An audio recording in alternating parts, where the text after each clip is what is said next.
That was a lot. I think I need a nap.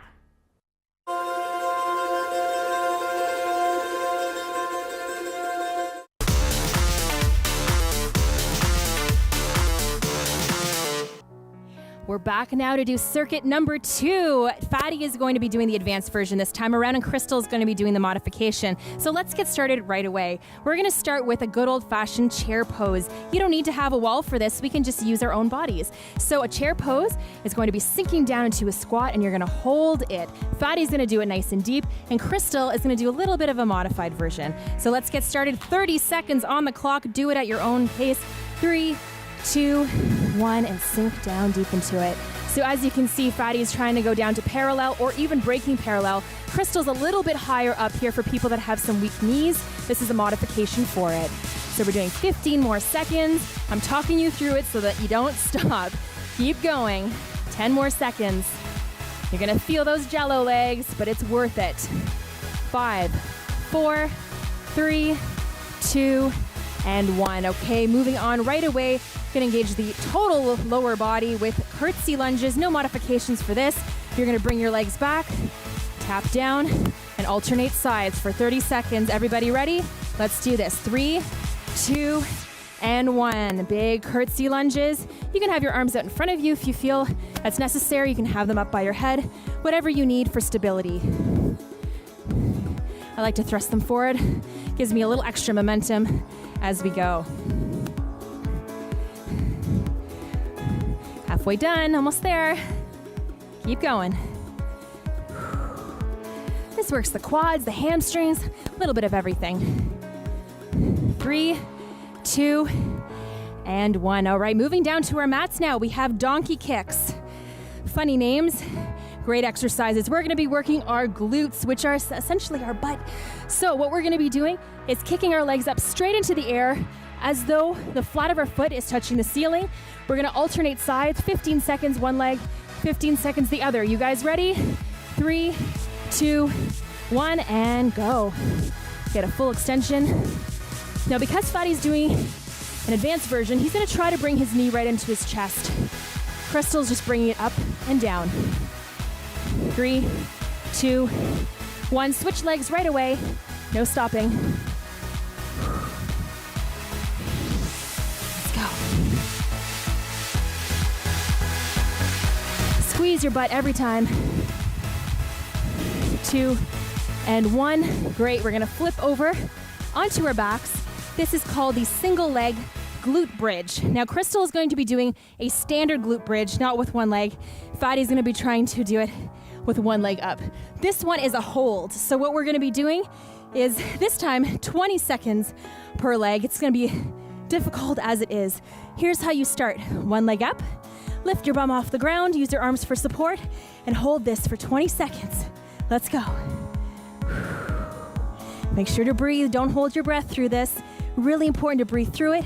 Squeeze that butt as you go. We're almost there. 3, 2, 1. Bring the butt down for a second. Shake it off a little bit. Up on the other side. And go. 20 seconds. As you can see, my core is nice and tight here. I'm not letting my butt wink down. It is staying up tall and firm. 8 seconds left. Almost there.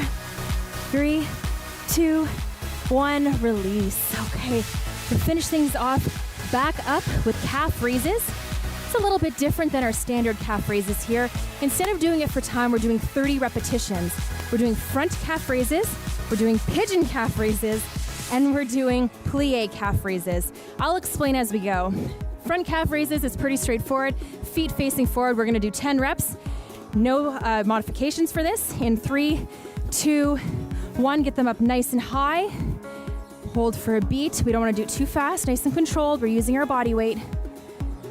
I'm at 4, 5, 6. If you want to add some more, you can. 7, 8, 9, and 10. Right away, bring the toes into one another. We're doing pigeon.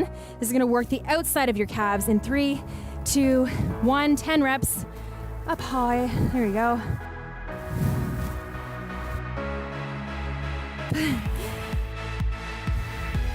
Keep going. Few more. 2 more here. And last one. Last but not least, plie. We're gonna go on the outside. Make sure your toes are tracking outwards. 10 reps, and let's go. 1. You're gonna really feel this one. 2. 3. I feel like a ballerina. 4. 5. 6. 7. If you watch Fatty, he has great calves. I think he does these ones all the time. And 10. Great. That is the end of circuit number 2. We are going to be right back and do all of that over again. Do you have something to share? Let everyone know about your next meeting, your need for volunteers, or your fundraising event on the Rogers TV Community Billboard. Send us your words and we'll bring them to life on Rogers TV and rogerstv.com. When it's time to spread the word, go to rogerstv.com to add your announcement to the Community Billboard. Play 4 games of bingo from the comfort of your own home each Monday at 7 p.m. for your chance to win money from our $2,000 regular bingo or $5,000 super bingo night. Kiwanis TV Bingo, Mondays at 7 p.m. on Rogers TV. Hi, I'm Harriet Clooney. Come check out my show, Scrap Cooking, where I'm going to show you how to use the bits and bobs, the ends, the pieces of things that you might otherwise throw in the compost. I'm going to show you how to turn them into something delicious. Mommy, look at my snow angel! It's beautiful, honey. Stay safe and have fun in the snow while helping the Snowsuit Fund. Go outside, make your beautiful snow angel, and post it on your socials. Register online and collect donations for your chance to earn a ton of fun rewards. Everyone that raises $20 gets a fun neck warmer. Head outside to help keep kids warm this winter with the Snow Angel Challenge for the Snowsuit Fund. Register now at snowsuitfund.com. Proudly supported by Rogers TV. Every year, dozens of Canadians are killed or seriously injured because they take risks around railway tracks. Talk to your loved ones about rail safety. Visit stoptracktragedies.ca. This is Rogers TV.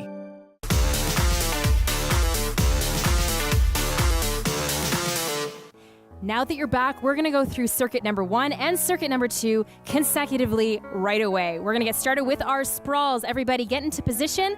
We're going to do this for 20 seconds in 3, 2, 1. Jump up, hands up. Really high intensity this time around. This is your chance to work it hard. Whew. Last 10 seconds. Get those arms up every time. 3, 2, and 1. Okay, we're going right into our alternating lunges. We're gonna get started in 3, 2, 1. Crystal is doing the jump lunges, 20 seconds. Nice and deep. Let's go. This is your chance to work it. Almost there. Less than 10 seconds. 3, 2, 1. Into our sumo squats with our side kicks. 20 seconds per side. Get on your mat, get stable. 3, 2, 1, and down nice and deep. And to the side. Really get that leg up nice and tall. Remember, this one is for form, not necessarily for speed. Couple more. Last one. All right, shake it off. How you guys doing? Second side. 3, 2, 1, and deep. Down and up. Keep it going. 10 seconds. Nice wide stance.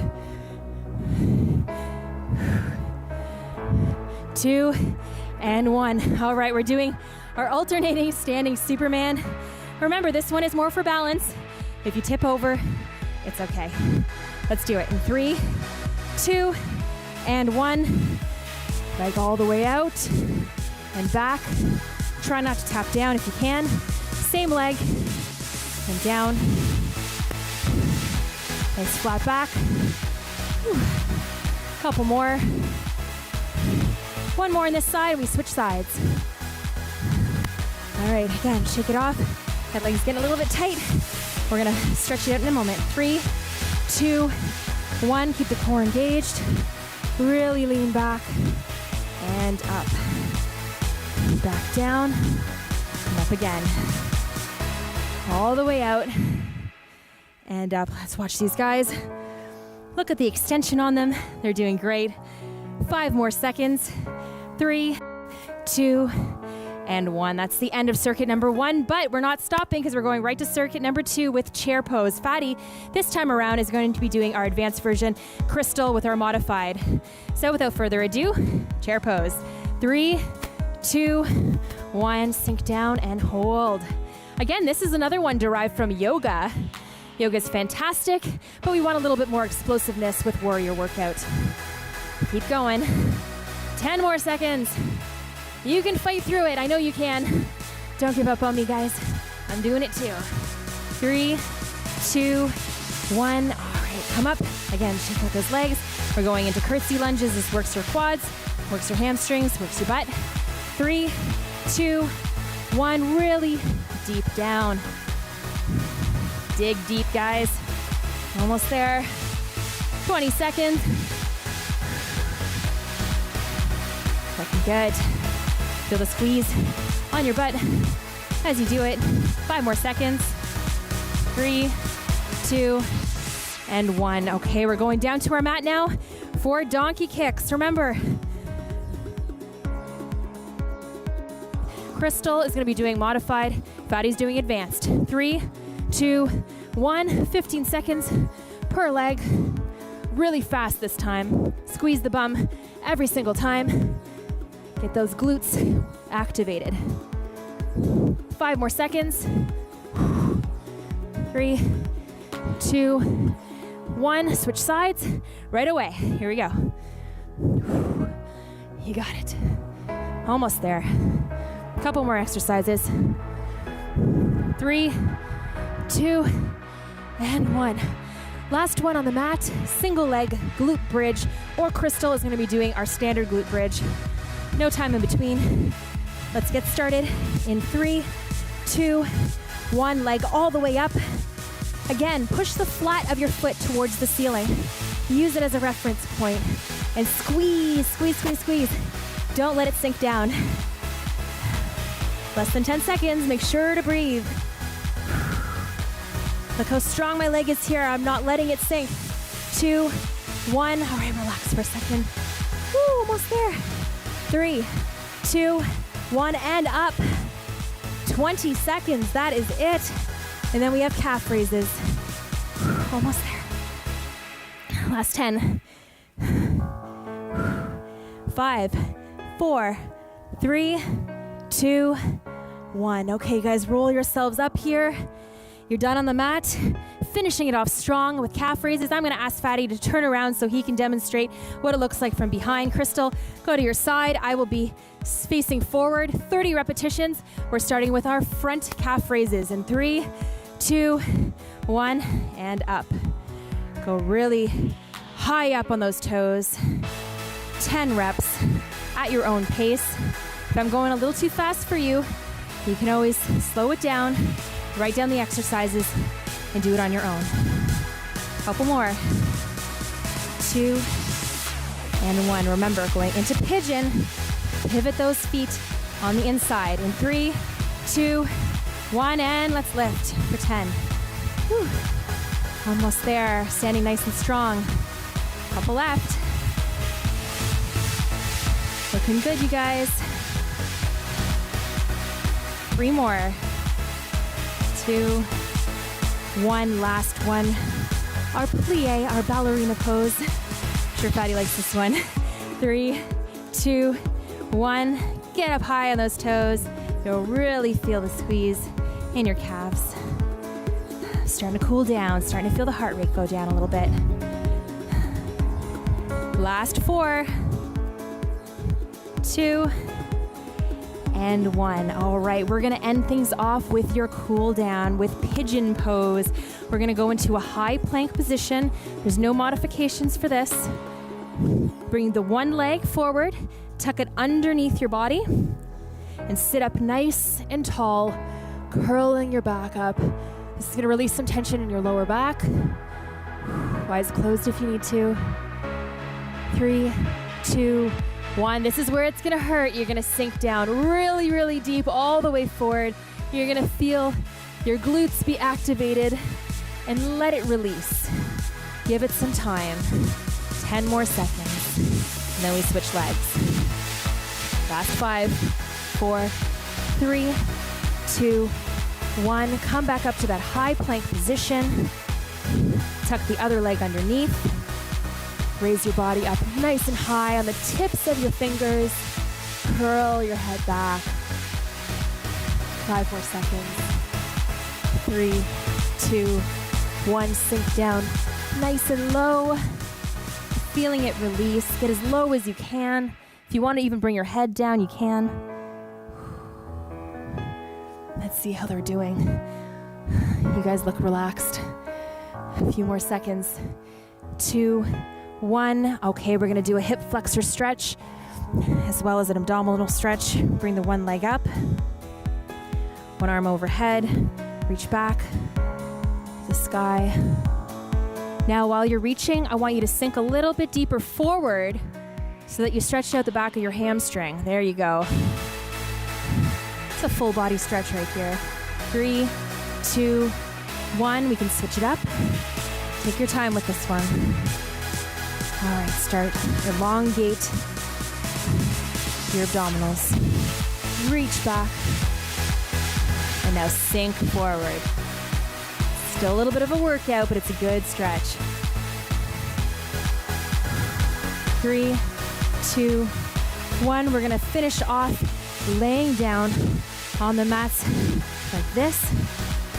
Legs out in front of you. You're gonna bring one leg over top. Your opposite arm is gonna go against your leg. Pull your torso.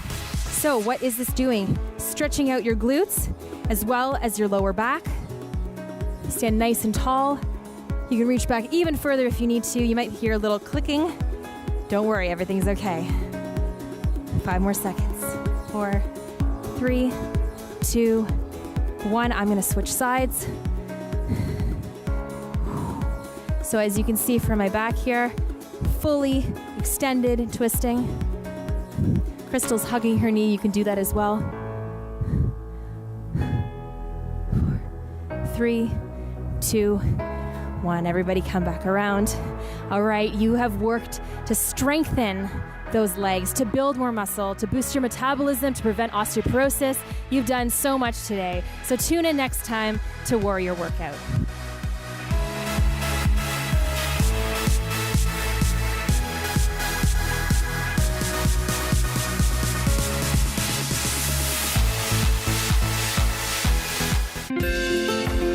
Call the Rogers TV viewer response line, email us, or connect with us on social media.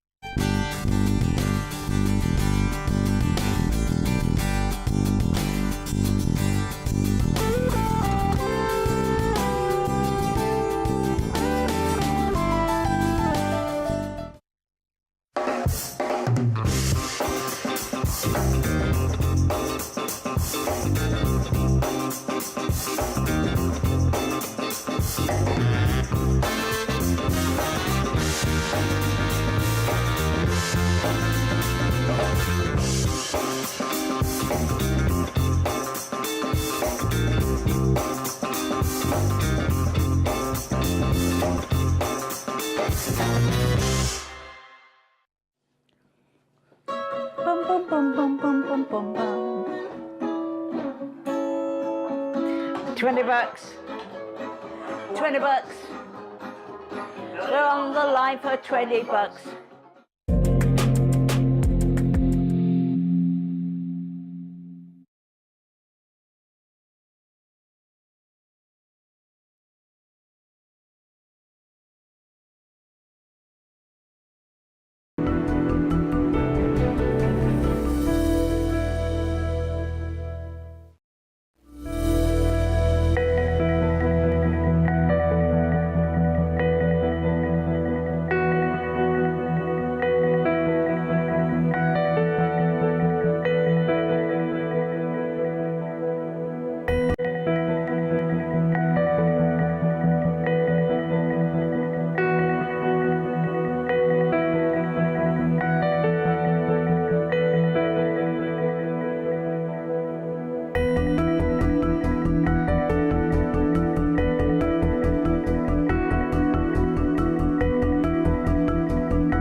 morning, ladies and gentlemen. Bon après-midi, mesdames et messieurs. Welcome to a special Ottawa City Council meeting, final agenda 71 for Wednesday, February 16, 2022.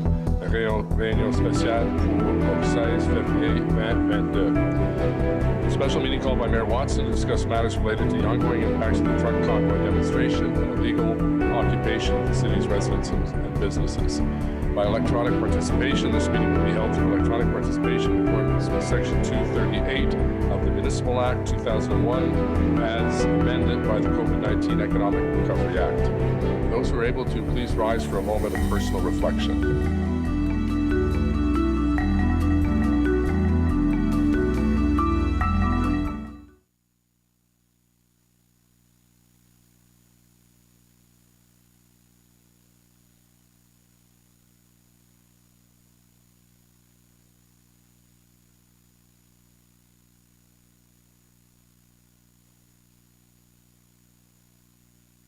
Thank you. Merci. Roll call, please, Madam Clerk.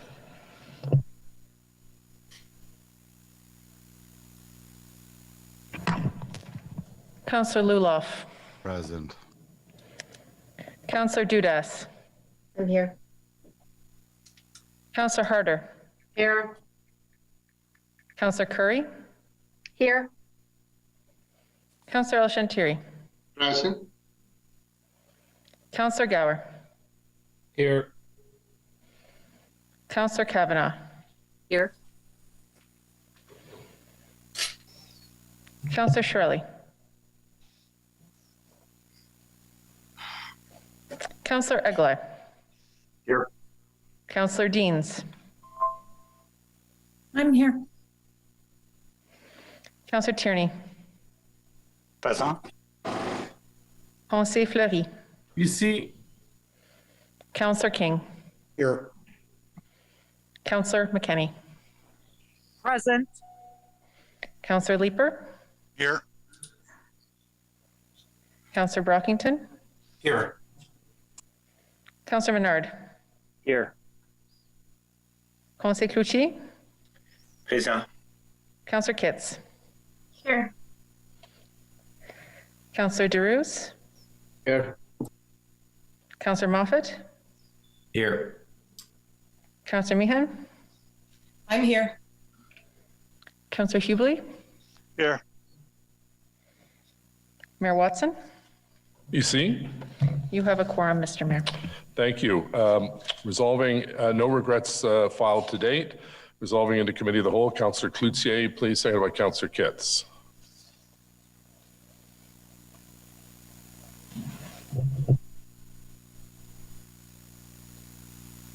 Councillor Cloutier. Sorry about that. That City Council resolved to move into committee of the whole pursuant to Section 52 of the Procedure Bylaw. Carried. I have a question, Mayor, on that. And the question is whether we can have a different chair for today. Given the nature of the discussion we're going to be going through, I think a more neutral chair would be appropriate. No, I disagree with that. I chair the council meeting, so we're going to continue on. Okay, I'll put a motion forward to have Councillor Dudas chair the meeting as Deputy Mayor. Just given the need for neutrality today and the normal undemocratic way that meetings are run. And do you have a seconder for the motion? I'll second Councillor Leeper. Okay, yeas and nays, and Councillor Menard's motion. Councillor Curry. No. Councillor Dudas. No. Councillor McKenney. Yes. Councillor Moffat. No. Councillor Kavanagh. Yes. Councillor King. Yes. Councillor Gower. No. Councillor Meehan. Yes. Councillor DeRose. No. Conseil Cloutier. No. Councillor Deans. Yes. Conseil Fleury. No. Councillor Kitts. No. Councillor El Shantiri. No. Councillor Hubley. No. Councillor Leeper. Yes. Councillor Harder. No. Councillor Tierney. No. Councillor Brockington. Yes. Councillor Shirelli. Councillor Menard. Yes. Councillor Luloff. No. Councillor Eglai. No. Mayor Watson. No. 8 yeas, 15 nays. Thank you. Yeah, motion to go into committee of the whole carried. Update. Good afternoon, everyone. Bonjour tout le monde.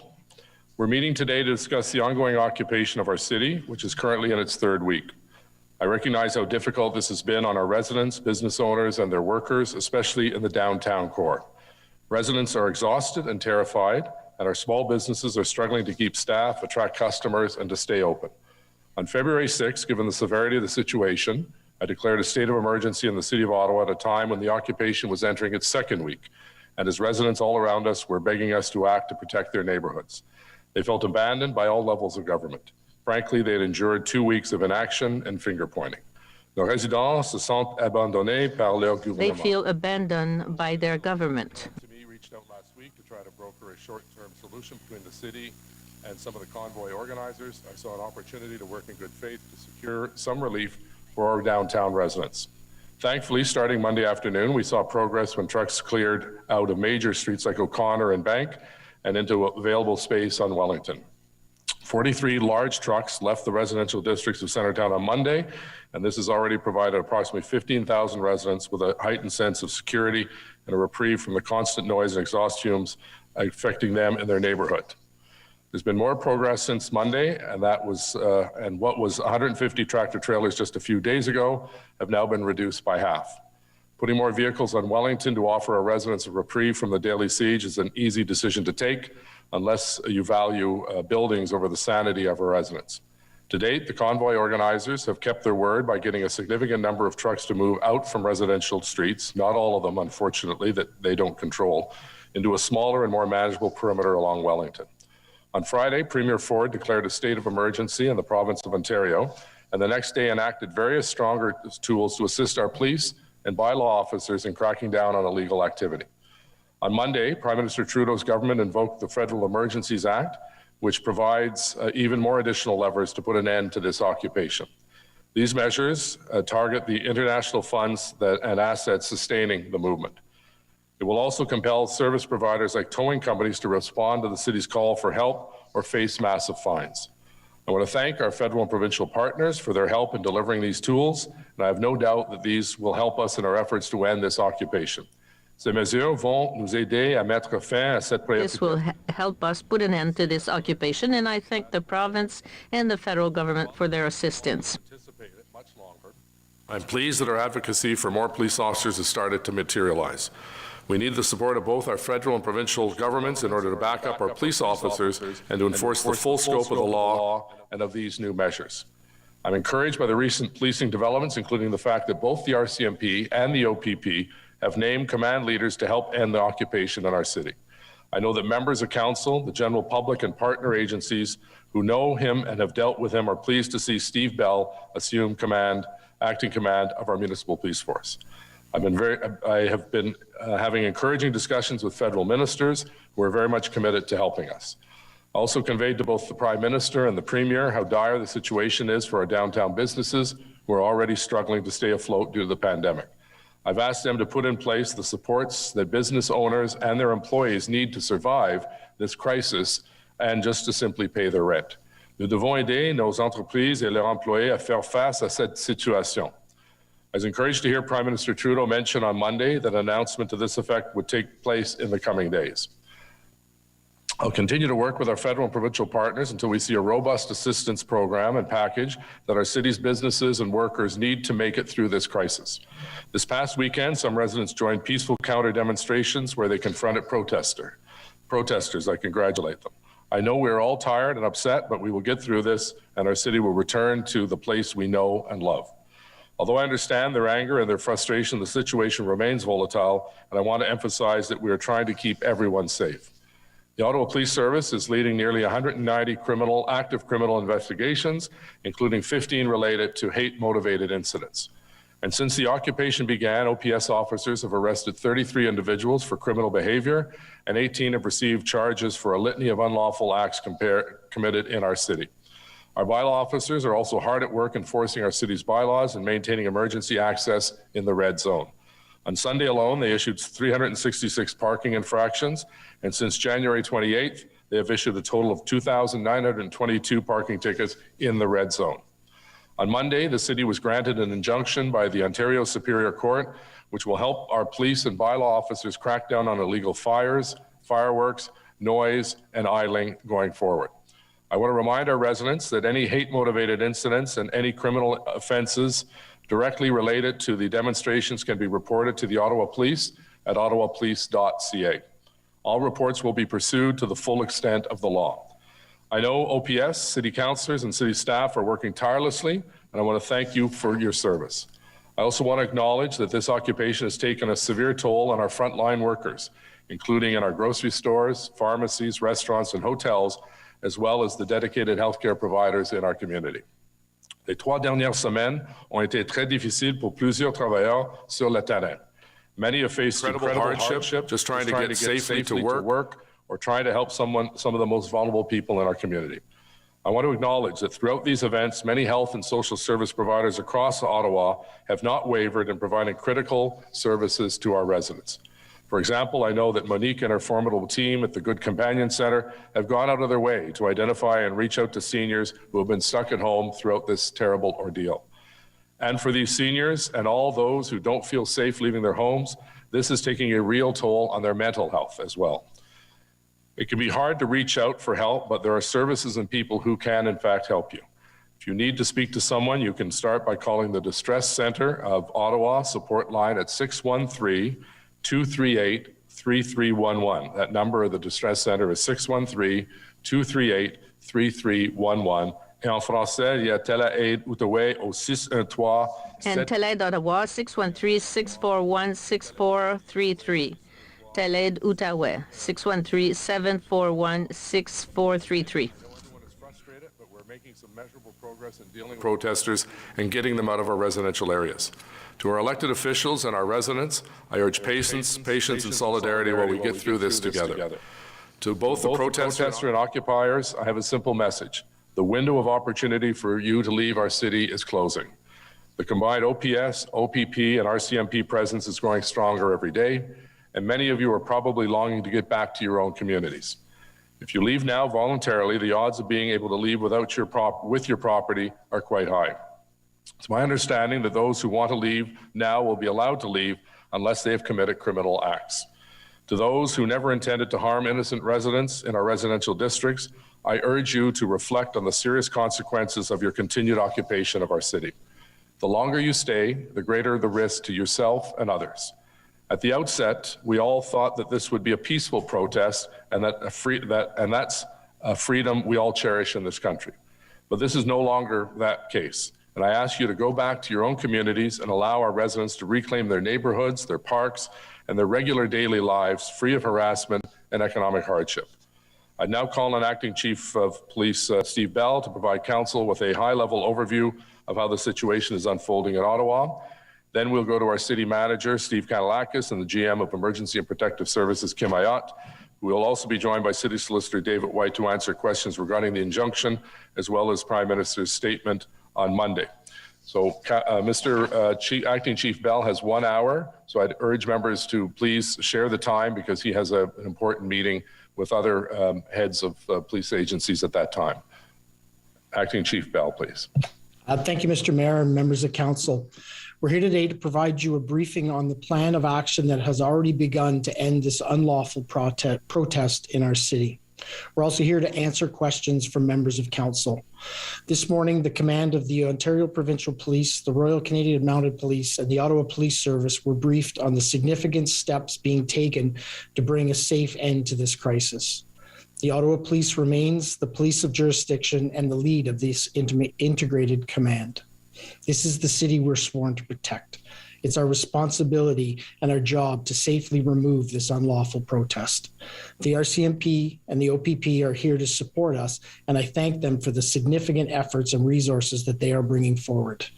We have a methodical and well-resourced plan with a simple mission. We're going to take back the entirety of the downtown core and every occupied space. We're going to remove this unlawful protest. We will return our city to a state of normalcy.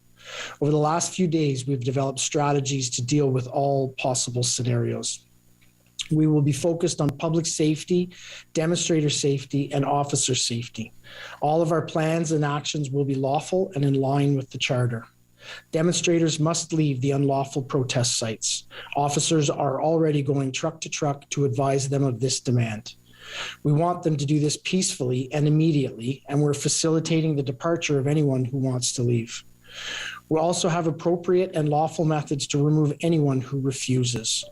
We also are aware that children are in the area. This concerns us greatly. We've been engaged a planning team with the Children's Aid Society to encourage anyone with children in the area to leave and bring those children to a place of safety. We also have a plan to ensure children are protected and cared for during any actions. You'll be hearing and seeing these actions in the coming days. It will take time to do this right. Every step will be considered and methodical. I ask for your patience and confidence. Some of the techniques we are lawfully able and prepared to use are not what we're used to seeing in Ottawa, but we are prepared to use them and whatever means necessary to bring about the safest outcome and restore order. I'm confident that we now have the resources, the plan, and the commitment to get this job done. The plan will not be considered complete until such a time as the streets are cleared fully. We have commitment from our partners that resources will remain in place until this objective is achieved. The residents and businesses of our downtown core and across this city have suffered greatly. We know that, and we regret the pain, stress, and disruption this unlawful protest has caused. We know that this has left our residents feeling unsafe and abandoned and has tarnished our reputation and that of our city. We cannot change the past, but we can promise you that we stand with you. We will safely return these areas to their normal state as soon as we can. There are many questions being asked about how we got here. We all know that there will be a full review, and we all welcome it so we can learn from the events of the last 3 weeks. But for today and the days to come, the Ottawa Police Service and our partners are focused on getting this job done. Wherever these questions take us, I want you to know that the members of the Ottawa Police Service care greatly about this city. They are committed to these actions and they are ready to go. I am proud of them and all that they have done and all they will be doing in the coming days. Thank you. Okay, so thank you very much, Acting Chief. Questions to the Chief? Councillor Leeper, please. Thank you very much, Chief. In the past couple of weeks, we've heard tough language from the police.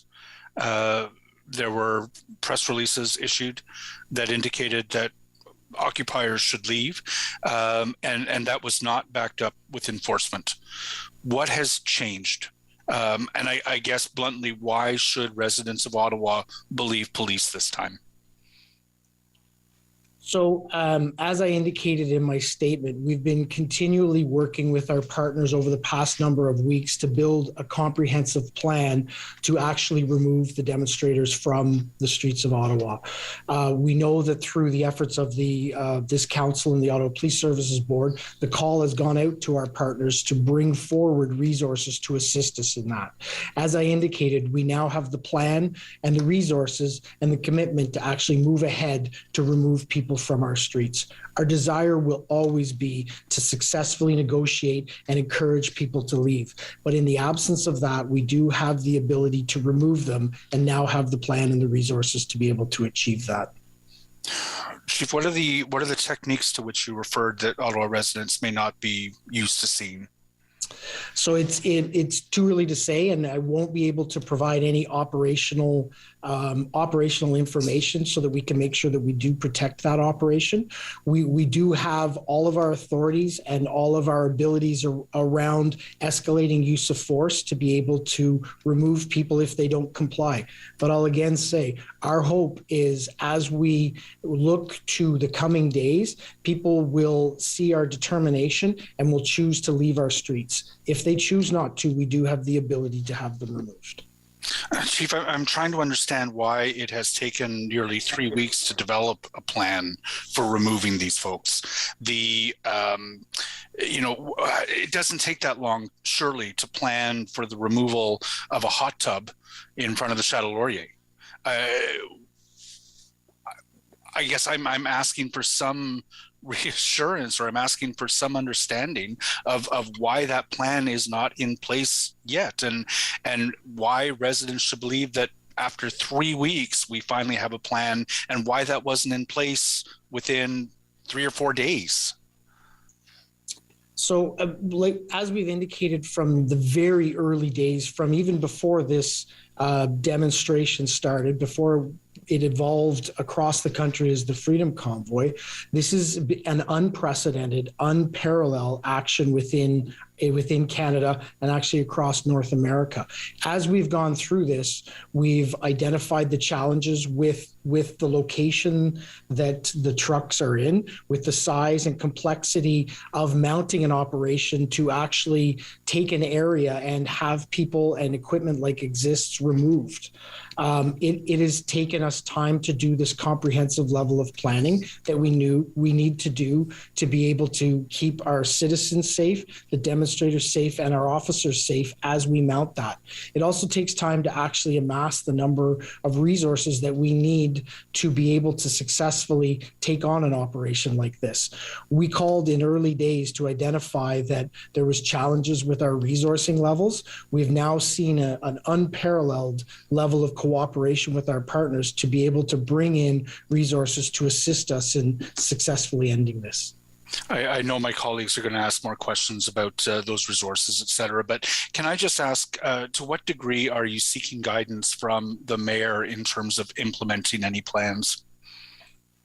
Not at all. The police the police are an independent group that report through the Police Services Board, who have oversight on us as an organization. So we don't seek input from any level of politics to actually have input on the plans we're developing or delivering. We are very cautious of that, and it's something that goes with our professional oath to be independent from the politics that may exist. But has the mayor had an opportunity to be briefed on plans and an opportunity to weigh in on whether those are advisable or not?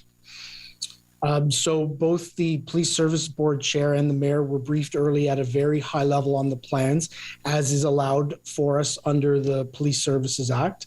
We will continue to brief members as necessary moving ahead, including a full in-camera operational briefing to our Police Services Board. Okay, I will cede the time. Thank you. Thank you, Councillor. Councillor Hubley, please.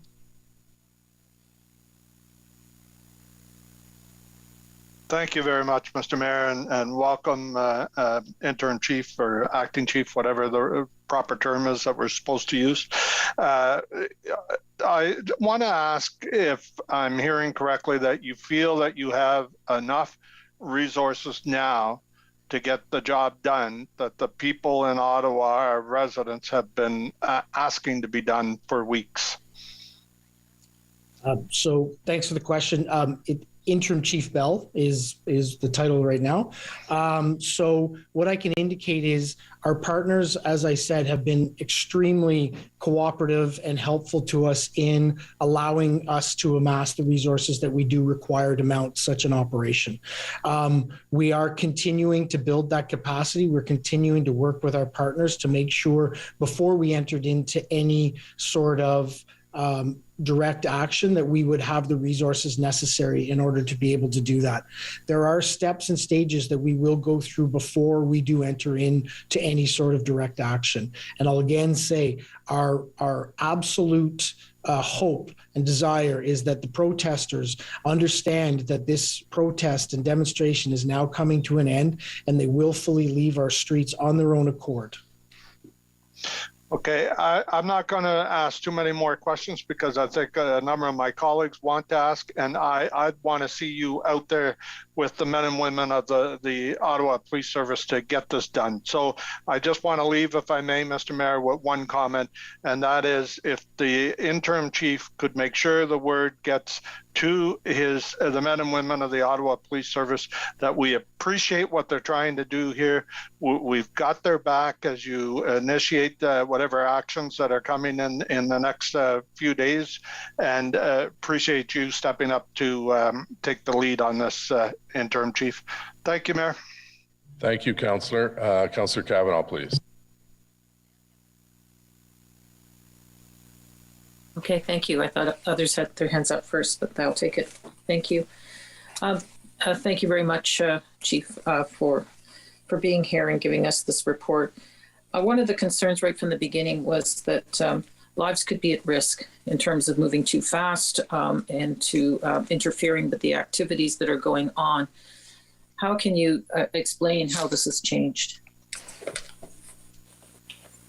So I wouldn't explain that it has changed. We are always concerned about intervening in any level with any sort of protest with the risk of demonstrators being injured, members of our public being injured, or members of our police services being injured. We continually weigh those risks and look at proper interdiction techniques to minimize those risks. But I think it's important to note those risks always exist if we have to actively dismantle an ongoing protest. So we have plans in place, we have resources available to look at how we minimize those, and we will continue to work with groups that are involved in the demonstration to encourage and have them leave on their own accord before we do need to intervene. I'm particularly concerned about the children and how that will be dealt with. Is this removing the children first? It is because clearly from what I saw this morning, there was resistance. These are people that have hunkered down after 20 days and feel empowered. And I am concerned about that. I know the Children's Aid is involved. Is this a matter of removing children first? So I share your concern, Councillor Kavanaugh. I'm very concerned about the children and others that are in the protest area. We continue to work with the Children's Aid Society, with other youth and children's service providers to look at the best way we can to have any of those children removed prior to us entering into any sort of engagement. But again, it is a concern for us, and we're taking every step we can to mitigate that risk. The other risk was school zones. We heard reports of those going to school zones, and it's very difficult to monitor so many schools. But I just wanted to know how that is being dealt with. Obviously, this is more complicated, but very important. And I know this is affecting the mental health of many children who we're hearing about, that not just parents. Yeah, absolutely. So as we've indicated from the beginning of this demonstration and protest, that we take any reports that are around it extremely seriously. That includes the 15 reports of activity in and around schools that we've received to date. Most of those were towards the end of last week. We haven't seen an ongoing or increased activity in and around school zones. But I can tell you each of those incidents is being investigated, and we've actually increased our resources in and around school zones since we started to see an uptick in those reports. It's something we take very seriously as well, so we make sure that we have resources applied to school zones. I appreciate it, especially as the downtown is emptied. I am concerned that there'll be a lot of, anyway, it's another concern. In terms of the integrated command center, the request previously was to have 1,800 officers. Do we have 1,800 officers now working? Sorry, I didn't mean to cut you off. No, just go ahead. Yeah, so what I can tell you is our integrated command center between the OPS, the RCMP, and the OPP has proved to be extremely effective. We've been able to get the resource requests that we've been asking for, and we're able to pull together the resources that we need to successfully and safely end the occupation. What I will not be able to provide is any detailed numbers of officers who we have brought into the city to mount any sort of activity that will help us finally resolve this. Okay, thank you. I appreciate the fact that there was a request, so but you can't be specific on whether it was totally committed to, because we were all confused about how they were going to be used. But I'll leave it at that. Thank you.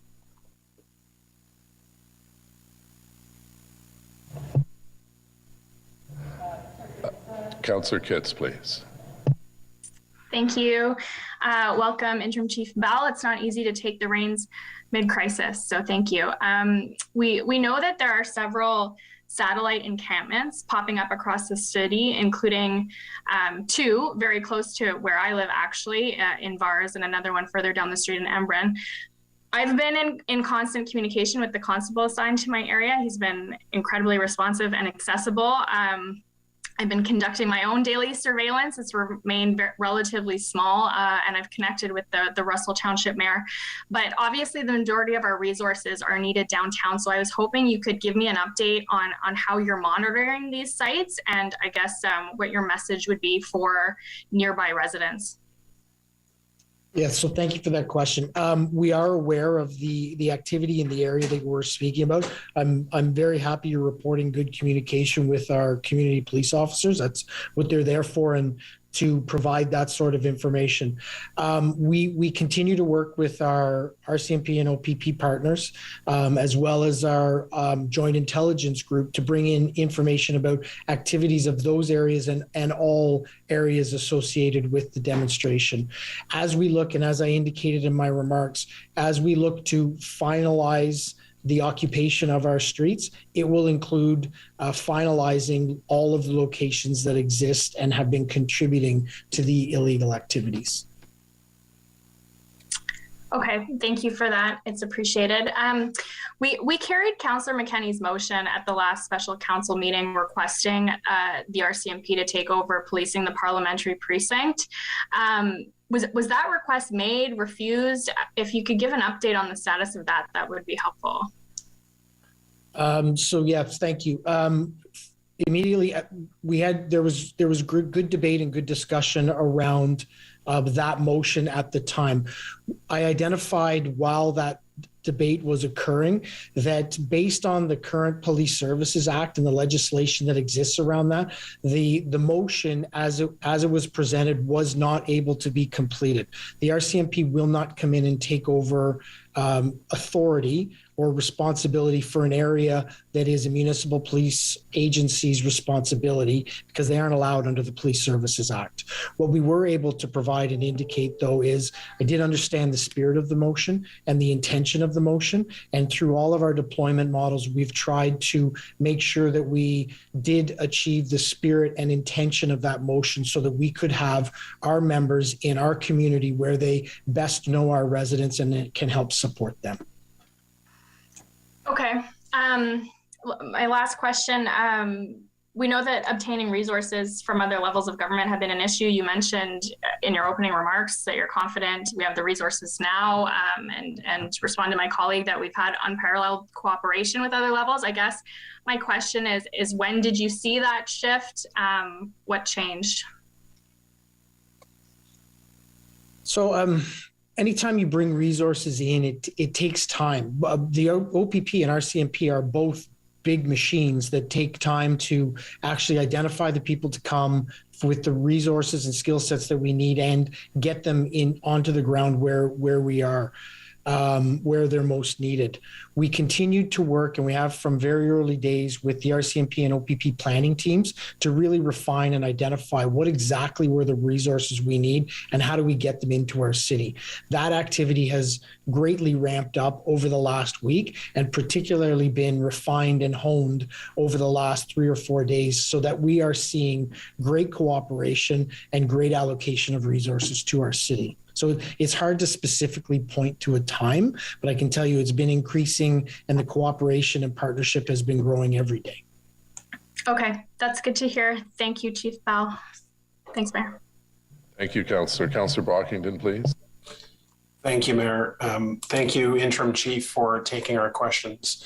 You said you have a plan, you have resources, you have the commitment to getting the job done. Can you confirm you do not seek or need any additional resources via City Council to achieve your objective? You have what you need. Is that correct?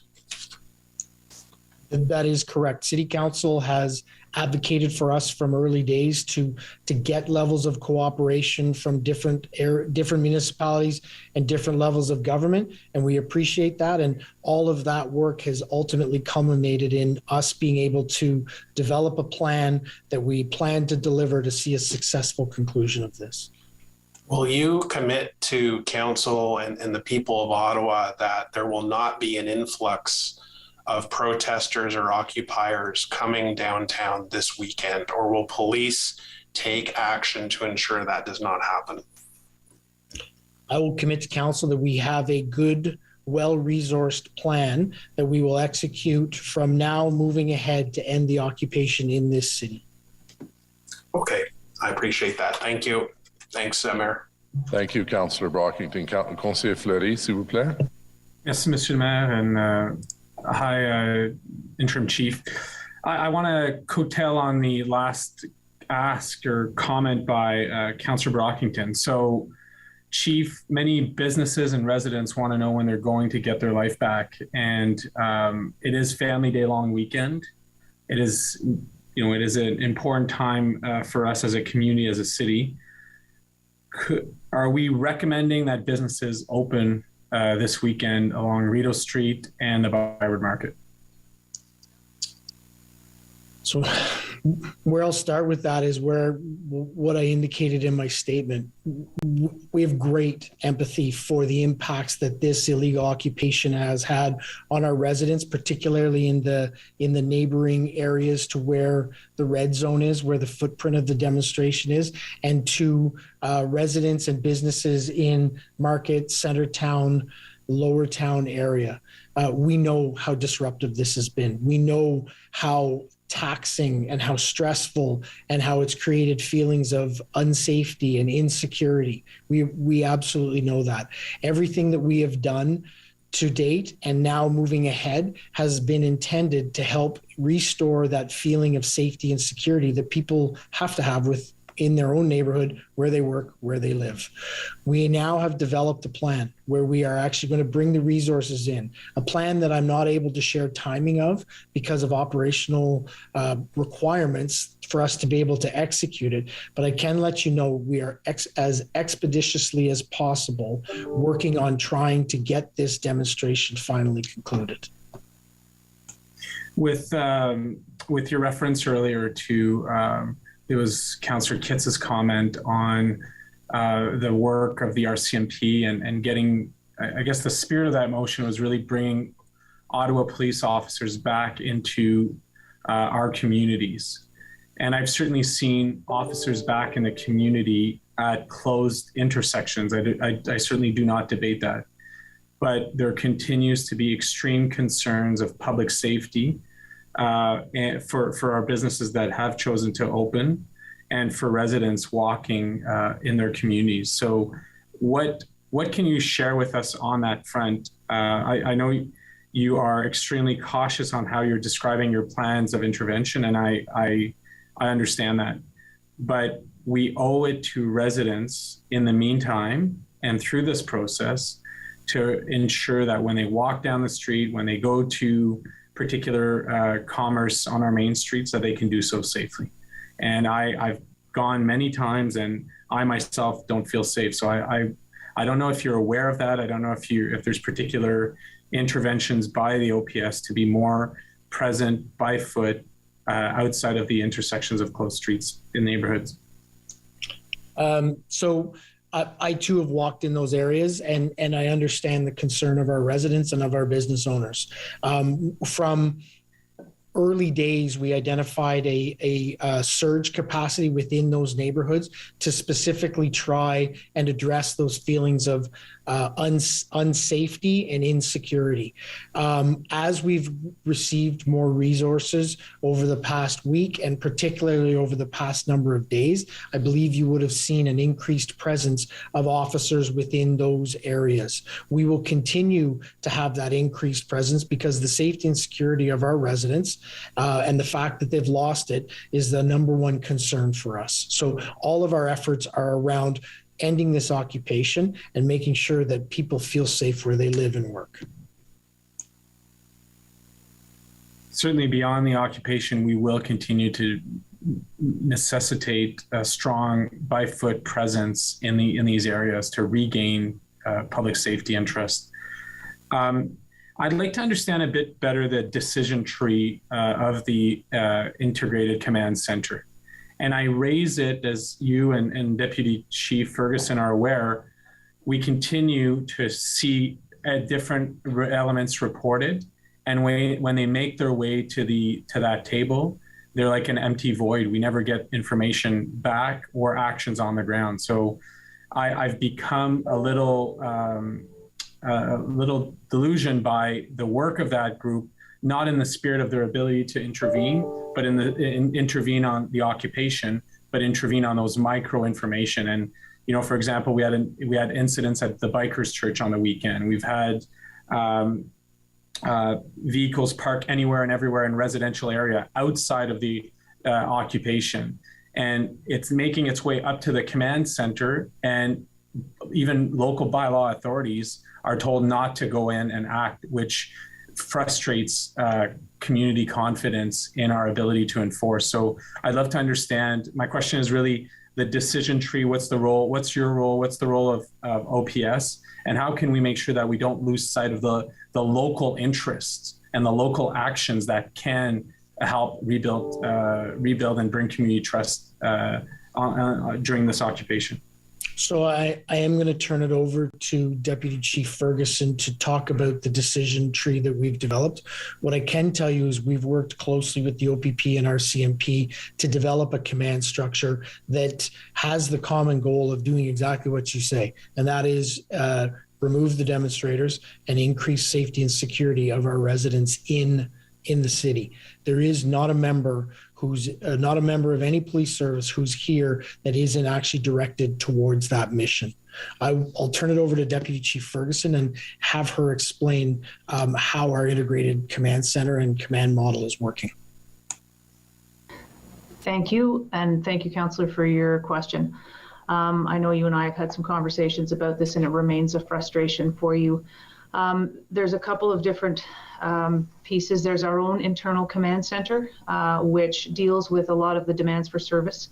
And so the issue at the Bikers Church, and that was fed into that stream for them to be aware of it ahead of time and to be able to assign members to respond and provide a presence.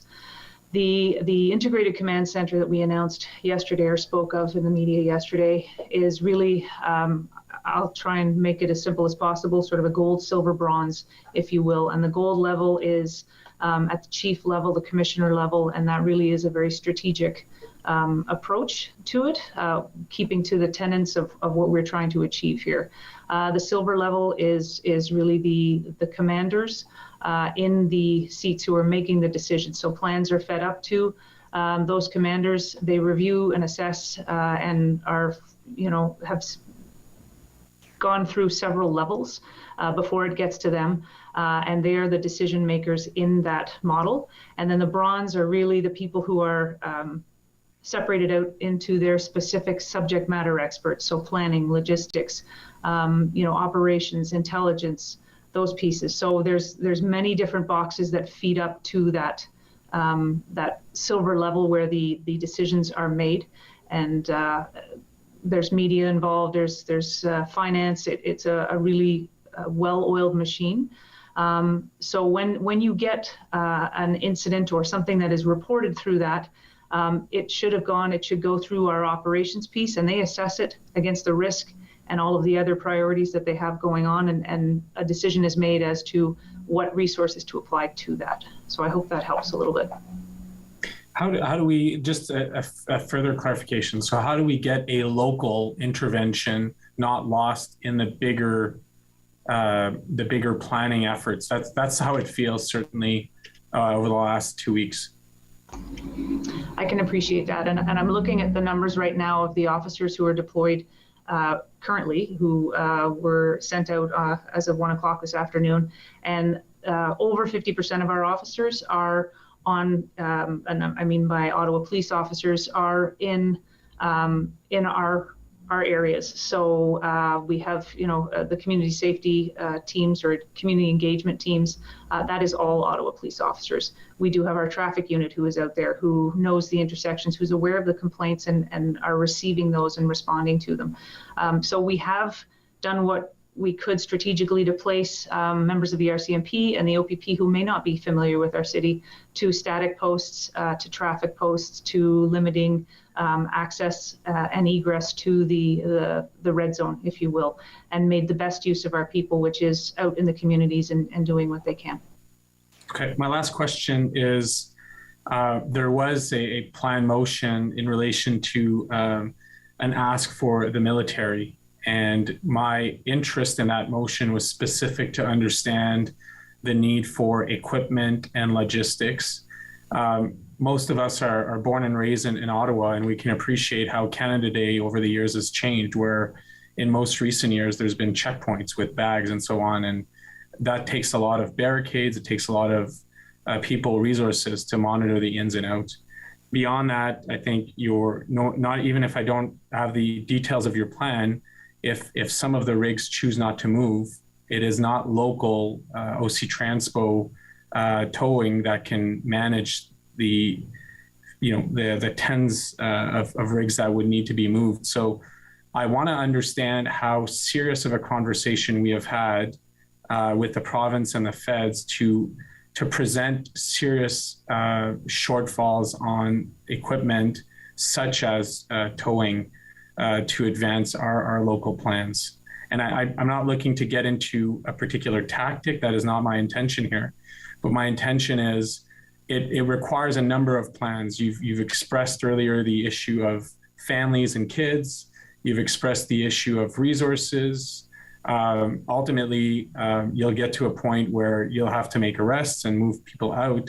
What's remaining is trucks. And as you know, to get our locals' life back, it requires some of those corridors to be reopened. So I'm interested to understand what thoughts you have around that sort of equipment need going forward. So every conversation we've had around this has been exceptionally serious. We continue to work with all levels of government to look and build all of the plans and get all the logistical resources that we need to mount a successful operation.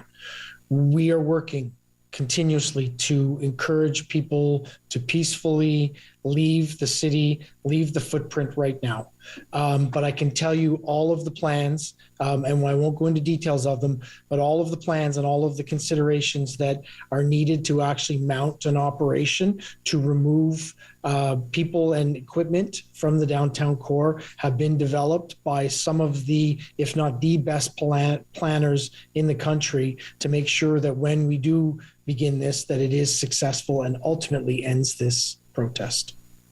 Okay, thank you. Thank you for your intervention and responses. Merci, Conseiller. Councillor Menard, please.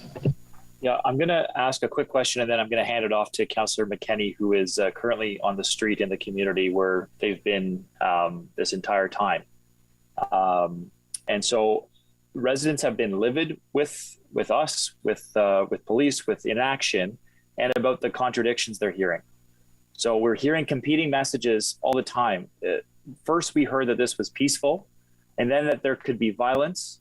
And then when there was minimal enforcement, there was no physical violence. So people are wondering what the truth is. And then we keep hearing that this is an unprecedented situation. We hear that over and over again, but I don't buy that. In 2019, some of the exact same organizers did a very similar action with a GoFundMe, with a convoy of trucks that went to the Hill and parked there, with refueling of other people's trucks, with some of the exact same messages.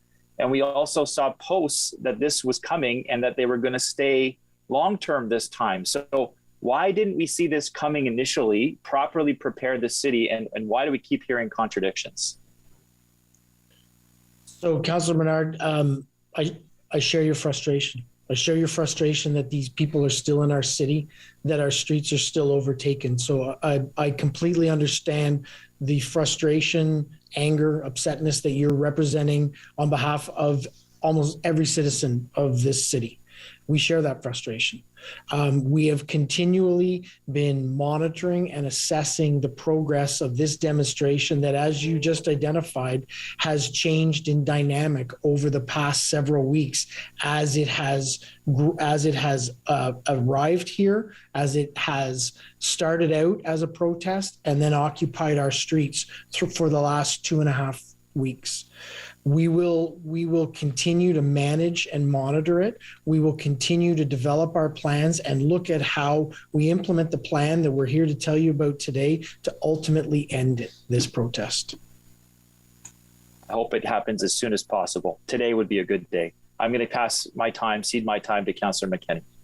Well, she's next anyways, Councillor. So Councillor McKenney? Yeah, they are next, Mayor.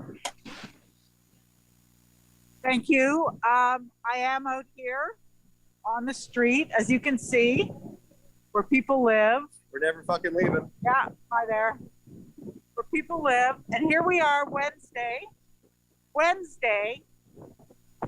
in the evening. We couldn't even have this meeting early in the day. I have not heard from anyone, whether it's the city, whether it's police, anyone, what is the plan the people who live downtown, who are under siege, who continue to be under siege.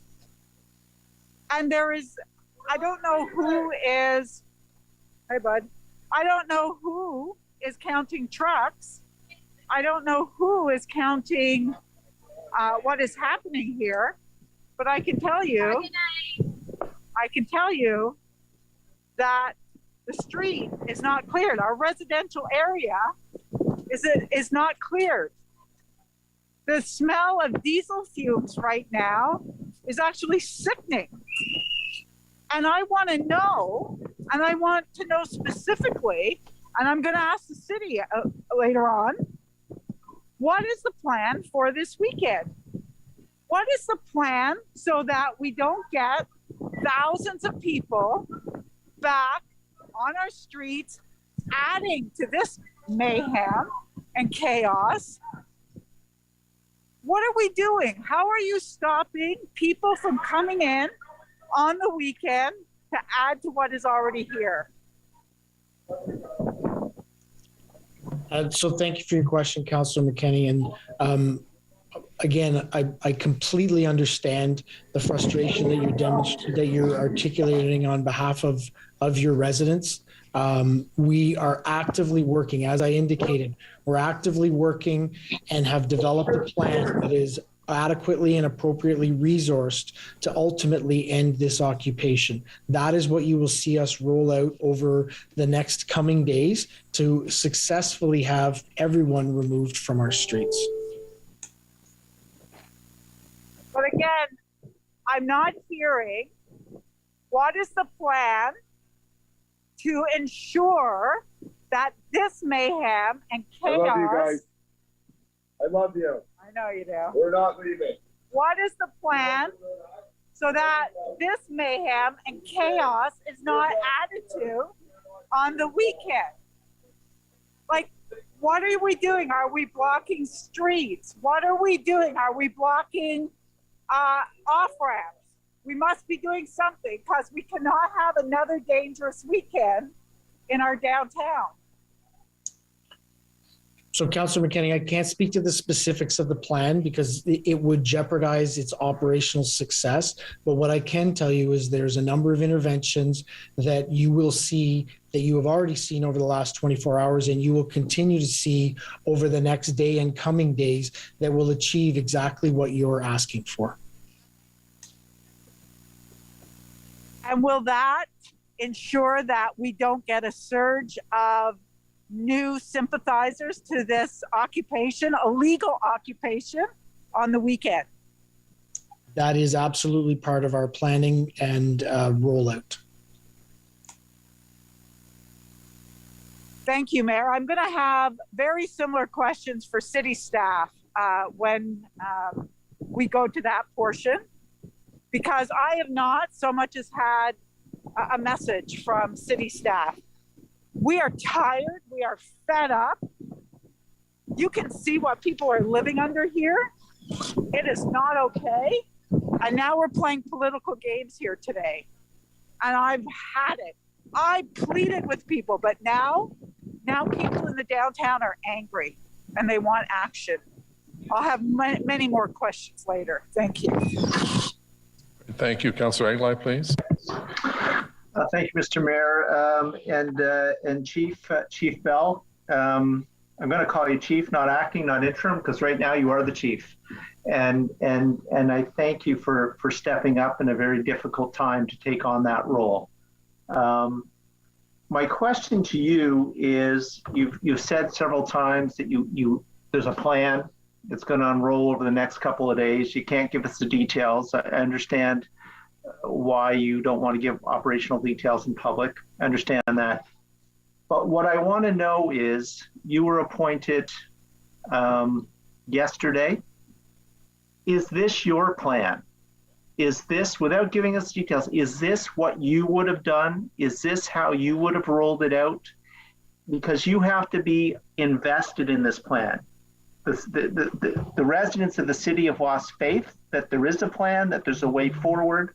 So I want to hear from you whether this is a plan you are comfortable with, a plan that you would have proceeded with in any event, or if this is a plan that you've inherited and you're tweaking it and you're stuck with what you've got. Or is this Chief Bell's plan to fix this problem? So I'll start with my investment. What I'll say is I am absolutely invested to work with our partners to end this occupation.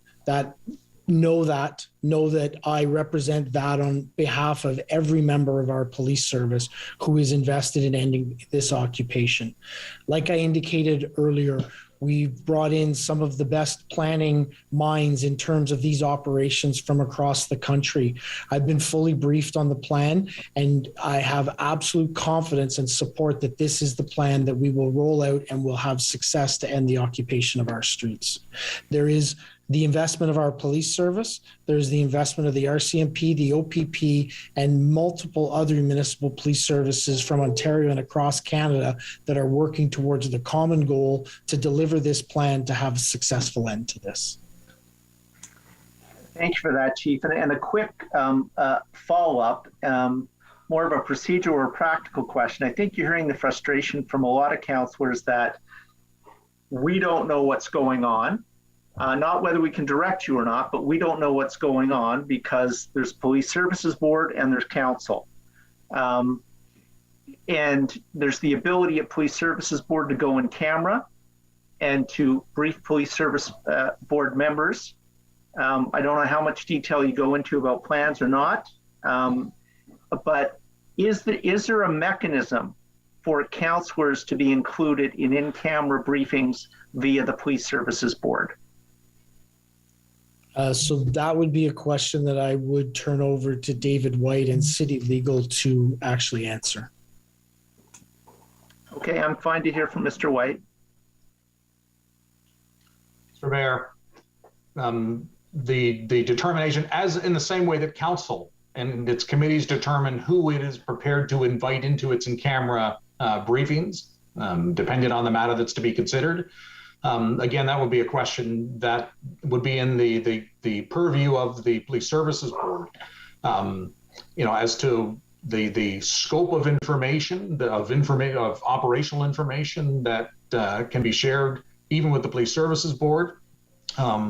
Again, even the board itself is not entitled to direct the chief with respect to specific operational decisions, or as you know, with the day-to-day management of the police service. And so that may circumscribe even the amount of operational information that the police can or are prepared to share with respect to an ongoing operation like this. So, is there a mechanism for it?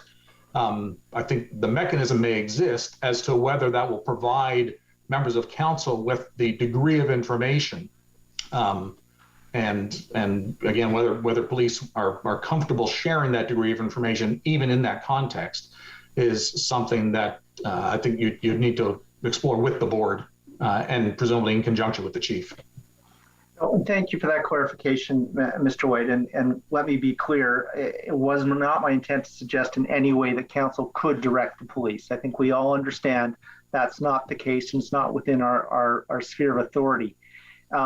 Just a quick follow-up, though, Mr. White, as you've gone off camera, is when you said that would have to go through the board, is that through the board in its entirety, or is that a decision that the chair of the board would make? Or does the board have to vote on whether or not to include members of council in-camera hearings? Mr. Mayor, in response, the board is ultimately, as is council, kind of the master of its procedure in that regard. And from my perspective, I'm not aware of anything in their procedure bylaw that would allow that decision to be made solely, for example, by the chair. So would a board member have to put forth that motion, or would a council member have to put forward the request in writing? How would that work? Mr. Mayor, given that it's something I'm not aware has been done before, that's procedurally, I think that's something we need to explore with the board's executive executive director.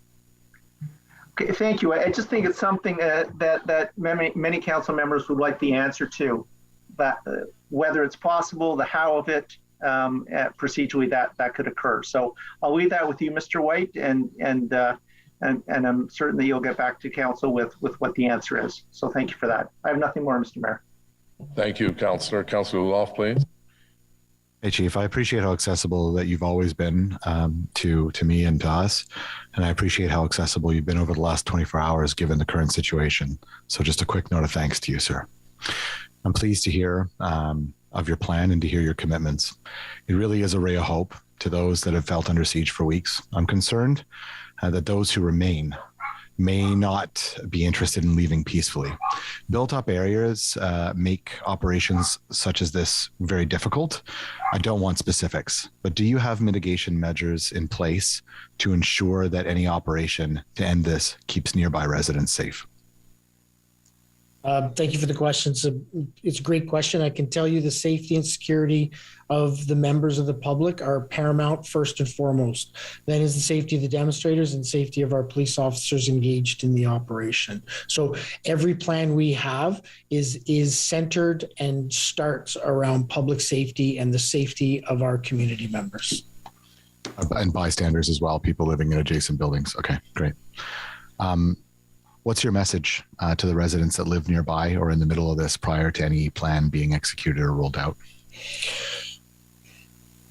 Start with the empathy. I know how they feel. I know how frustrated they are. I know that they haven't seen the action that they need, that they've deserved over the last number of days, over the last number of weeks.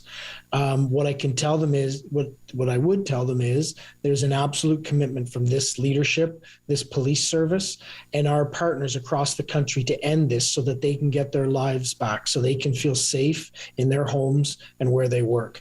That would be my message. We're seeing some of the main organizers posting that they are leaving. Some leaving to other provinces, pardon my dogs, perhaps to save face and avoid your enforcement efforts. What can I tell the residents about those who have broken the law here in the city and are now trying to leave before any arrests are made?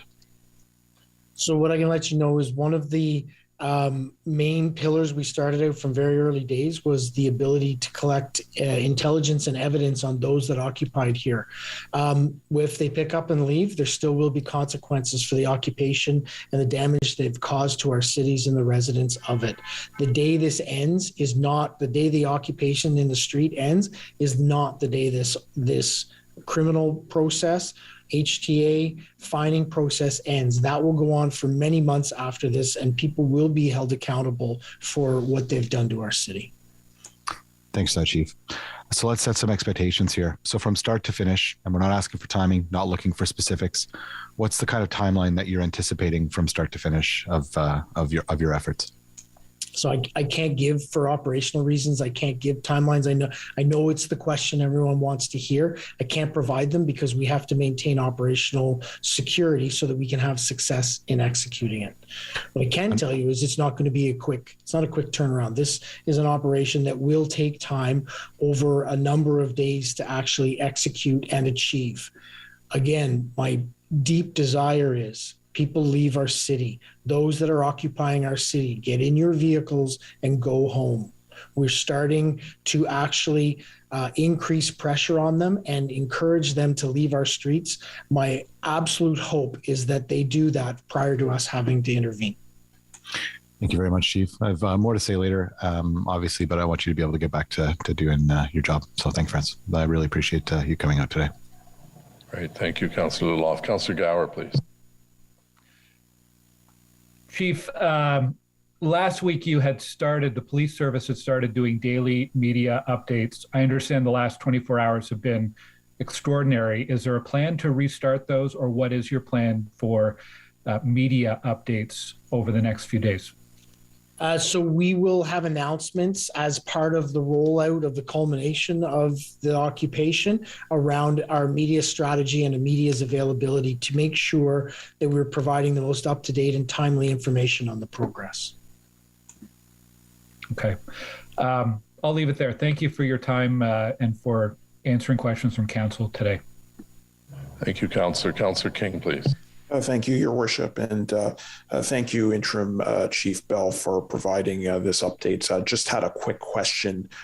During the duration of this meeting, we saw an additional further notice be issued to demonstrators from OPS. I was just wondering if you could give us a little bit of detail in terms of the difference of the document that has just been issued now versus what has been circulated earlier this morning at different sites, as well as to where these, I guess, notices have been circulated throughout the city in terms of location.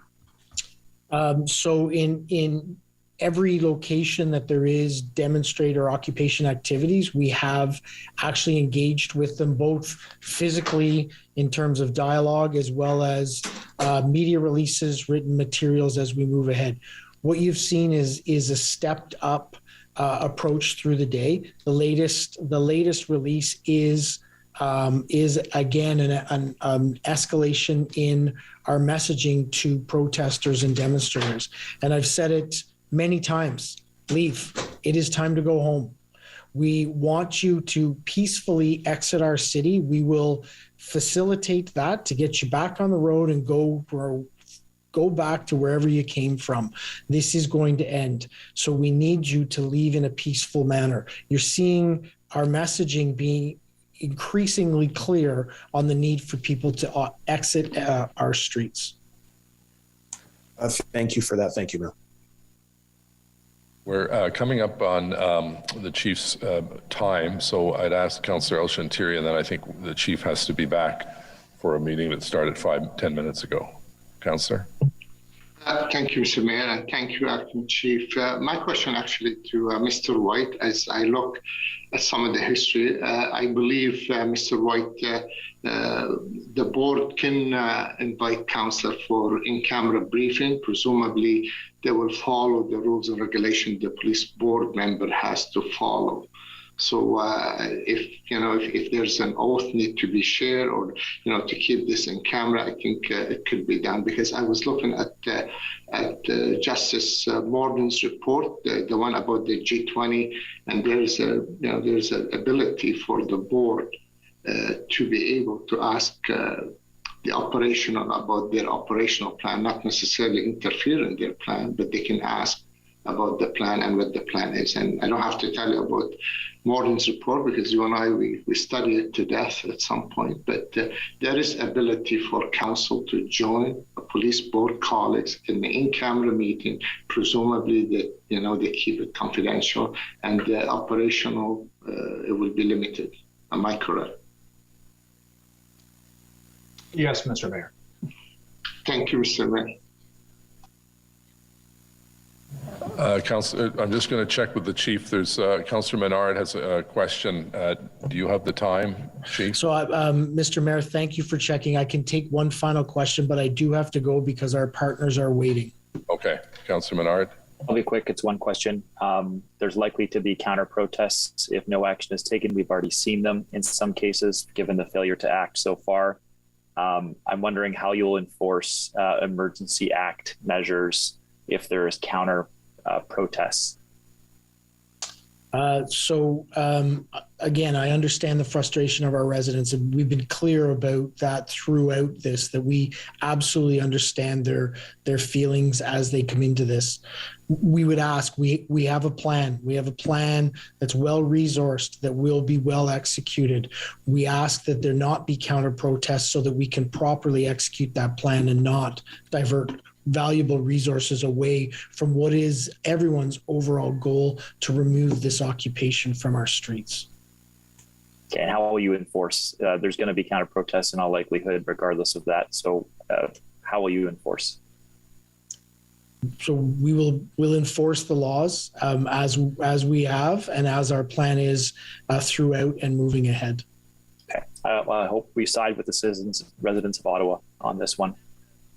Thanks. Okay, thank you. Thank you very much, Acting Chief Bell and your team. We wish you the very best, a very challenging time for our community and for our city and our police service. And I know that you have other obligations tonight, and you've been working very long hours, so we very much appreciate you spending some time with us. Merci beaucoup. Thank you. Thank you very much, Mr. Mayor. Thank you, everyone.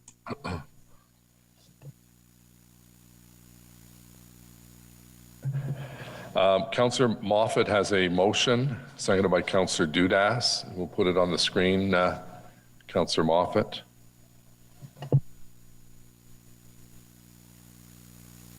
Just one moment, Mr. Mayor.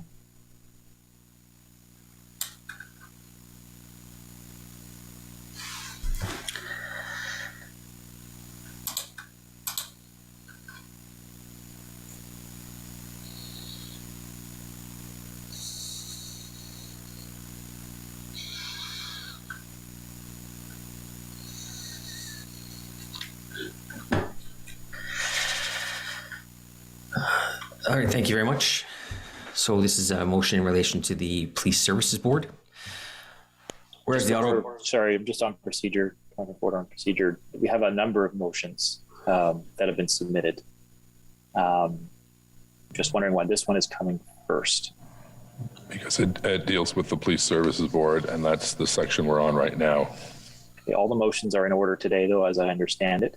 They all deal with varying topics that we have today. We have two briefings today, one from the city manager, one from police. So my understanding, Mayor, is this is not the first motion that should be read in, that we have other motions that have been submitted and that those should be read in. The last in, first voted on is the policy the deputy clerk has just told me, and this was the last in. So Councillor Moffat, if you'd like to introduce the motion, please. Councillor Fleury, you should speak up. Thanks. I'm just going to read the motion. Thanks. Whereas the Ottawa Police Service has been the lead agency in charge of dealing with the illegal occupation of the City of Ottawa by the self-described Freedom Convoy 2022, which began on Friday, January 28th, 2022. And whereas to date, the OPS has been unable to achieve the effective containment and elimination of the occupiers who are well-funded and have been allowed to become entrenched rather than dispersed. And whereas the Ottawa Police Services Board is charged with providing the OPS with the resources it needs to perform effective policing. And whereas it is now widely understood that more resources should have been called for and sooner, and Chief Peter Slowly has resigned, and interim Chief Steve Bell is now leading the service. And whereas the City of Ottawa and the Province of Ontario have declared states of emergency, the Government of Canada has invoked the Federal Emergencies Act, and the federal and provincial governments have provided significant additional policing resources, as well as additional enforcement tools to provide the Ottawa Police Service with all of the levers it needs to end this unlawful, aggressive occupation being significantly funded from foreign sources. And whereas the Province of Ontario recently designated Chief Superintendent, Regional Commander Carson Party as their lead in Ottawa, and the Government of Canada identified the Deputy Commissioner for Policing, for Federal Policing, Michael Duhem, as the RCMP lead in the integrated command structure. And whereas Acting Chief Steve Bell has already initiated a strong trilateral relationship with the two other levels of government to move to the end of the current occupation, And whereas to date, the Ottawa Police Service Board has not been effective in their oversight function, and in order to help restore public trust, the Vice Chair Smallwood has indicated his willingness to resign. And whereas City Council believes that interim Ottawa Police Services Board with more experience with emergency operations will allow interim Chief Bell to focus all of his efforts and that of his leadership team on using all the tools and resources at his disposal to take necessary actions to end the illegal occupation peacefully and finally, while continuing to provide information to the public, the OPS Board, and City Council. And whereas Councillor Chantieri has extensive national, provincial, and local experience related to police service boards, including as chair of the Ottawa Police Services Board, chair of the Ontario Association of Police Services Boards, and as a member of the board of the Canadian Association of Police Governance. And there are other members of council and former citizen appointees who also have more experience in oversight of the police during emergency operations and who are willing to serve again in this capacity on an interim basis to help stabilize the board during emergency operations. And whereas Councillor Harder served on the Ottawa Police Services Board for 7 years and sat on the hiring committee for 1 chief and 2 deputy chiefs, and whereas following the end of the occupation and emergency operations, there will be a need to review all of the actions undertaken related to the occupation by the Ottawa Police Service and its board.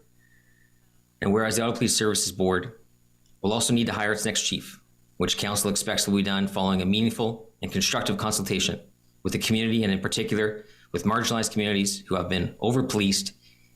And Councillor King will be key to these efforts, given his role as Council Liaison for Anti-Racism and Ethno-Cultural Relations Initiatives. Therefore, be it resolved that City Council approve replacing current City Council appointees for the Ottawa Police Services Board as follows, effective immediately. 1, Councillor Eli L. Chantieri in the seat reserved statute for the mayor, replacing Councillor Diane Deans, and that Eli L. Chantieri be recommended to the board to be its chair. 2, Councillor Jan Harder, replacing Councillor Caroline Meehan. 3, Suzanne Valiquette, replacing Sandy Smallwood, who has resigned.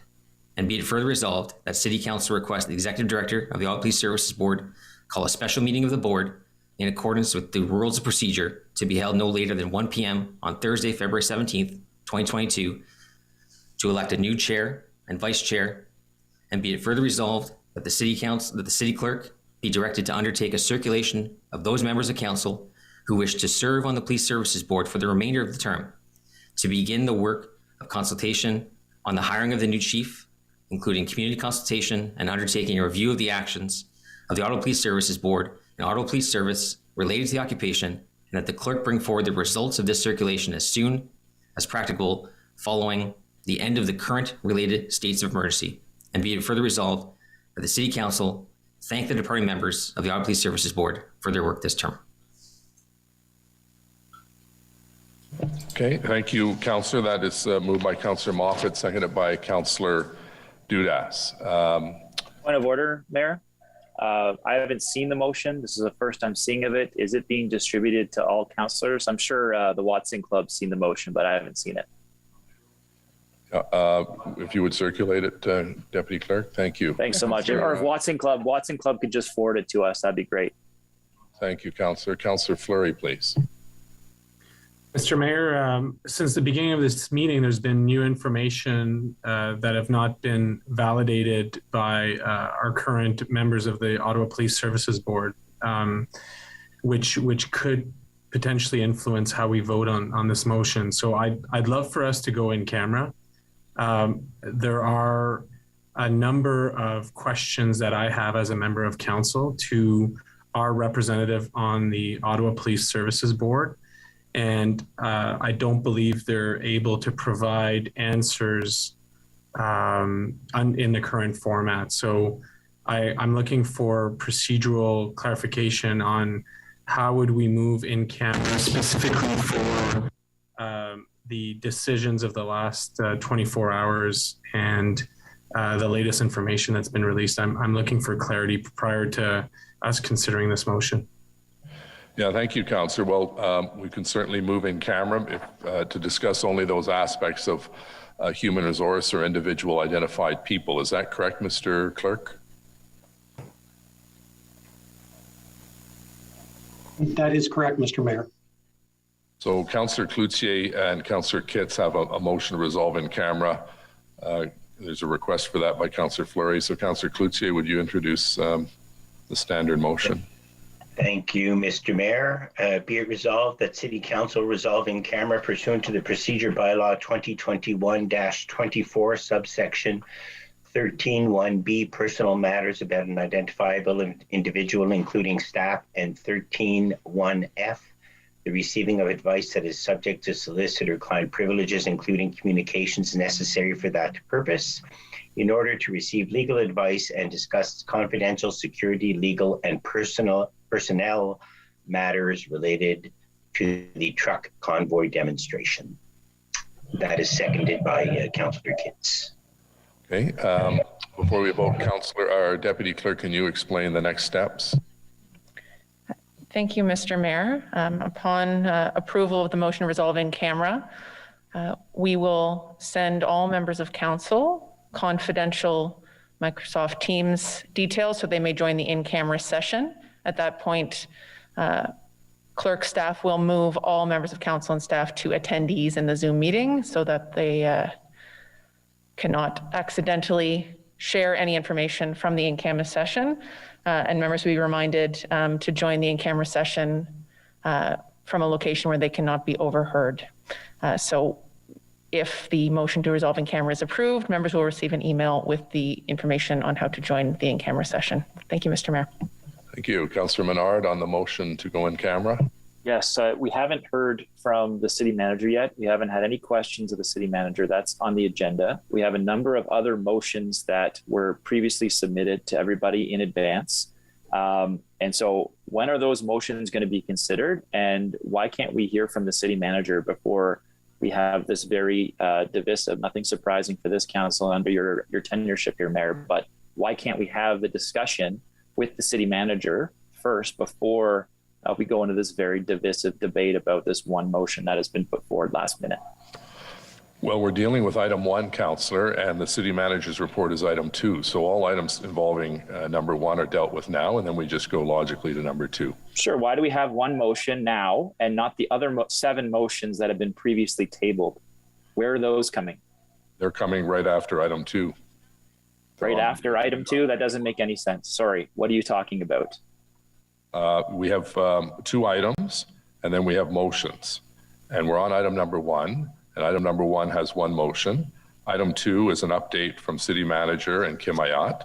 And then the third aspect are the motions that we received in reverse order. So we have a motion now from today. So is that motion going to be considered third after the briefing from the City Manager? I'm wondering why we're considering it now, why we're going in camera now when all the other motions haven't been tabled. We've just given credence and favoritism, again, under your chairship, as is the usual case with you, Mayor, to one particular motion.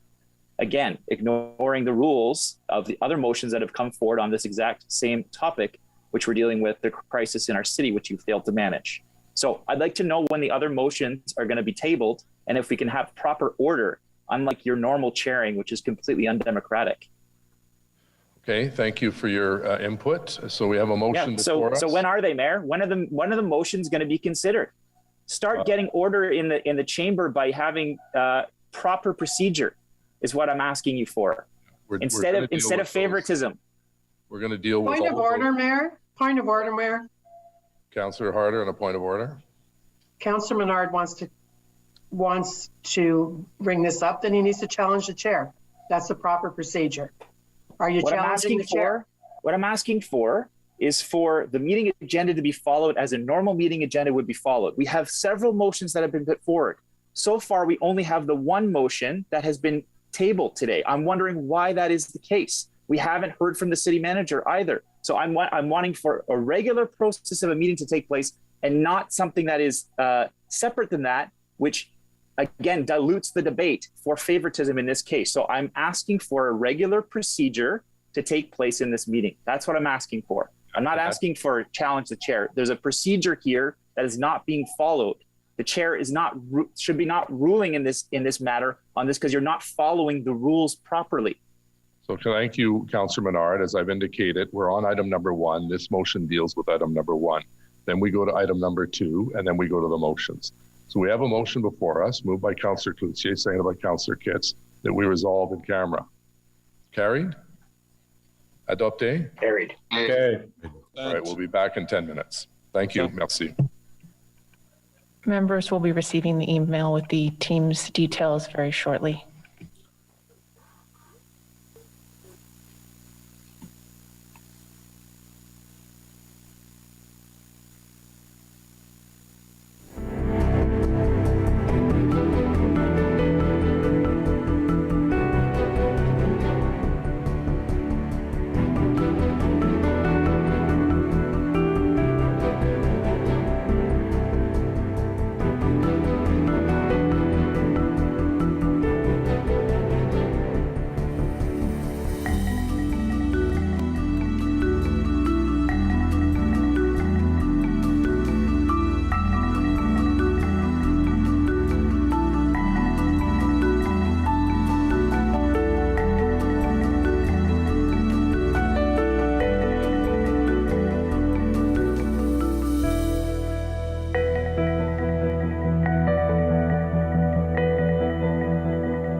bien, merci.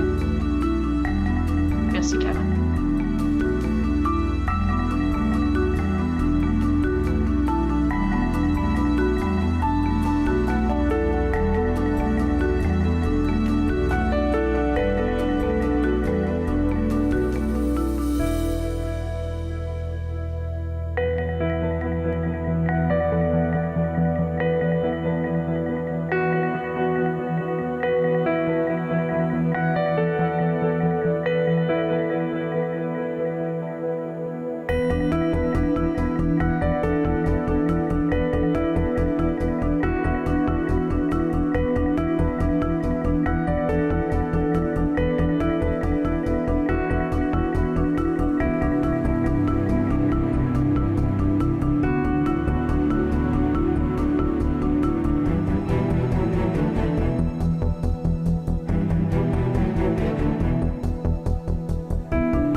Ladies and gentlemen, for the benefit of those joining us online, the Ottawa City Council just met in camera in order to receive legal advice and discuss confidentiality, security, and personnel matters related to the truck convoy demonstration and the motion that is before Council. These matters will not be reported out as they relate to subsections 13.1b, personnel matters of an identifiable individual, including staff, and 13.1f, the receiving advice that is subject to solicitor-client privilege, including communications necessary for the purpose.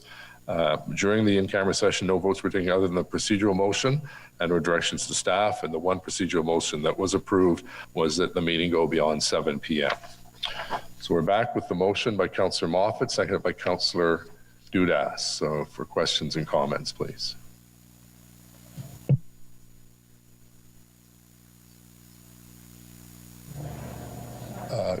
Councillor King, please. Thank you, Your Worship. As a member of the police board, I was pleased to have the opportunity to improve the strategic direction of the police service under the leadership of Chair Deans. While board members cannot provide structural reform to policing, since that is not the role, and that's not the role at the board level, but is the role of the province, the chair, in my estimation, worked towards substantive functional reform of the police service within the framework of the Police Services Act. Under her leadership of the board, she committed to doing things differently and undertook exploring more innovative and progressive approaches to community safety and well-being to produce better outcomes for everyone residing in the City of Ottawa. Most importantly, she was committed to listening to all community members, despite the many difficult conversations we undertook with the community. It was a difficult journey, but I'm happy to have taken it in my short time at the board with the chair. Over my tenure under her leadership, the board had voted for the creation of a new independent community-led mental health strategy to detask police services for most mental health interventions. And we saw that shift from the police services board to the city as the board was listening to the community. We meaningfully worked to reduce funding below current 2021 budget levels in order to jumpstart shared social service responsibility for public safety in the city. We approved a mediated consultation process to address building trust with Black, Indigenous, and racialized communities with the Police Services Board. We worked to address workplace harassment and violence through a multi-year action plan. We approved the development of a partnership to work with Black, Indigenous, and racialized organizations to engage in alternative models of public safety. We formally developed ties with the city's new anti-racism secretariat and the police service to share best practices concerning the enhancement of equity and human rights to address institutional racism at the police service. And we worked with board colleagues at the board on its policy and governance committee to monitor the implementation of the police services equity, diversity, and inclusion plan. In the course of this crisis, we fully exercised our responsibilities in the most serious way as defined by the Police Services Act and fully exercised those duties in terms of oversight. Just last night, we were asking all the hard questions that were necessary. During this crisis, we made every request for necessary resources and asked the toughest questions at regular intervals, both in camera and publicly, as a collective to pursue the rapid conclusion of this illegal occupation. As we know, the Police Services Board by law cannot and does not direct or interfere with operational matters of the police service in order to ensure that the police have independence from political influence when enforcing the law. We've all seen our email boxes explode with people telling us how to undertake tactics. We don't serve that role in a democracy. Responsibilities for operational matters are ultimately under the full authority of the Chief of Police. These constraints made for understandable frustration in the community. Everybody's frustrated in this situation. But the reality, with one of my former colleagues at this board, he did note that the police governance model is set up for failure in Ontario. And I think that this is really demonstrating that. This incident has really brought this challenge around police governance to the surface.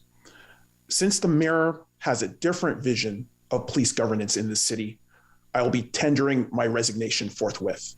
Thank you, Mr. Mayor. Great. Thank you very much, Councillor, and thank you for your service. Councillor Menard, please. Well, there you have it, Mayor. You just saw Ralston King resign from the police board because of your actions and your club's actions here. You've been writing articles in community newspapers about the city's anti-racism strategy. And you've referenced Councillor King in there repeatedly, article after article. And now this last second intervention by you, which most members of council that you've systematically guided since the beginning of this term, we're not aware of. So really what you're doing here is blowing up the police board in order to insert your own people that'll be loyal to you like you've been doing all term on every other committee. So I've got some questions because I also see a story about an interim chief being hired, and I want to make sure that the facts are on the table. So did the OPSB have the authority to appoint an interim chief during this crisis? If I can, as the chair of the board, I'd like to answer that question because I think it is best directed to me. I feel a need to explain the structure of the Ottawa Police Services Board. The Police Services Board is wholly independent from council. Council appoints 3 members of council to the board and 1 community member. But that is the only role for Ottawa City Council in the functioning of police services in the city of Ottawa. Police services have their own oversight body. It's called the Police Services Board. It has its own act, the Police Services Act, and its jurisdiction is under the Solicitor General of Ontario. The board is the sole decision-making body of police services in Ottawa, the sole governance body. It's an oversight body. It's a body of citizens. It has very limited powers, cannot direct the chief, cannot direct operations. It ensures that the main purpose of the Police Services Board's oversight role is to ensure the provision of adequate and effective policing in the city of Ottawa. And other than that, it's to hire the senior command for the police service in Ottawa. So those are the primary functions. So when you ask the question, Councillor Menard, did we have the authority? We have the only authority. City Council does not have any authority to appoint or make decisions about the senior command. That rests solely with the Police Services Board. I appreciate that, Chair Deans, and I'm trying to get the facts out for the public as well, because I've seen some stories that are not accurate saying that there's been a permanent chief hired, which is inaccurate. So did you act within the law when you hired an interim chief, and is the appointment indeed on a short-term interim basis in this case? Yeah, so the Police Services Board, and let me just say how unfortunate I feel that this situation is today, because the person who was selected to provide an interim function as chief until we could go through a proper community process of hiring a new chief, that announcement has not been made by the Police Services Board. And so, having people hurl allegations at him and before it's even been announced and before I've even had an opportunity to speak to Deputy Chief Bell, I think is just horrific and unbecoming of this council to pull this stunt today, but we've been on this council long enough to know how this council functions under Mayor Watson's direction. So I don't think it's entirely surprising, but I think it is very unfortunate. Yeah, absolutely. It is quite disgusting what's happening here today, and I'm disgusted with many of my colleagues here today. Mm-hmm. I understand that Sandy Smallwood has also given his resignation. Mayor, did he give you a reason why he resigned? No, I didn't speak to him. I have a reason he sent me. He said that he notified, hold on, let me just find it here.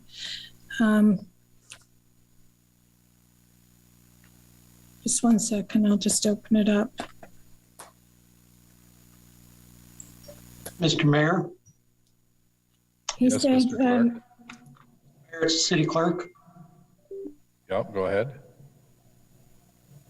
I would just like to ensure that if anything is read from other people, that they have provided their consent, that council share these types of information and whatever the correspondence may say. I just want to state that.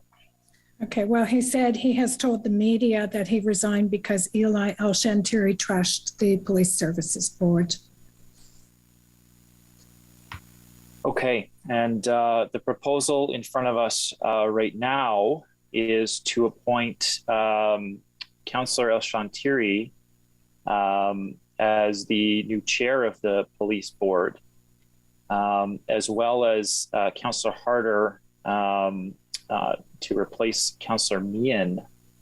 I'm just wondering why that decision is being made, Mayor, or to the mover of the motion. What is it that Councillor Harder can bring to the position that you think is so important to replace a person who's been asking tough questions at the police board, like Caroline Meehan or like Ralston King?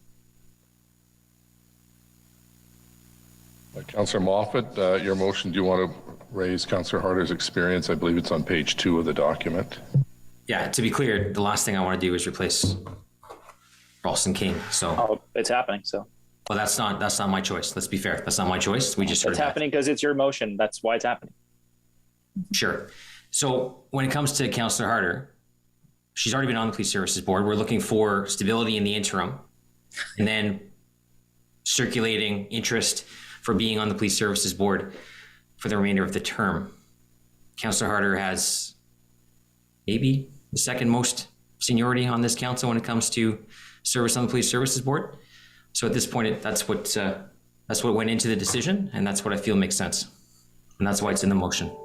Okay. Thank you for that. I don't think respectfully that is enough of a reason to replace this member. So I respectfully disagree that I'm shocked this is happening at this point, given the amount of people you're replacing here. And I think that they're being thrown under the bus for very political reasons. And it's unfortunate that's the case. I also would just note that this emergency meeting we've had has been canceled twice now. It's supposed to be Monday. And now we've got, the entire board almost resigning. Certainly all of council's appointments. The provincial appointments would remain, as I understand, although maybe they'll resign too, given what's happening here today. So I'll probably get back on the list, Mayor, but very disgusted in your actions today. Councillor McKenney, please.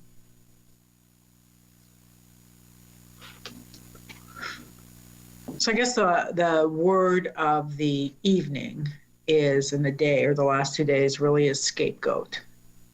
And what we've scapegoated now is the first Black police chief in the city of Ottawa, only the second woman to ever chair Police Services Board.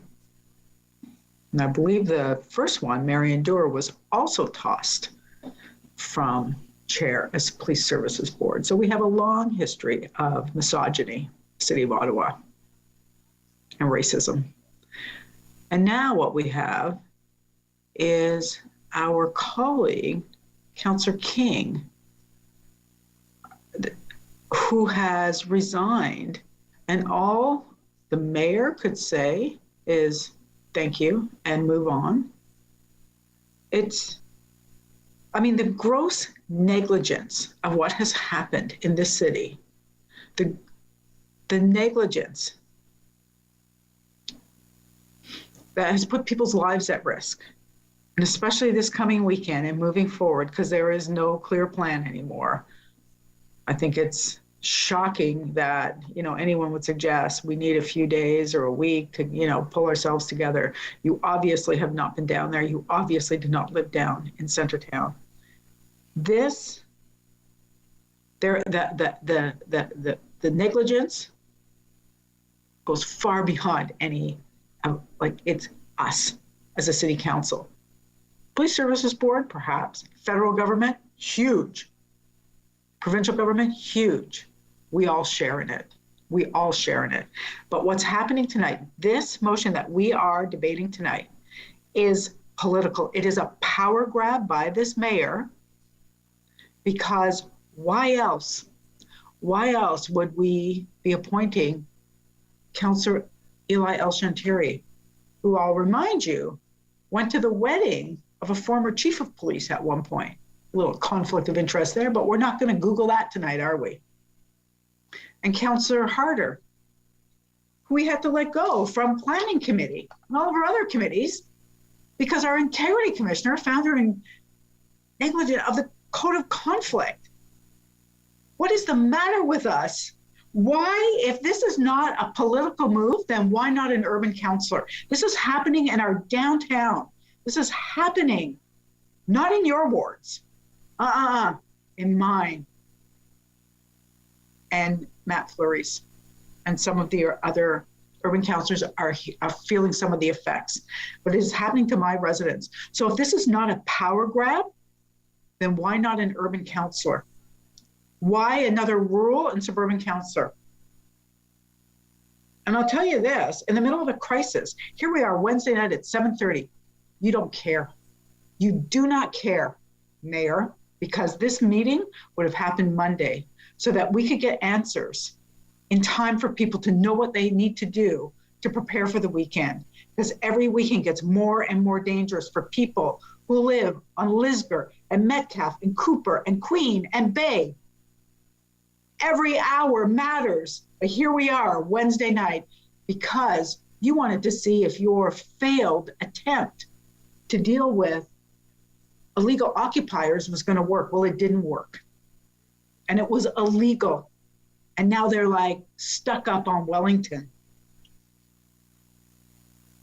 We had a 21-year-old who knows more than we do, went out and got an injunction against horns. Honestly, this is I can't even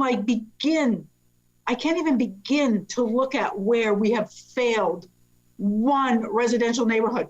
Public health. When the floods happened, when the tornado happened, they went out.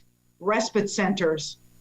They went out. Wellness checks. I'll finish. I will finish. You'll cut out from my mic, but I will finish. Wellness checks. Respite centers.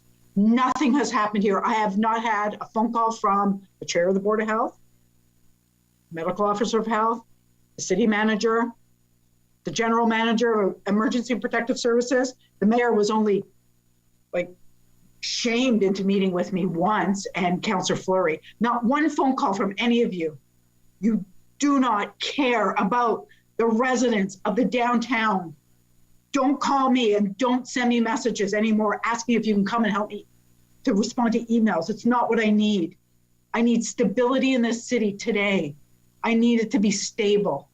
And getting rid of half of the board of the police services is not stability. It is not what we need today. There will be time. There will be a postmortem and we'll all answer to it. There will be an inquiry and we'll all answer to it. Did we ask? I will too. I will too. Did I ask the right questions? Did I do enough for the people who elected me to keep them safe? We will all ask for that. We will all answer to that. But now this is because you don't actually care. If you cared about the people living on Kent Street, if you cared about the people living on Bay, living on Lion, living on Queen, we would not be having this conversation tonight. Instead, at 7:32 now, we would be asking our police, we would be asking our emergency response, we would be asking our city manager and our mayor, what is the plan for the weekend?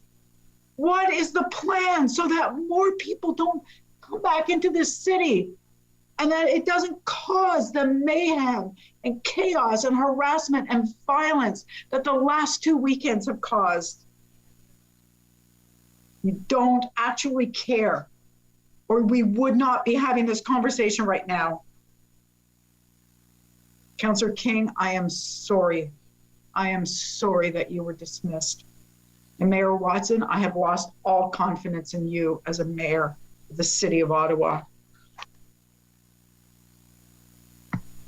Thank you. Councillor Meehan, please.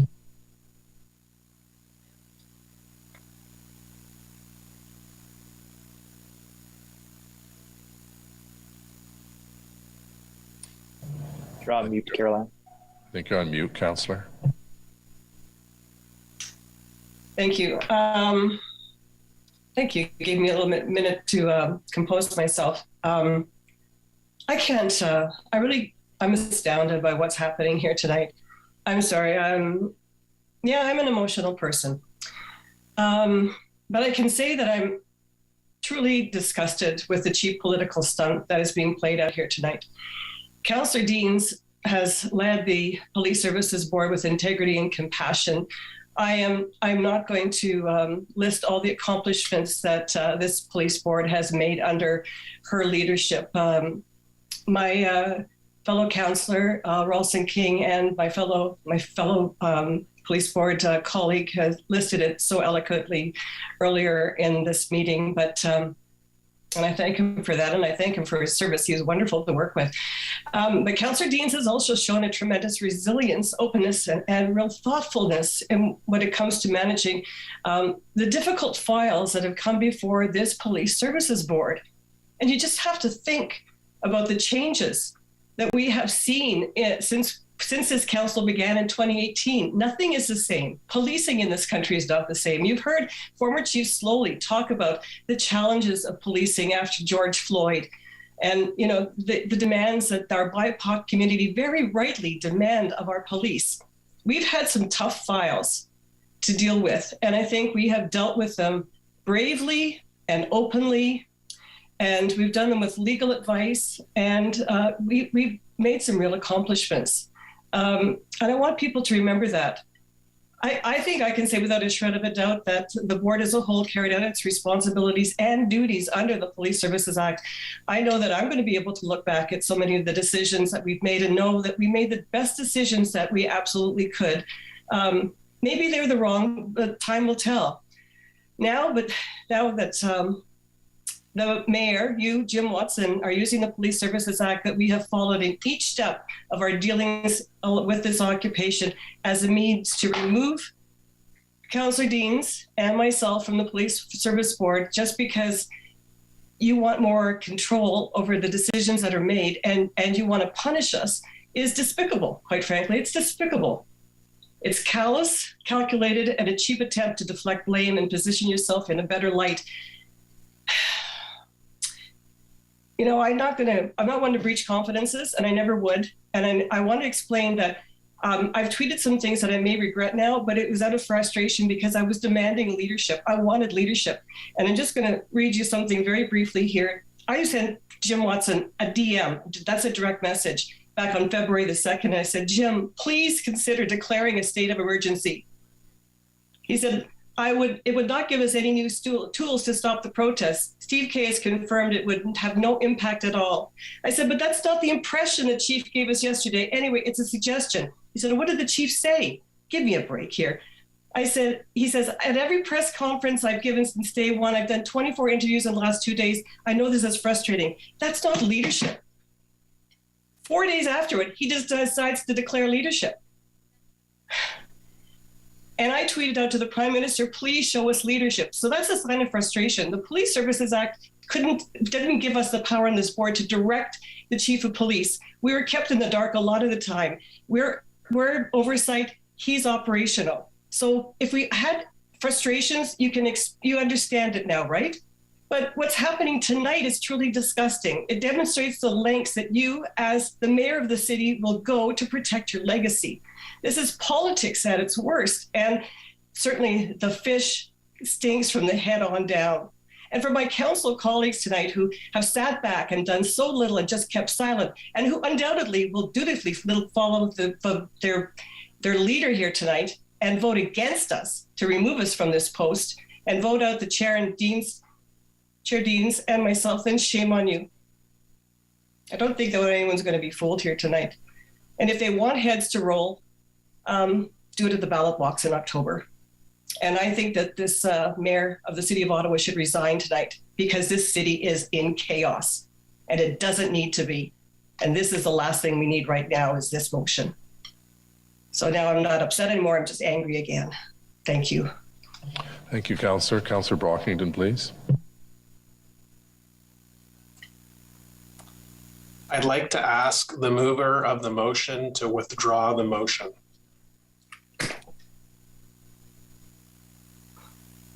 I acknowledge your request, and I will not remove the motion. I will be voting against the motion. I do have a question for either the city clerk or the solicitor, and that is, what happens if the provincial appointments to the Police Services Board tender their resignation?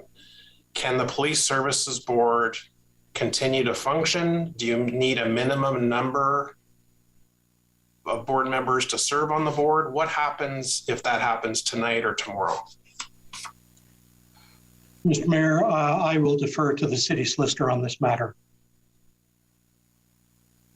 Mr. Mayor, under the Police Services Act, in the event that there is a vacancy amongst any of the members that are appointed by the province is required to move expeditiously and appoint a replacement forthwith. In order for the Police Services Board to function, does it require a minimum number of members to serve? Mr. Mayor, the police board has in the past operated with fewer than the 7 members that form its entire complement. In the ordinary course, it would function based on a quorum, so that would be 4. Which, and appreciating that, given the amendments to the act, the majority of members of the board are appointed by the municipal council. Fair enough, but we did have Councillor King tender his resignation tonight, and if other members resign overnight, then there might be a period of time where there is not a quorum of the Police Services Board to function. So there is a significant risk here in that. May I have some information on how the citizen commissioner vacancy process was filled? The Commissioner Smallwood resigned today. We have a name already being put forward. How was that name selected, and what type of process or other names were considered for that appointment? Suzanne Valaket is one of the most recent public appointees. She was a public appointee from the province. That their term was up at the end of the last term of council, and I think shortly after last term of council, and they got replaced by the current provincial government and their appointees. Suzanne Valaket at the time had actually reached out to me and requested that they were interested in staying on the Police Services Board at that time, and was not interested in being replaced on the board. Unfortunately, they were, but they do have an interest to continue to serve again on the Police Services Board. And it's the most recent public appointee that has stepped down, it's a logical choice to replace Mr. Smallwood. Isn't it up to the province? I appreciate that information. No, because it's our appointee. I appreciate that information. Thank you. I can't add too much more than what my colleagues have said, both in camera and now in public. It's 100% politics. Our very first meeting as a council at our organization meeting, when we saw who was being appointed to which positions, knew this was about building a coalition. We saw that from day one, and that's carried forward throughout the entire term of office. And this is about building that insulated coalition of like-minded people who vote the way they're told and carry votes. And that's how you get the mayor's agenda passed. We've seen that from day one, and that's always been that way.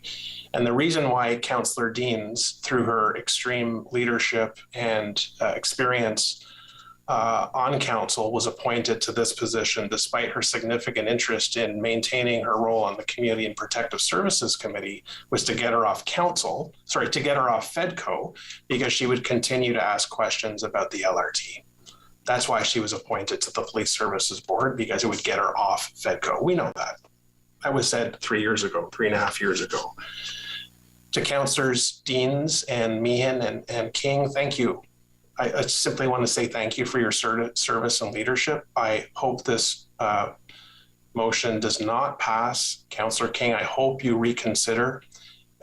Your contributions have been valuable as well. Perhaps your term has not been as long as our colleagues, but the genuine attempts to reform the Ottawa Police Service have come this term of council because of the leadership that we've seen from our colleagues. And I want to thank you, and I also want to acknowledge that publicly. And we can't get there unless we have the right people on our commissions and on our boards and on our committees who are going to do the really hard work. Heaven knows we have other commissions at the City of Ottawa where the trains have come off the track, if I can use that pun, and we never had a conversation about leadership when we should have had a conversation about leadership. I will not be supporting this motion. Thank you. Thank you, Councillor. Councillor Cavanaugh, please. Thank you. I too will not be supporting this motion, and I want to give my thanks to those who have been working so hard these last few weeks on the police board, to Councillors Dean and Meehan and King.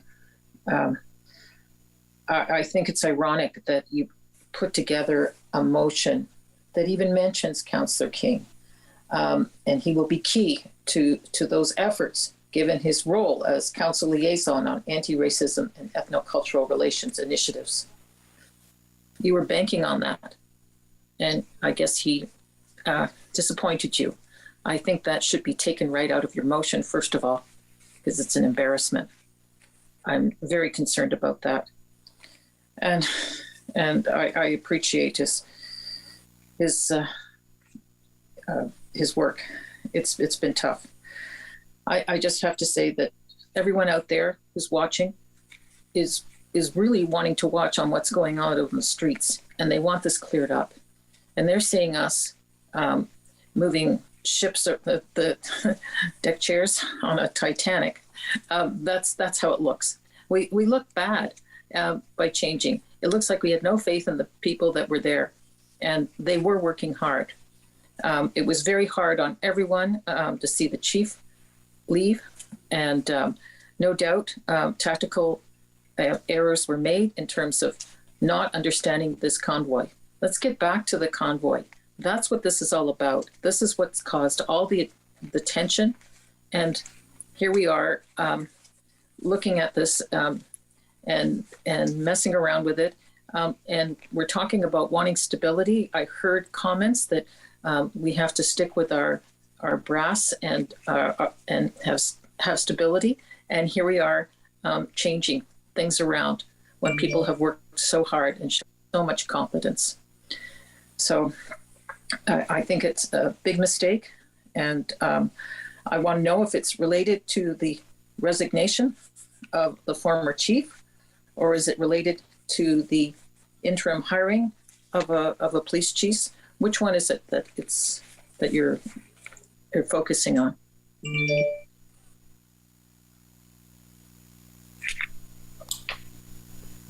Anything else, Council? You're asking me? what I'm focusing on with the motion, Councillor Kavanaugh? Yes. Yes. It's a number of things. It's the behavior of the Police Services Board and some of its members over the last 2 weeks, 2.5 weeks. It's a number of things. I mean, I could get into it, but ultimately, Police Services Board members are to act in accordance with a code of conduct. And I feel that has not occurred. I feel the public has lost confidence in the actions of the Police Services Board and the ability to lead. I feel one of the caveats of the code of conduct is specifically that the board members shall uphold the letter and spirit of the code of conduct set in this regulation and shall discharge their duties in a manner that will inspire public confidence in the abilities and integrity of the board. I don't feel they've done that. At least I personally feel they haven't done that. I'm moving this motion because I've lost confidence in these members of this board. Why isn't there an investigation by the Integrity Commissioner if that's the way you feel? We can certainly put that forward after tonight. I clearly don't agree. I've seen a pretty rough time here, and it's unprecedented. We all know that. But we were ill prepared in terms of a police force, and we're hoping this will end still. We're still in the middle of it. It's day 20, and it looks like day 21's coming up and beyond. Anyway, I obviously disagree with you, and it sounds to me the way you're saying it is that this is your personal opinion. That's what you pretty well said, and I'm sorry it's coming forward as a motion. Well, as a representative on this council, I was ill prepared to learn of decisions made in camera while they were being made in camera in the media. During this meeting, learning of decisions made by this Police Services Board unilaterally in the media. We should not be kept in the dark as members of council. I hear that all the time. In fact, that happens to me all the time. So join the club of those who are not in the know and find out through the media something that's going to happen. Okay, thank you. Councillor Dudas, please. We are 20 days into an occupation of our city. We have heard loud and clear from the public, from all areas of our city, that they have lost trust in the police service, that their confidence in their ability to act has not just been eroded, but it is gone. We've seen our chief resign, a chief who is lauded as coming in to change the dynamics and the culture of a police force that really does need to have that happen. We saw him resign.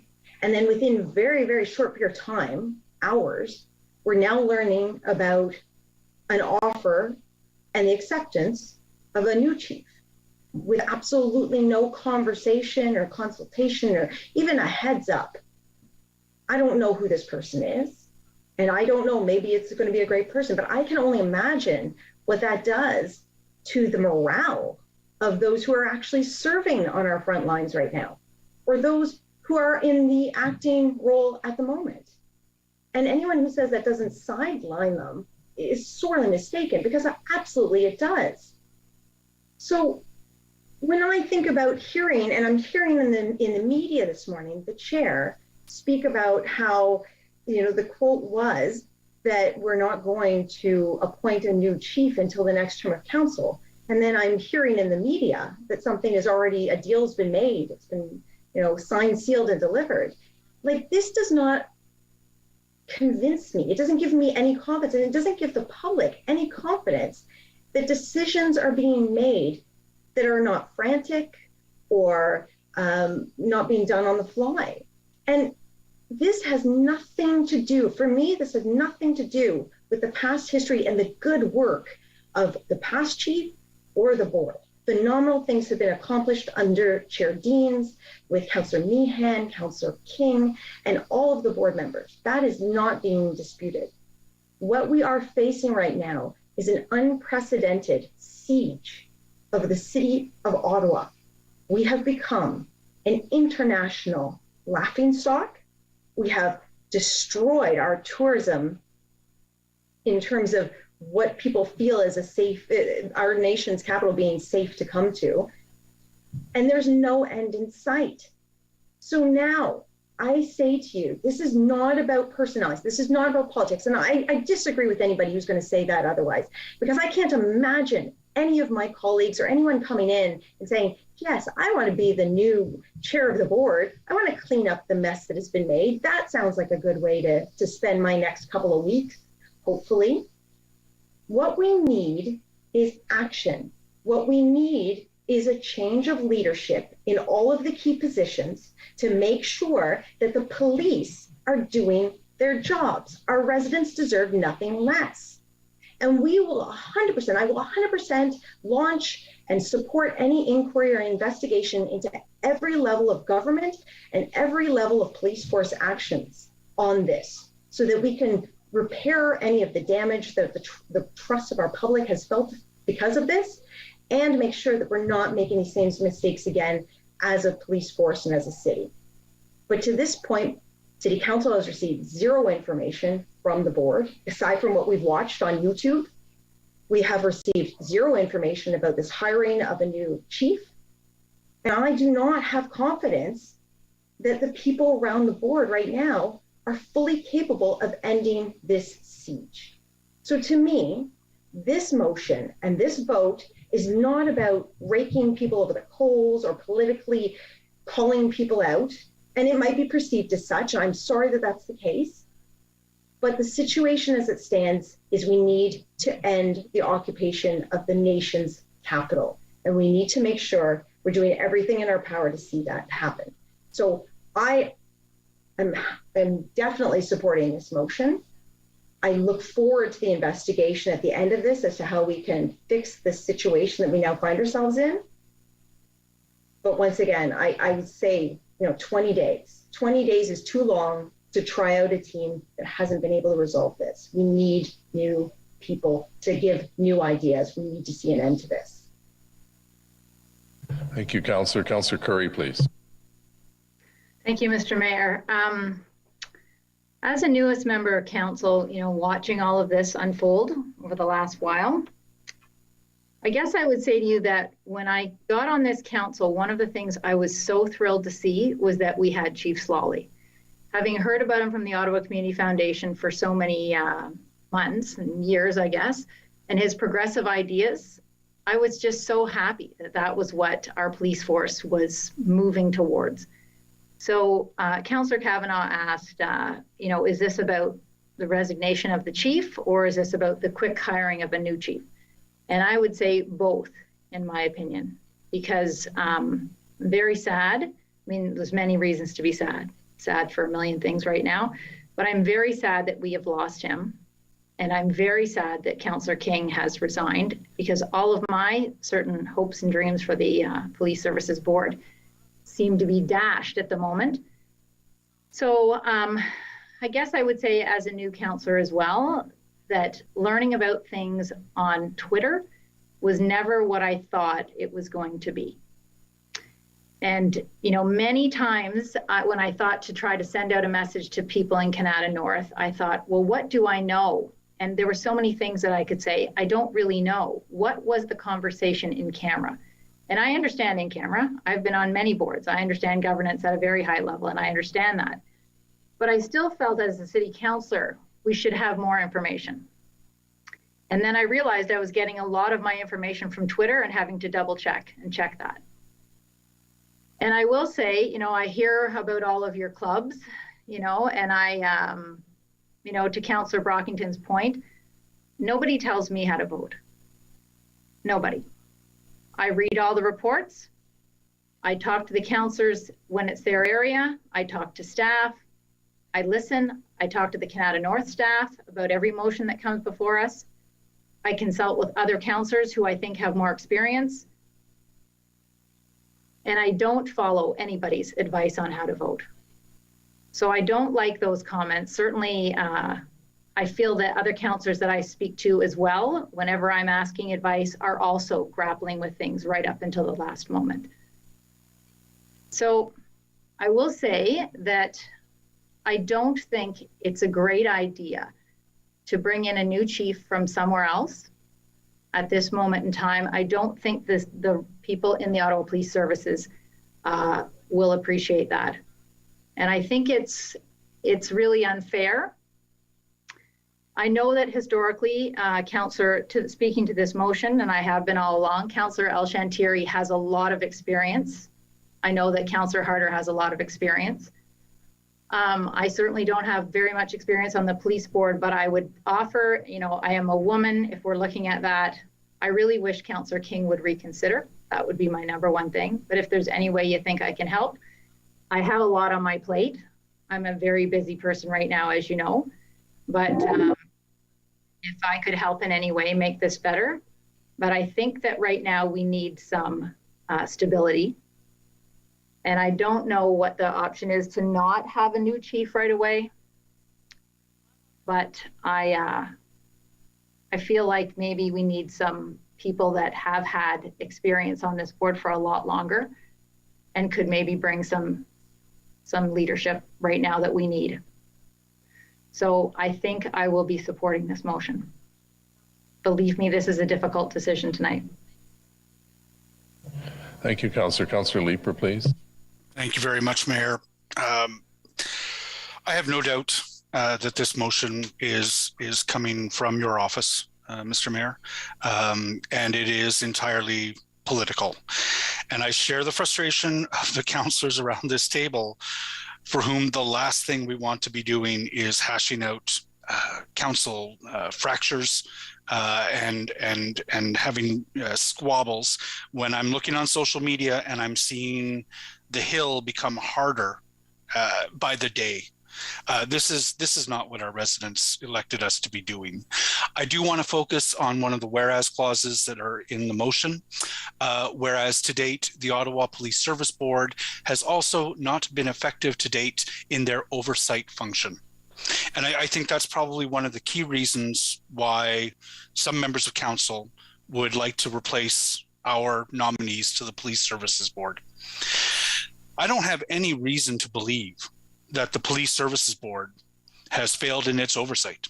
I believe that they have been making the efforts that are available to them under the Act to try to get the police to act and to restore order to this city. And Mr. Mayor, earlier I asked Chief Bell whether you've been in briefings with him, whether you've had the opportunity to weigh in. And Mr. Mayor, I heard yes. You've had the opportunity to speak directly with Chief Slowly and with Chief Bell about the direction in which this occupation is heading. You've had the opportunity to negotiate your own deals with occupation organizers. You've had the opportunity to collaborate with the councillor who is most affected in all this, but haven't. I didn't sign up to be a part of a party on a municipal council. When I first ran for office, I was looking forward to being one of 23 independent councillors collaborating with one another, the tension of trying to come up with common solutions. And the last 7 years have been extraordinarily frustrating on that front. Tonight, we should all look in the mirror and look at our own failings, because we have all failed in one way or another. But Mayor, if your motion is going to pick out the Police Services Board for particular failings, I would ask you to look in the mirror. This isn't a good time to be scapegoating people. We've lost a chief of police. I'm going to ask the mover of the motion again to please withdraw this. We have a second item on the agenda, which is the items that are within City Council's purview to work on. I have a motion coming forward to see if we can make sure that staff have the permission they need in order to accomplish road closures, to keep our city from being flooded by more occupiers this weekend. I'd like to get to that business, because this is theater and this is politics, and it's not what I signed up for. I will leave it there, Mayor. I will not withdraw the motion. You have the floor. Call the vote if you want to. I would like to hear, I know that there are some speakers from whom I would still like to hear. Okay, thank you. Thank you, Mayor. Please. Merci, Monsieur le Maire. Thank you very much. And you know, my colleagues have called this a political, we're in a political environment, in a political year, in an election year, but it is governance. It is governance, and it is putting in place, restabilizing a structure to solve the current occupation, to provide the governance for our police service to solve the current occupation. And many have commented on the current chair of the Ottawa Police Services Board hiring an outsider to do that, and the judgment behind that. And she had information and she acted. And my colleagues have commented on it. And that's just where I am with respect to the current conversation. But that being said, Mr. Mayor, and I don't know if this would be a friendly amendment to the mover of the motion or a separate motion, but I would ask the mover of the motion if I could add item in the first, therefore be it resolved, add item number 4, and it would read as this, Kathy Curran. Could we ask that it be put on the screen just because you're referencing it? Well, if you could look at the current motion, and I have not written it out, but look at the current motion, adding in the therefore be it resolved, item number 4, Kathy Curry, comma, replacing Ralston King, who has resigned. So, Councillor Moffat, is that a friendly amendment? Well, disappointingly, I mean. Can we not look for an urban councillor? Like, is that like so beyond everybody's imagination here? I don't know. Just think inside the Greenbelt. I don't know. I'll send you a map. How's that? 50% of the population there. Pathetic amendment. Mr. Mayor. So, and if Councillor Moffat, if that is not a friendly amendment, I am prepared to move an amendment. No, it's not unfriendly. I just rather not have to deal with this. But no, it's. But the reality is, our colleague Councillor King has advised us this evening. And is that any chance? Just to be clear, is that formal? Is that that's official? That the clerk's office needs nothing formal right now from Councillor King aside from his comment already that he's resigning? Just don't want to put forward a motion before the person's even officially off the board. Yeah, could he reconsider? Point of order, Mr. Mayor. I have submitted my formal resignation from the Police Services Board to David White, the Police Services Board solicitor. All right, I have to accept that with the reluctance I would have accepted Chief Slowly's resignation. As a result, it is friendly. Thanks. Okay. Thank you. So just to reiterate, item number 4, Kathy Curry, comma, replacing Ralston King, who has resigned. Thank you, Councillor Moffat. Anything else, Councillor? No, thank you. Councillor Menard, please. Yeah, I'm on my second time speaking, Mayor, so you may want to go through the list. People haven't spoken first, so I can go back on my second time. Okay, thank you for that. Councillor Eglai. Yeah, I'm just a couple of things. Just want to follow up. I posed to David White the question about access to in-camera briefings for council members at the board, and he was going to look into it and get back. And I'm wondering if he's able to share that with us now. Mr. Mayor, as to the possibility of it, yes, certainly it's something that's possible. That said, it is obviously within the purview of the board to determine whether it is prepared to invite other members of council or other people into those confidential sessions. As I say, in terms of what information the board, even absent other members of council, can receive from the police is again still subject to whatever operational considerations may exist or planning from a law enforcement perspective. No, I appreciate that. And I guess what I'm saying is I don't know how this is all going to end, but I would hope whoever ends up on the board, chair or otherwise, that they give this request serious consideration. Because while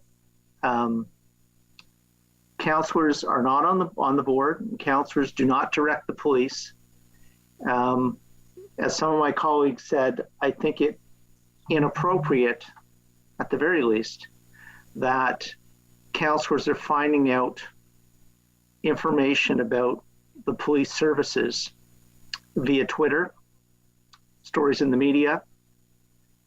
We do have a stake in this. They're all of our residents. It's the Ottawa police force, even if it doesn't answer directly to council.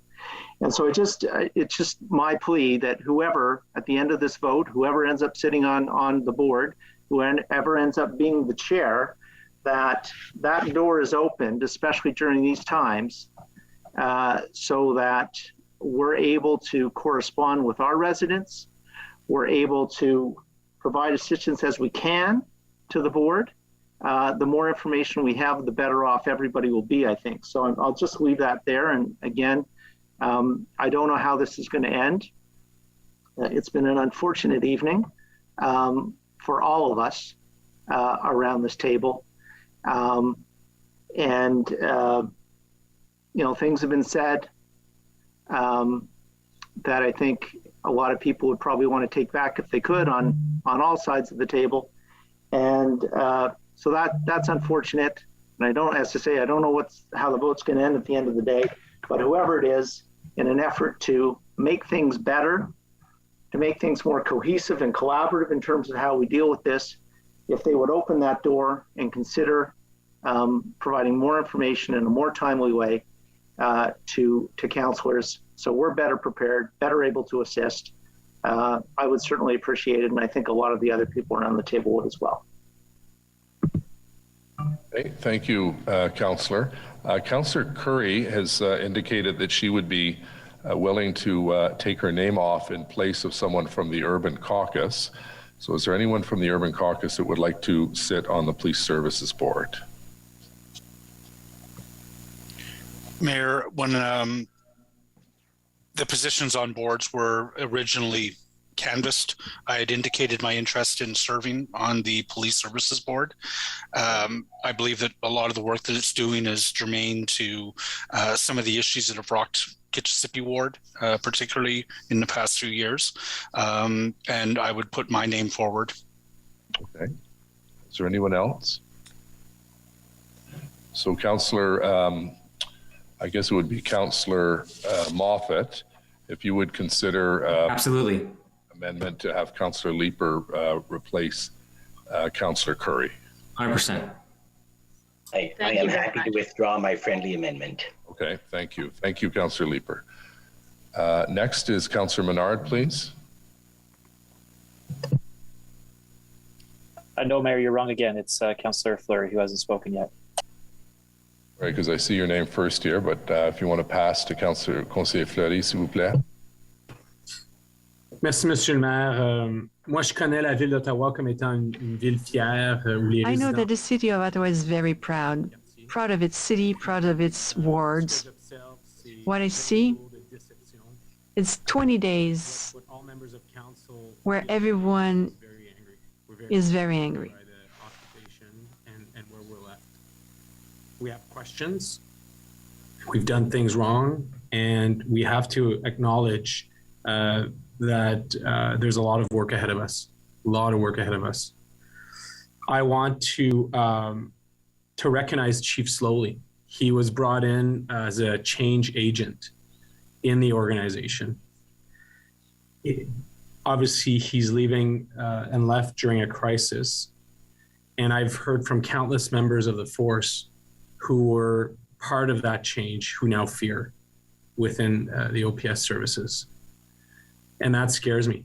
It scares me because a lot of people said things and did things and took on roles and leadership responsibility that now are left very vulnerable.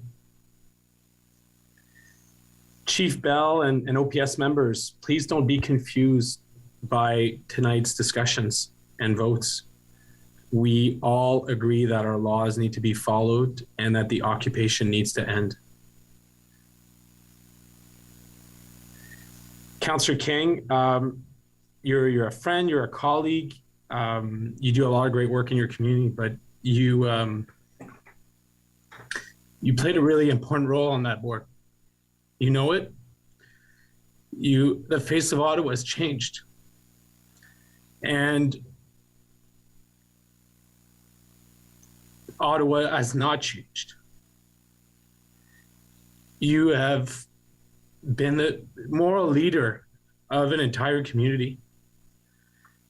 I would really ask that you reconsider. We have a lot of things to heal. And although there is divisive votes tonight, I think we could 100% all vote for you and the work that you've done on the board. I am a proud member of council because of people like you. Because you have guts, you've come forward, you speak up your mind. And I want to extend that to the board. Diane and Carol Ann, the hours and hours of slugging that you've had, tough discussions, even before the budget process. And, I don't know that we've landed perfectly, but I have to say that the amount of hours of dedication to our city, to the organization, I question none. I want to thank you for that. I think that you've listened, you've pushed, you've asked, and you've demanded. And that's all that we can ask from friends and colleagues on council.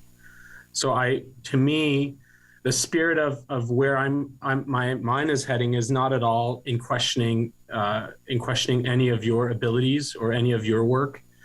I will leave it to chairs and inquiries to do the full review of what this has become. I'm looking for stability, and when this motion landed today, to me it wasn't clear where I was going to vote. But I am questioning, and Councillor Deans, I will ask for your clarification.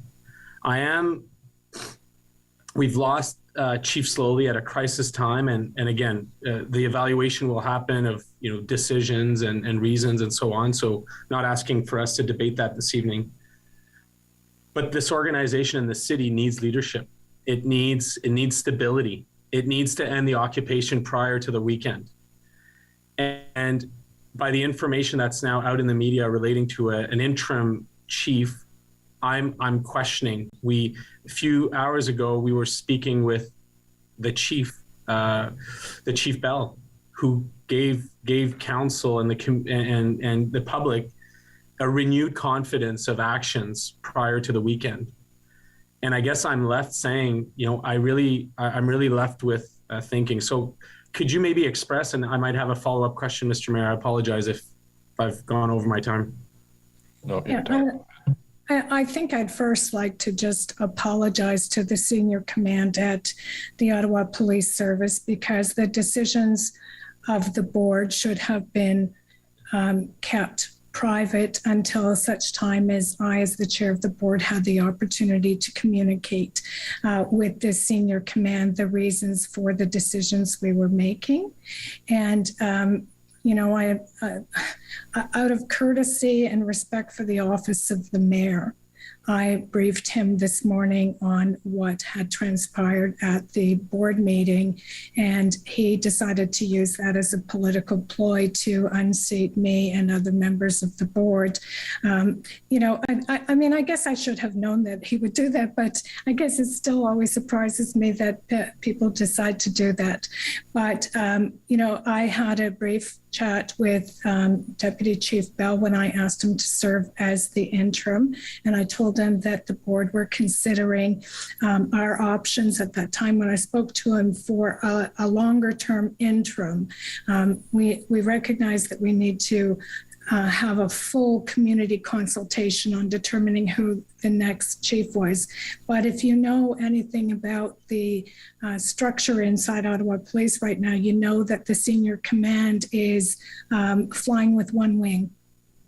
We have one of the senior deputies on suspension with pay, and Chief Slowly just left.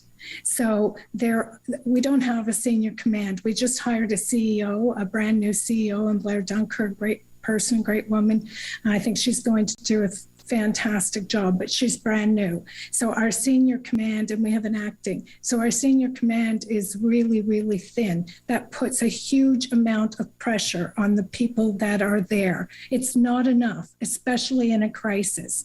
And the board, who, by the way, has the decision-making power. This body doesn't. I know you're all so offended that I didn't share it all with you, but you have no decision-making. We operate under a different act. You don't have a role to play. That's the simple fact. You don't. And so when the board made the decision, the board made a decision to go with an interim that would bolster the senior command and assist with the plan to end this crisis as soon as possible.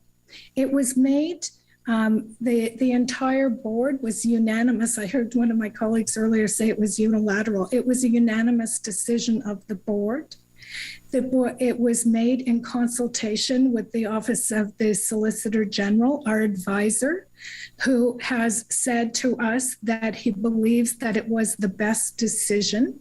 It does not change Deputy Chief Bell's role in the organization. In fact, he will be well placed to be the next chief of police. It's assisting, and it was choosing someone who had a skill set that we believed would be helpful, one, for the interim, and two, for assisting to bring an expeditious end to this illegal occupation of our city. And it was the board's decision to make. It was made thoughtfully, and I'm just actually gobsmacked that council, who have very little understanding of the very complex world of police, have decided to use this political ploy to second guess the people that serve on that board. And I leave myself aside, but I have to say, for the members of the board that have given so much of their thought and their time and their knowledge base to this board, what you are doing here tonight is just despicable. And can I just clarify one point? We have an interim chief right now in Chief Bell. We all want an end to the occupation. We heard Councillor McKenney raise that countless times, that we need to focus on the city's plan ahead of the weekend. Mm-hmm. That's where my focus is. I know that, and I'm not challenging, the reasons that the interim environment's you've been put into. I guess where I'm challenging is saying we're creating a conflict zone. Why, in that case, the folks that lead the RCMP right now, why don't they lead this call and leave the deputy chief in his role? Like I want actions on the ground, as the entire city and community want. And I fear that what we've just learned is another delay, like that we're going to go through an extremely long weekend without the confidence. That's how I'm left feeling. The plan will not change depending on who is sitting in different command. The plan has been established. I can tell you, I'm aware of what the plan is. The plan is in place. It will not change. It will be bolstered by the addition that the board thoughtfully made to this plan. And we all want the same thing. And I can tell you that the board was asking over and over and over again for a plan. We finally have a plan. It's in action. And now that we're probably about to be able to bring an end to this thing, or hopefully very soon, I'm sure that the people that want to sit in our seats are happy to take credit for the work that the board was doing with the senior command. But I leave myself out of it. That board worked so hard. I just have here the pages and pages I know you can't see it, but of all the work and the briefings and meetings that the board did, there's 9 pages of it in the last 20 days that the board was doing to assist in this. And I know the public doesn't see behind the scenes what was happening, but there was so much work happening behind the scenes that you all have no idea about, that I can tell you the plan will change regardless of who's there.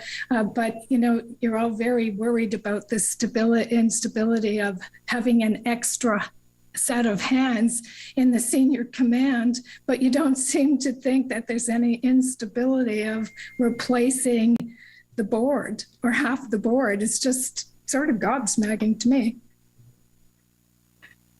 Anything else, Councillor Fleury? No, thank you, Mr. Mayor. Councillor Menard, please. Thank you. Do I get a turn? I think yes. you're next after Councillor Menard. Well, Councilman Menard offered to step aside because he's on the second round, and I haven't. You go ahead, Councillor Deans. You Thanks. can go for it. Thanks. I just want to start by exploding a few of the myths that I've heard around the table.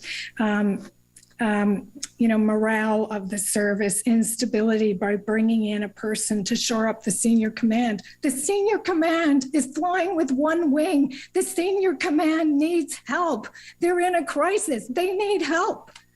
The board knows that because the board has been working hard on this. None of you know it because you don't have a role to play. The senior command needs the help. And that is why the board unanimously made a decision to get them more help that they needed right now. So, you know I know you're all very wise, but you don't know what you're talking about. It's just as simple as that.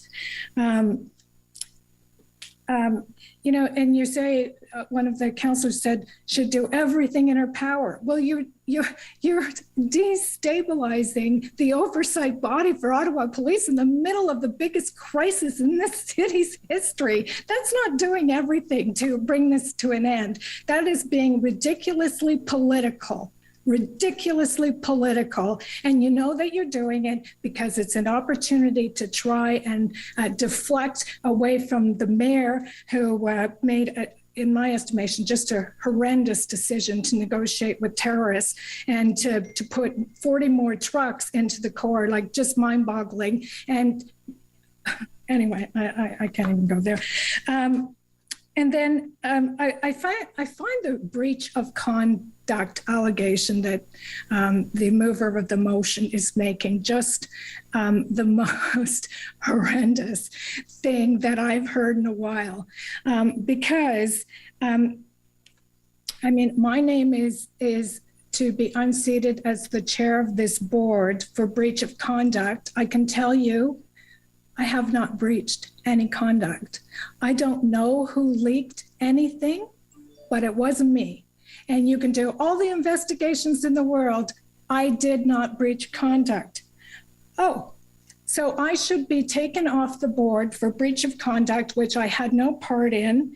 But when Councillor Tierney leaked a legal memo on the Rideau sinkhole, no consequences to the Watson Club.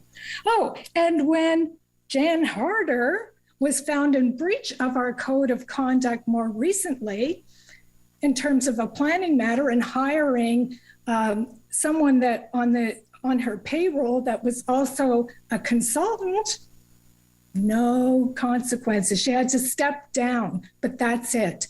I did not breach any code of conduct, and I'm being told I'm being replaced for a breach of code of conduct. Anyway, it's just fascinating little aside. I want to talk about the board. This board has worked effectively as a board for the last 3 years, and yes, we have been criticized. The board brought in the first Black chief in our history, which we are very proud of, to change the way policing is done in the city of Ottawa, because frankly, it was way back in the 1950s. It was very much a half a century back. And we decided to bring policing into the next century. And we have made a lot of enemies doing that. The Police Association, who want a law and order cop at the top and who want all the money City Council will send their way, are not happy with us. And the far left, who think we should defund police and not have a police service at all, oh, they're not happy with us either. But you know what? This board was determined to bring about progressive change to policing in the city of Ottawa.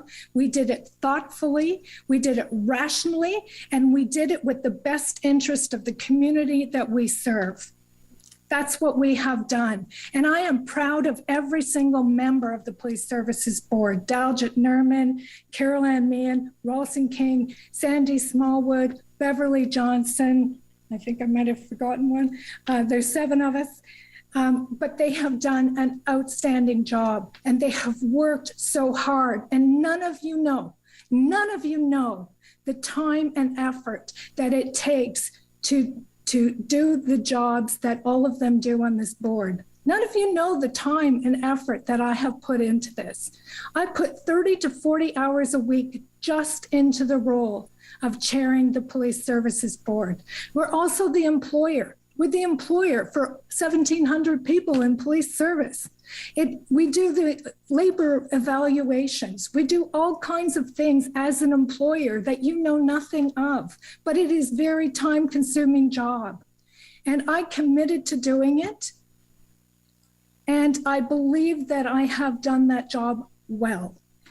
And I have worked hard. And I can tell you for the last 20 days, you may not have seen the effort. You might think I haven't picked up the phone and called you often enough, but we have done a number of briefings. On the 26th of January, before those trucks even rolled into town, I set up a briefing for you, for this council. And you might think I haven't answered some of your email. Believe me, I have 10,000 emails in my box. I've been doing my best, but it has been a huge thing. I have worked 20 days. I have not had a day off. I'm not complaining. I took on this role and I want this occupation to end, and I have given it my heart and my soul with everything I have. I've worked 12 to 14 hours a day, every single day since this started. I've asked the questions.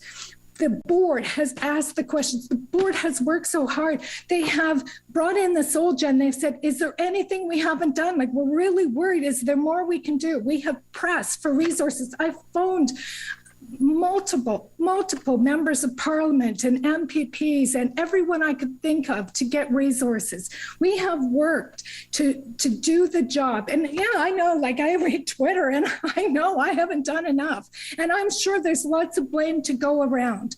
But I can tell you, the Solicitor General who oversees us, they told us in our briefing yesterday that this board has done an amazing job.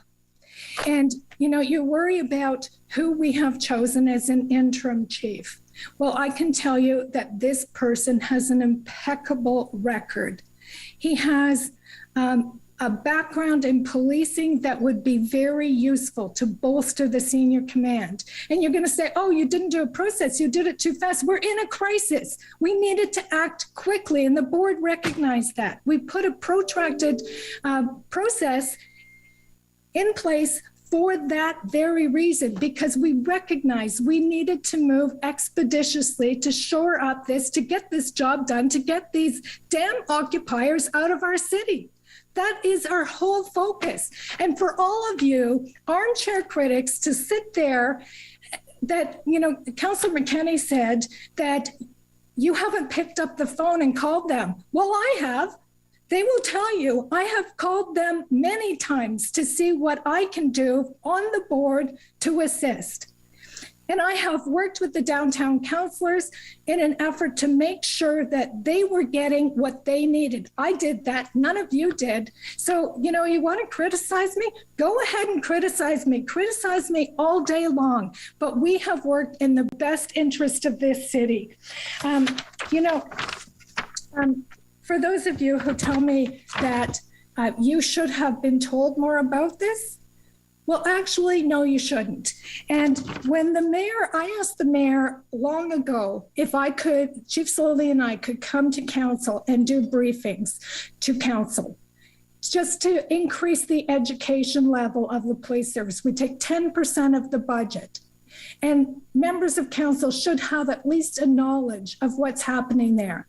And when I wrote that letter to the mayor, I'll quote the mayor's own words to me when I asked just simply for the chief to brief council on an item of importance. Here's what Mayor Watson wrote back to me. The independent status of police services boards and limited role of municipal councils are hallmarks of the police governance model defined by the Police Services Act and its predecessor legislation. The Police Services Act makes it clear that there is no role for members of council to direct the OPSB or OPS on policing matters. Mayor Watson was right then, and that's still right today. And we have been working under this legislation. And I can tell you the advisor from the Solicitor General's office sent me a message this afternoon when he heard about these political shenanigans that are taking flight on the floor tonight. And he said, just wanted to let you know that the new act, which hasn't been proclaimed yet, would preclude council from doing this for exactly the reason we are seeing playing out on your council floor today, because council is not to interfere in the working of the police board. And they're going to change that in the act to stop you from acting exactly as you are acting today. So I just thought that what might be interesting for your edification to know that you're sticking your nose where it doesn't belong. If you had wanted to have a role in the decisions of the Police Services Board, you should have stood to put your name forward, to do all the work, and to go through all the seminars, and to understand all of the information in this complex world of policing. You should have done all that. You haven't done any of it. You just sit back and decide to damn the people who have worked hard in very tough circumstances for doing their job. I also want to say a few words about Chief Slowly. The board that I chaired hired Chief Slowly.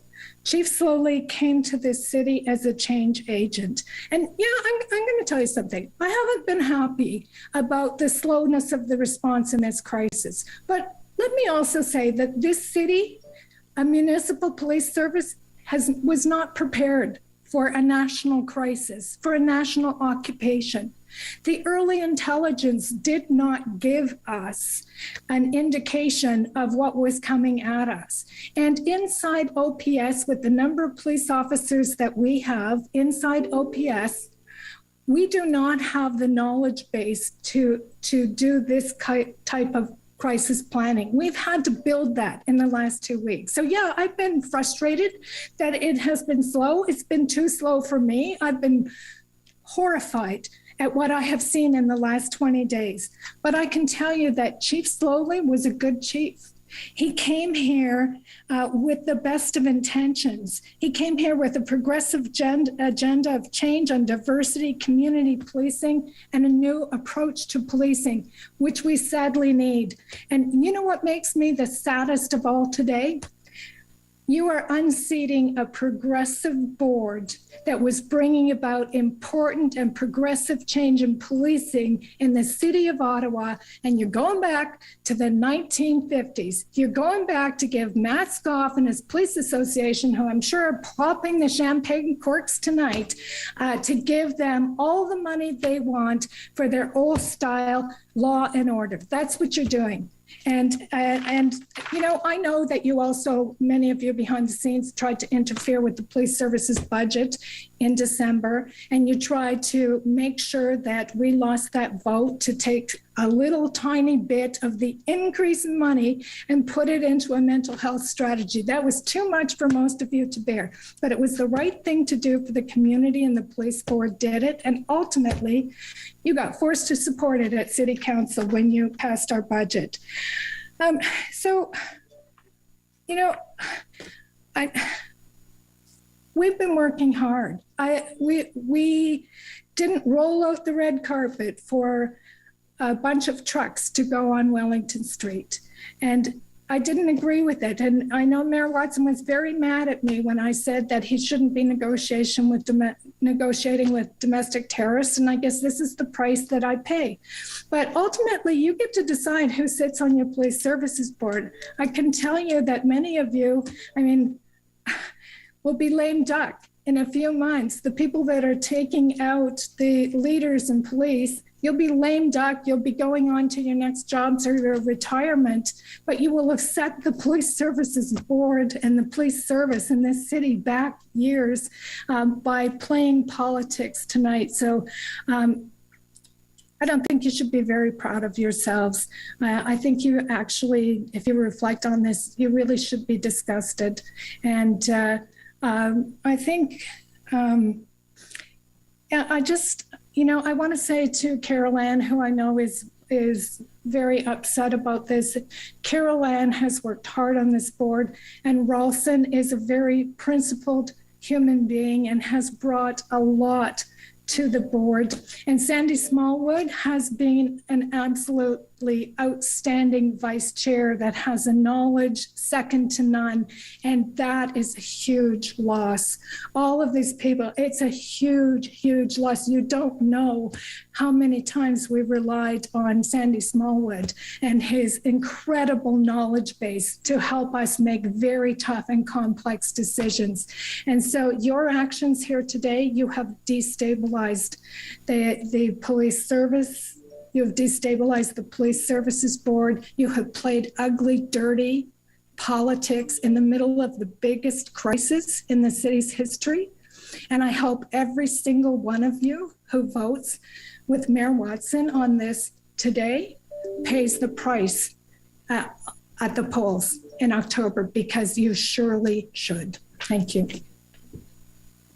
Thank you, Councillor. Councillor Kavanaugh, please.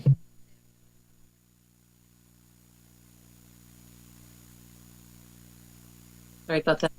I saw Councillor Kitt's hand up. I don't know if she spoke already, but is this her first time? I want to make sure that first timers go first. Councillor Kitts. Thanks, Councillor. Thanks, Mayor. I wasn't going to speak on this because I hate it. This right now is what I hate most about this role and this council. And I think most of my colleagues know that I often push for a little bit more unity. And sometimes when we're reduced to yes or no, that doesn't show.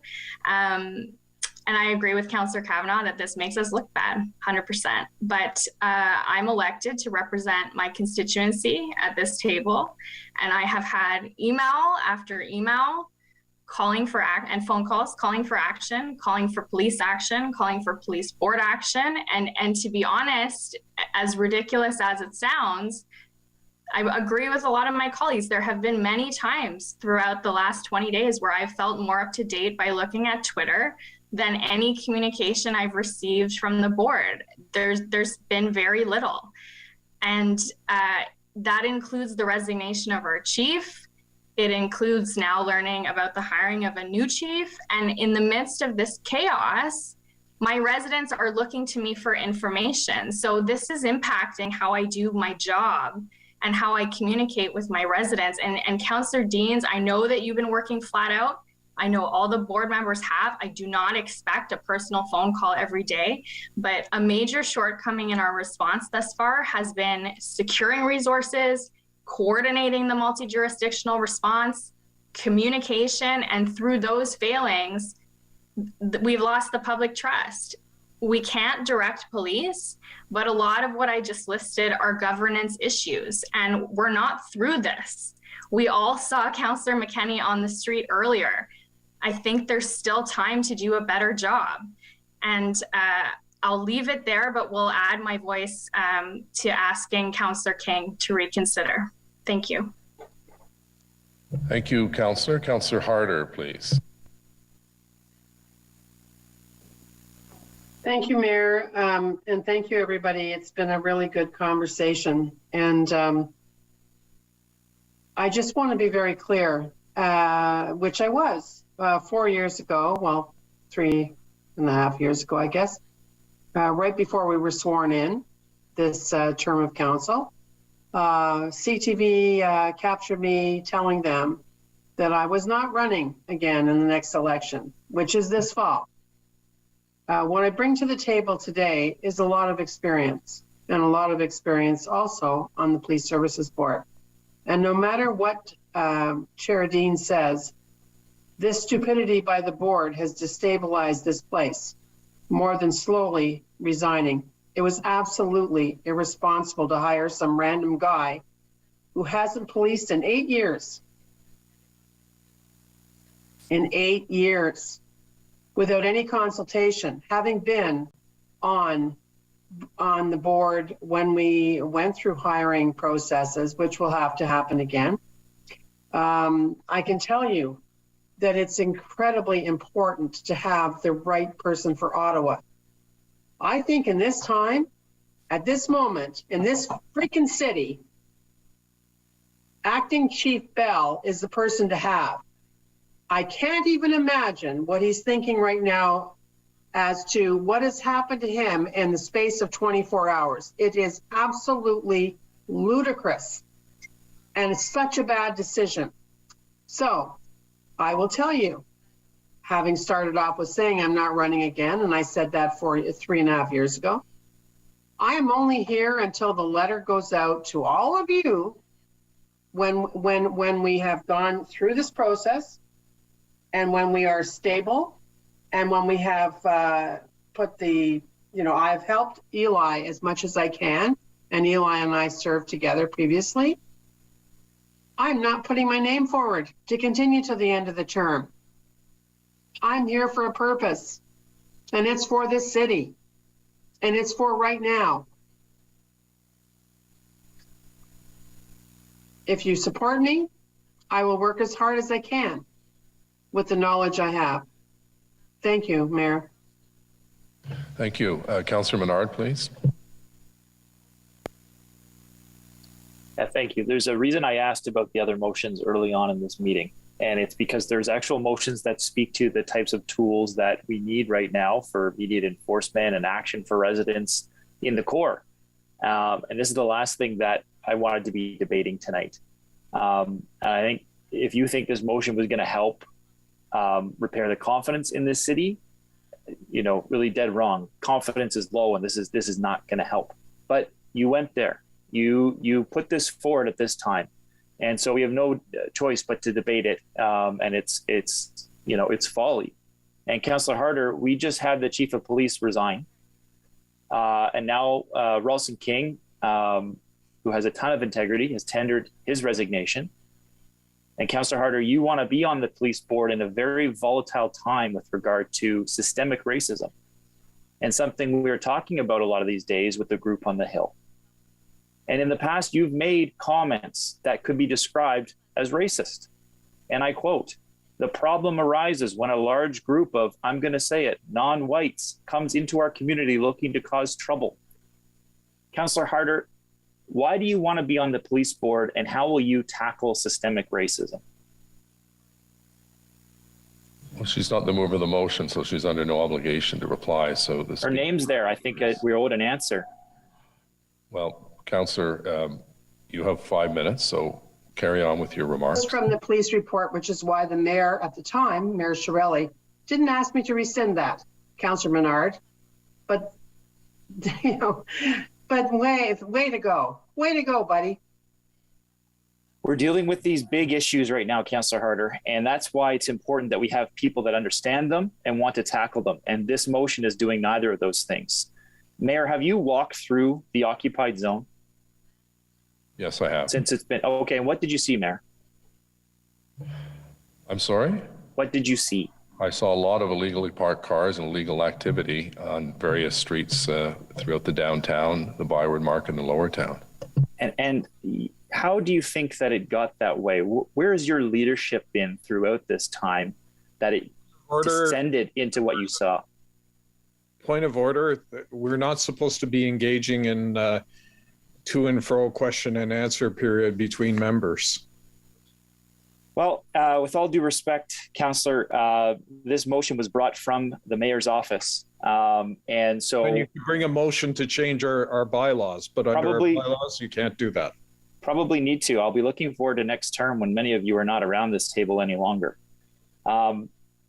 In an interview with CTV, you were asked if you supported Chief Slowly's resignation. You replied, at the top of an organization, whether it's mayor, a president of a company, or the chief of police, that's where the blame ends up. And so the question has to be asked, when does that same logic apply to you? You've been mostly absent during this crisis. And then you get your club to bring this motion forward. And when you did act, it was to strike a backroom deal with a right-wing extremist Islamophobic conspiracy theorist. And at the same time, you were working out this contemptible deal with an ex-Ford staffer. You had the gall to shame Ottawa residents, including my residents, on national TV for standing up to convoy occupiers, one of the only actions that has actually brought hope to the people in this city during the last 3 weeks.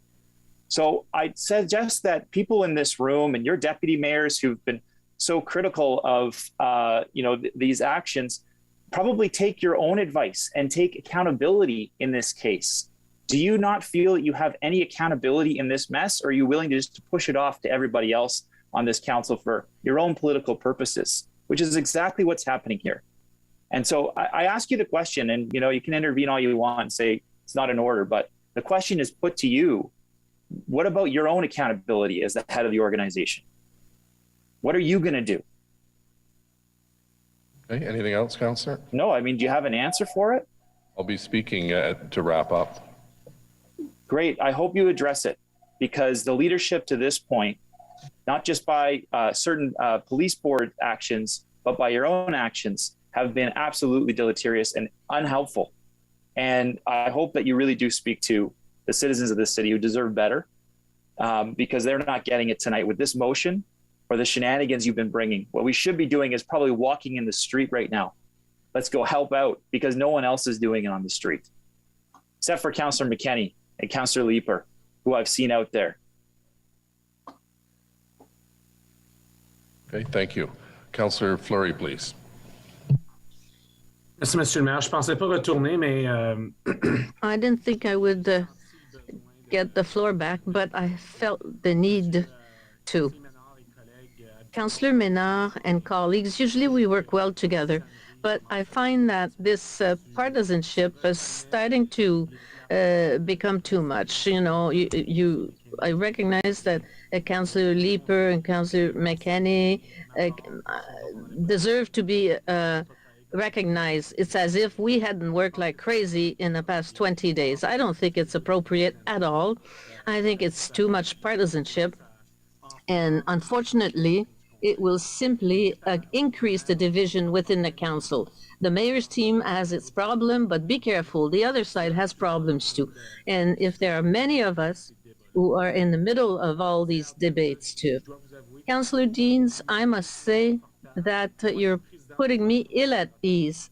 I'm chair of community housing, and if there was a crisis there, and that Stéphane Giguère, who I hired, was retiring, was leaving, I would leave too, because Scott Ralston, Catherine, and Teresa know it. We must answer to the person that we hire. Alors, so I think you're right to talk about the political issues today, but I think it could have been a lot easier if you had said, listen, we are in a crisis. We just lost our chief of police. Some decisions were made by a council that are complex. Ask the members of council, do I have your support? Could I put something forward? I think that would be relevant. That would be appropriate. Now we've hired another white person that comes from outside of Ottawa, and we're saying, okay, we'll put an end to the occupation. No, I've lost confidence. The public has lost confidence in the institution. You are at the head of council. We can criticize everybody. Why this motion? Why that motion? I don't want to put Councillor King or me in like this in this position. It's too bad we lost Mr. Smallwood. On the other hand, you are the head of a council. There's an issue. And I don't agree that we create such instability. There's a lot now in the past a few hours with the loss of Chief Slowly. I haven't had time to talk to you about this. I just found this out. There's a new team that will be coming. The only thing that the residents want to know is when will this occupation be over and when can we go back to our daily life? The rest is all a political game, and I wish you would all leave your leadership position. The people will recognize what you've done, good and bad. I know that if something happens at Community Housing Ottawa, I'll ask the opinion of the members of community housing. And if somebody questions my power, I will simply resign. It's too bad we have to vote on this motion. It's put a lot of people very uncomfortable. Merci. Councillor Meehan, please. Thank you, Mr. Mayor. I'd like us to take the vote. I think that we've expended an awful lot of vocabulary here tonight on a regrettable situation. But Mayor, I asked you on February the 2nd when I direct messaged you to stand up and to be the leader that the city needs, because there's a vacuum on this in the city. We need you. We need you more than ever because we don't have a leader at this point, and the city is in crisis. You can vote me off the police services board. That's fine. That's going to give me time to go downtown and help Catherine and the residents clean up down there. Can we just have this vote and get it over with and deal with the motions that people really want us to deal with? So much damage has been done. I wanted to work on a council that actually people work together. And it was clear from the get-go that this was divided. This council was divided. We're stronger if we work together. Listen, if we were in the same room, I know we would get along a heck of a lot better than we're doing in this virtual world of ours. If we had to look each other in the eye, some of the things that we're saying wouldn't be said. I know that. So let's put all the politics aside if we can tonight, and let's try to work together. We're stronger as a team. We all have special skills. Let's just use them tonight. But I'm appealing to you, Jim Watson. I've known you for 30-some years. You're an amazing man. You're above this kind of crap. Please just lead us. Put this thing to a vote, put it to bed, and let's do what's necessary to get our city out of this crisis. Jim, I'm appealing to you tonight. Please, just do that. So you're calling the question then? Carried? Mr. Mayor, could we vote paragraph by paragraph, please? Sorry, I didn't quite hear that, Councillor Anglai. We carried the question, so. Yeah. So we're now at the vote by Councillor Moffat and Councillor Dudas's motion. Right. Yeah, what I'm asking is that we vote paragraph by paragraph, Mr. Mayor. On every single paragraph? Yes, please.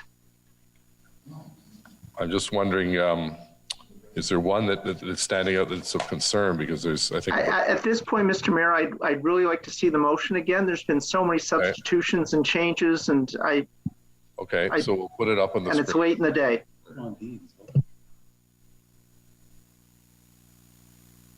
So, sorry, Councillor, did you want to vote on every whereas or just the therefore be it resolved? Oh, so just the operative parts, the therefore be it resolved. Okay, I misunderstood. I apologize. No, sorry, no, not the others, no. Okay, so there they are. So we'll go first. Are you going to wrap up, Mayor? I thought you were going to wrap up. Well, Councillor Meehan put the question, so fortunately we're not. So number one, Councillor El Shantiri and the seat reserved by statute for the mayor, replacing Councillor Deans, and that Eli El Shantiri be recommended to the board to be its chair. Yeas and nays? Carried. Carried. Yeas and nays, please. Yeas and nays. All right, I think we'll probably do yeas and nays on all 4 of these items. So yeas and nays, please, Madam Deputy Clerk, on Eli El Shantiri. Councillor Curry. Yes. Councillor Dudas. Yes. Councillor McKenney. No. Councillor Moffat. Yes. Councillor Kavanaugh. No. Councillor King. No. Councillor Gower. Yes. Councillor Meehan. No. Councillor DeRose. Yes. Conseiller Cloutier. Oui. Councillor Deans. No. Conseiller Fleury. Oui. Councillor Kitts. Yes. Councillor El-Shantiri. Yes. Councillor Hubley. Yes. Councillor Leeper. No. Councillor Harder. Yes. Councillor Tierney. Yes. Councillor Brockington. No. Councillor Shirelli. No. Councillor Menard. No. Councillor Luloff. Yes. Councillor Eglai. Yes. Mayor Watson. Yes. 15 yeas, 9 nays. Item 2 is Councillor Harder replacing Councillor Meehan. Yeas and nays, please. It'll be the same. Sorry, Council. Councillor Meehan, did I? No, okay. Sorry, go ahead. Apologize. Councillor Curry. Yes. Councillor Dudas. Yes. Councillor McKenney. No. Councillor Moffat. Yes. Councillor Kavanaugh. No. Councillor King. No.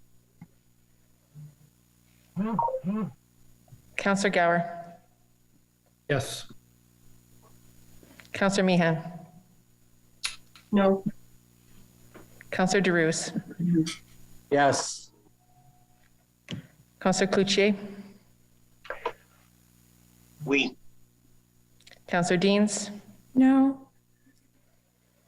Conseiller Fleury. No. Councillor Kitts.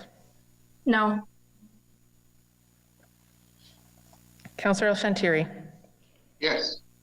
Councillor Hubley.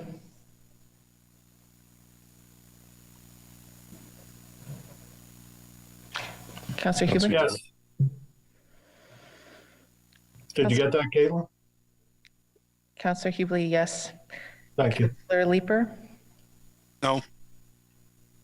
Councillor Harder. 9. Yes. Councillor Tierney. Yes. Councillor Brockington. No. Councillor Shirley. No. Councillor Menard. Definitely not. Councillor Luloff. No. Councillor Eglai. No. Mayor Watson. Yes.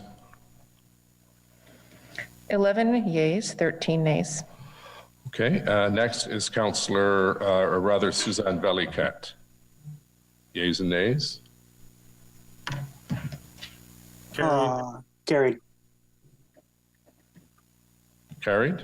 Carried. Dissent. Dissent. Dissent by Councillors Menard and Shirelli? Dissent, yes. And King. Okay. Next is Councillor Leeper. Carried? Carried. Carried. Carried.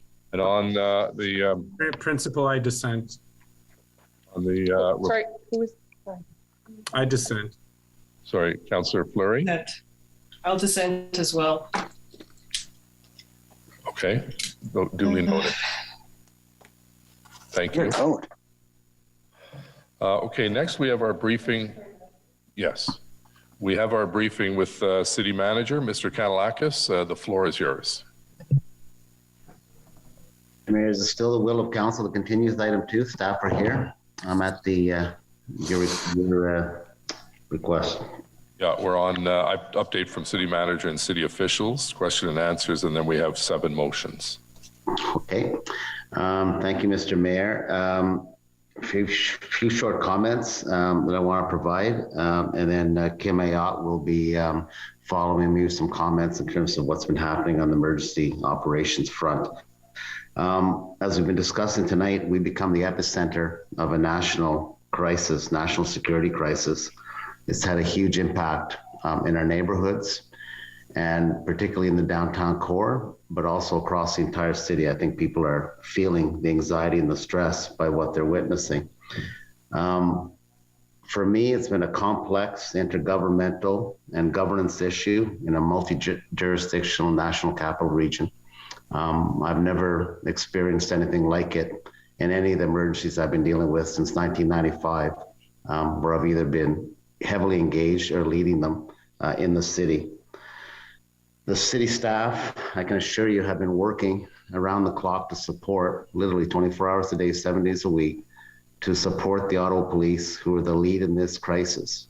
I want to make that clear, and I know many of you will have questions for city staff, but the way our emergency operations plan and our emergency plan works, Ottawa Police is the lead, not only legislatively, but under the bylaw of the emergency plan that we have.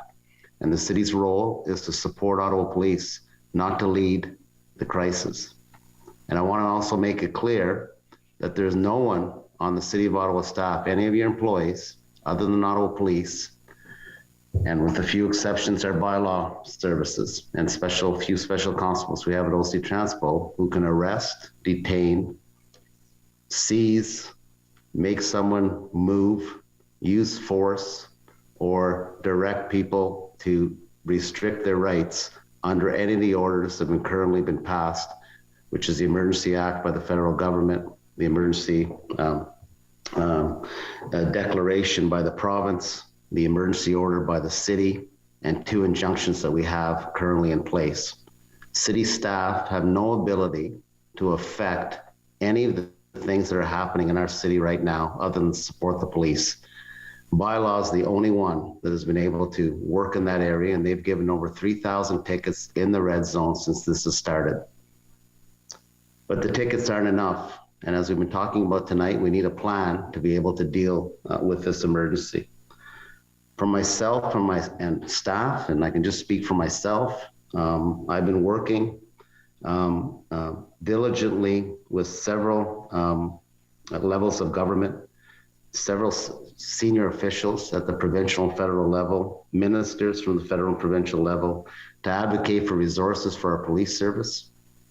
We've been adamant, we've been meeting daily to get the resources that we need, to change laws, regulations at the provincial and federal level to be able to support the Ottawa Police, to invoke the different acts that are already in place to support the police, which we saw this week that the Prime Minister invoked, the Emergency Act. We've been advocating for small business financial support that have been impacted in the areas.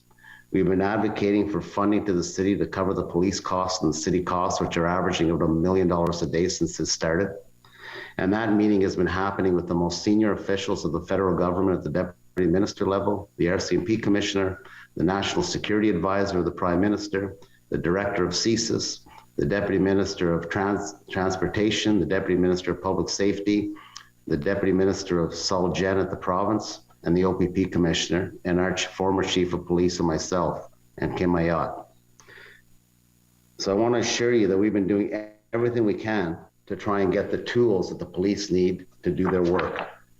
And from our end, in terms of what we've done, and I know there's going to be a lot of questions about this, and I want to give you a listing of the things that we've done to give you a context of the work we've been doing.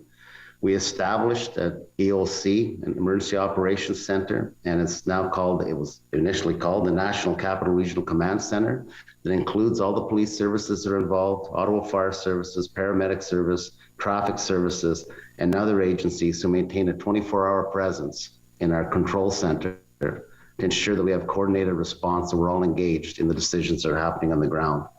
From the outset, emergency services were deployed to maintain the safety of the public, our firefighters and our paramedics. And in the last 3 weeks, we've developed and implemented and updated traffic, transit, and parking management plans in real time, implemented bus detours to address emerging disorder issues on the ground. We set up barricades at the direction of Ottawa Police. And I know people saying to me, why doesn't the city, and I know this is one of the motions, why doesn't the city close down streets? Why doesn't the city hall block streets downtown? This has to be a coordinated effort, again, led by police. For us to go and close streets throughout the city on our own without integrating with the police operational and tactical plans and actions would be irresponsible. So we take direction from police on which streets they require to be closed for them to be able to affect their operations. We stepped up enforcement activities through our bylaw and regulatory services who have done incredible work, working with police-led quick response teams and parking violation and other bylaw infractions. And they have put themselves in harm's way, unarmed, with no other authorities other than to issue a ticket, walking into those crowds and confronting people to ticket them. And they've had to go in escorted by Ottawa Police the entire time to be able to do their job. We could not send them in at police advice on their own to do that work. And I commend them for what they've done and what they're doing every day. They took the initiative in bylaw to set fines for certain relevant offenses under noise, use and care of roads, open air fire, and idling control bylaws that were permitted under the Provincial Services Act. We coordinated through Non-Grace Department and through our Human Needs Task Force to provide direct support to residents living in the downtown core and the most at-risk people in our community who are experiencing challenges attending nursing and medical appointments, as well as accessing provisions such as food and medication. We ensured that the city's physical distance centers located in the core, including the Dempsey Community Center, Tom Brown Arena, and 75 Nicholas, continued to be open and provide additional supports to those experiencing homelessness, despite the anxiety and the terror of some of the staff who had to show up there every day to be able to provide those services, who are not equipped or not prepared in some cases to go into that volatile situation. We worked with our health partners to conduct wellness visits within the perimeter. We established a direct connection with the Hospital Emergency Preparedness Committee of Ottawa through the AOC to assist with operational planning, such as traffic impacts and safety provisions for healthcare workers who work directly with residents requiring patient care at home. We worked with Ottawa Public Health to ensure the harm reduction van could continue to operate within the red zone and monitor and attempt to address the health impacts the demonstrations have been having on residents, including raising awareness of mental health resources and services available to those who are suffering. We bolstered staffing in 311 call center to help relieve some pressure on the Ottawa Police by handling certain types of voicemails and calls. We implemented plans to enhance the safety of all employees who have to continue to provide critical services to residents in downtown core, including in the red zone. Garbage pickup, snow plowing, and all those things continued as services in very volatile situations. And staff were also staffing heavy equipment vehicles at checkpoints, operating them at the request of police, putting themselves in harm's way too. Nobody signed up for that when they signed up to be city employee in public works, community and social services, and in bylaw. We provided 500 additional radios to meet increased demand by Ottawa Police for the city's public safety network so that they had the equipment that they needed. We issued daily public service announcements, conducted regular media availabilities, issued daily updates to members of council, and staffed numerous council briefings and supported Ottawa Police Board meetings by being available should the questions be asked. These are just a few of the key operational initiatives that we've been taking to address these disorder problems. We also, our legal services team, and I know we've been criticized because some 20-year-old, and I commend her, took out an injunction in terms of the noise. We were working with police from the first day after that weekend. On Monday morning, I had my first call with Chief Slowly to move forward on an injunction. And people might say, why did the injunction take so long? Why didn't you get it? This other person, private citizen, got it in a few days. Because the issue, like all the other things we've been dealing with over the last 3 weeks, is the injunction isn't worth the paper it's written on unless it can be enforced. These people are not regular people in the sense that you get a ticket and you change your behavior. That is not happening on the ground. I've walked through that. I was there on Saturday night. I've been there numerous times. And I can tell you that the injunction was ready to go. We needed for police to be in a position with the resources to be able to enforce the things we were going after. And our injunction framework changed from when we first started that first Monday after the first weekend to where we are right now, what the injunction represents, because we've got more powers from the province and the Fed, which basically covered the ground and the framework we were planning to go for on the first injunction. So these are all important things in context. I completely am so sympathetic and upset by what people are experiencing downtown and across this city. It's greatly upsetting to me. It's greatly upsetting to our staff. I particularly want to thank them, our staff, who have been putting themselves in harm's way and doing a wonderful job and really not getting any recognition for the work they've been doing by anybody. They don't expect to, but I am expected to point out the great work that they've been doing every day. And I'm so proud of what they've been doing in very difficult conditions. It's difficult to work in these conditions when you're seeing your residents being impacted, and they too are residents downtown and in our city and are emotionally impacted coming out of pandemic. They are hurting too, and we're constantly putting out messages to our staff about the mental health supports they need because of the trauma they're experiencing coming out of pandemic and the things they have to deal with downtown and what they've been witnessing as we've redeployed our staff. And finally, Mr. Mayor, I want to thank our Ottawa police partners who are leading this event and are dealing with very difficult situations. Our police officers and the civilians of the Ottawa Police who have been doing tireless work every day in freezing cold, harsh conditions, 24 hours a day. And I think we owe them a great debt of gratitude for being out there. The frontline officers aren't making the decisions about how enforcement's going to happen and what the plans are. They're sent out there to do a job with orders. And I think we should be grateful for the work that they do every day. So with that, I'd like to turn it over to Kim Ayotte to say a few words about the enforcement, and we'd be happy to answer questions. Thank you, Mr. Mayor. Thank you, Mr. Kanellakis, and thank you and your team for the great work they've been doing in supporting the police. Questions and, oh, I'm sorry, Kim Ayotte has a presentation, then we'll go to questions. Mr. General Manager Ayotte. Thank you, Mr. Mayor. Good evening, everyone. Bonsoir à tous. The city's Emergency Operations Center continues to support the Ottawa Police Service while doing what we can to minimize and manage the impacts on Ottawa residents. Le Centre des Opérations d'Urgence de la Ville continue à... The Emergency Operations Center is there to support the Police Service of Ottawa. We're doing our best to manage the impact on the residents. The city's Operations Center has taken its direction from the National Capital Region Command Center, which maintains a vital role in coordinating the overall operational picture. What's changed in recent days is the institution of the Integrated Command Center, made up of RCMP, OPP, and Ottawa Police. The Integrated Command Center is responsible for planning all enforcement activities. It will get support from the NCRCC, who in turn gets support from the city's EOC. Le Centre de Commandement de la Région de la Capitale Nationale. The Command Center for the National Capital Region are playing an essential role, coordination role within this operation. The Integrated Command Center is also responsible of the planning of all the activities when we're talking about law application. And they are supported by the NRCC, that is also supported by the Emergency Center. Supporting police as part of the quick response teams.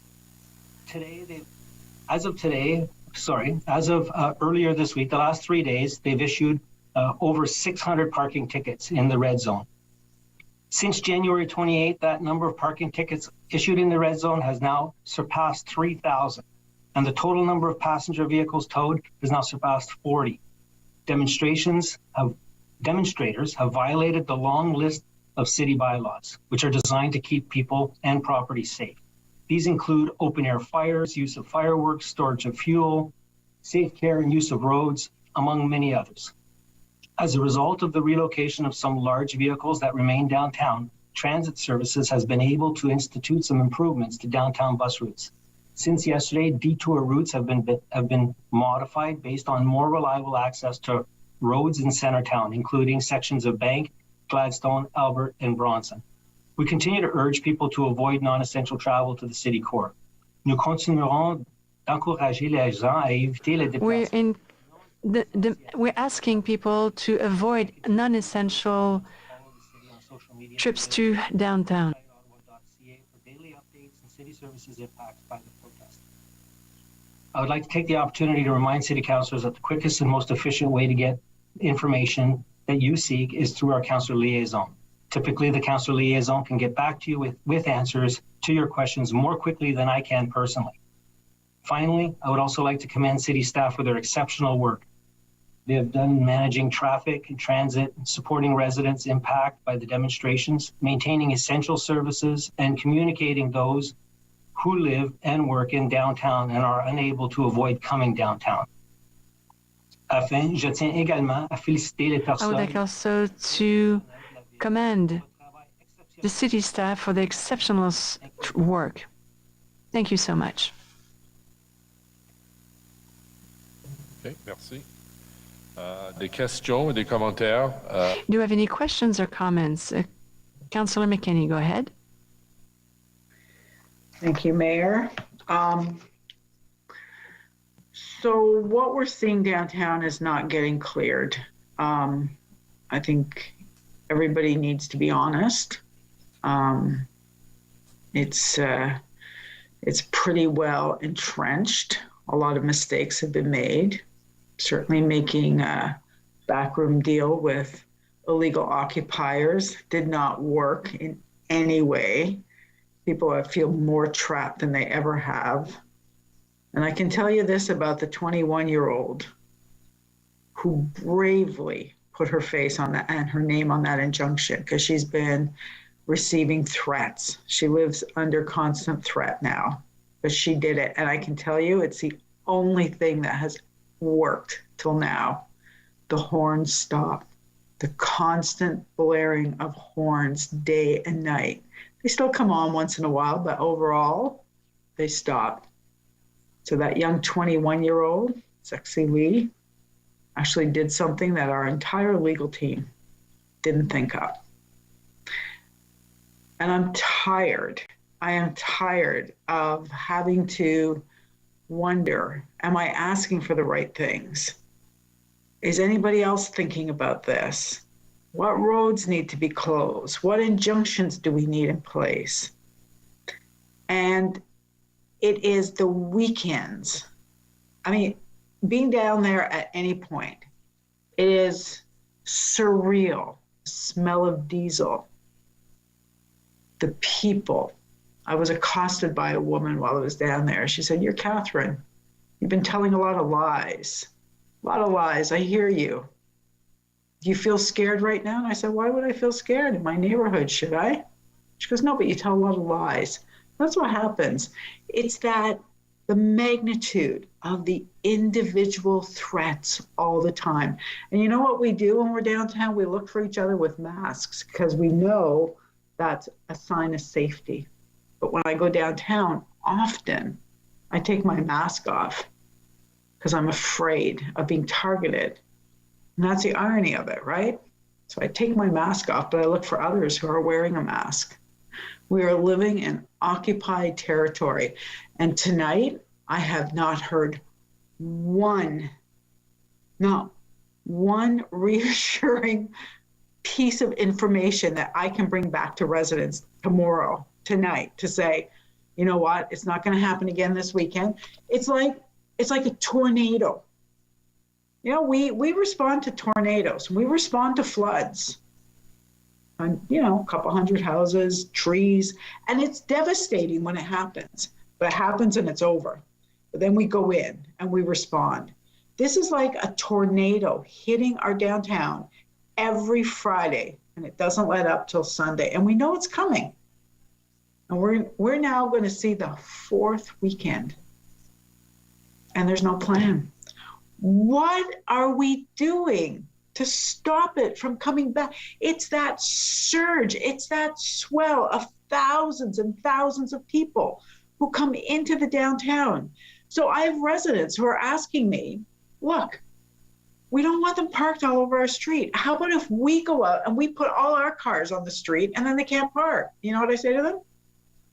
I don't know, because city staff have never said to me, here's an idea for you. In the downtown, in this geographic area, because we know they won't walk more than 2-3 kilometers. So in this geographic area, park all your vehicles out on the street. We won't ticket you. Because anybody considered that? It is Wednesday at 9:21, and I am desperate to know, what are we doing to stop the tornado that is coming into our downtown to wreak havoc and put fear and terror into people? The reason I was downtown tonight is because I went to visit a woman whose mom called me, so I went to visit her because she was assaulted just outside of her apartment door last Sunday morning, assaulted by one of these hooligans, thugs, that our mayor has made a deal with. Right? Like, that's what's happening. Apartment doors being handcuffed, apartment doors being taped up, and then fire set in lobbies to trap people inside. That is what happens on the weekend. You cannot understand the terror that people are living under and not come to me tonight at 9:22 now without a plan. What is the plan? We know it's coming. What is the plan? They're not all getting towed away. So we know that. So that's not ending. The occupation is not ending before Friday. But there is a tornado coming Friday night, and it's hitting the downtown. And it's a tsunami of hatred and violence and danger and noise. It is coming. What is the plan? Are we going to do wellness checks? I don't know. Are we setting up respite centers for people who just cannot manage anymore? I don't know. I've been running around with dog food and cat food for 2.5 weeks. I'm out of it now. Is there a plan?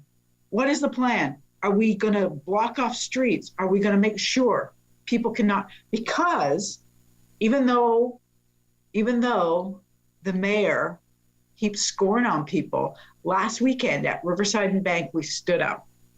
People just came out and said, no more. And that's going to happen. That's going to happen because this city is failing. This federal government failed its capital, allowed it to be overrun. And now we do not have a plan for how we're keeping people safe with a tornado coming on Friday. So I guess I'm just asking you, like, is there anything? It's 9:24 on Wednesday. Is there anything that I can tell residents that we're going to change on Friday to Sunday to keep them safe? We have new police board members now. Maybe they can weigh in. I don't know. But I'm going to ask the city manager anything. General manager of emergency and protective services, anything. Let me know. Mr. Mayor, I just finished saying that the plan, and you had Interim Chief Bell on the call. You asked him, the councillor asked him the same question. He answered the question. It's for him to answer the question. I have an awareness of what the overall strategy is, but I don't have the plan. We just finished having a conversation where board members themselves said that, first of all, council can't ask for the plan. Maybe you can go to a board meeting, but police aren't going to share the plan. They haven't shared it with me. I have no ability. I'm not talking about the police plan. I'm talking about the city plan. The plan. Can we allow residents to park all over their streets so that these people coming in from outside, these sympathizers, cannot take up all the space on their street? Can we do that? Is anybody thinking this through? Mr. Mayor, please. Mr. Mayor, the plan that is happening with police is integrated with what the city's doing. And all those things are part of a response that police are saying they're planning. They have the resources.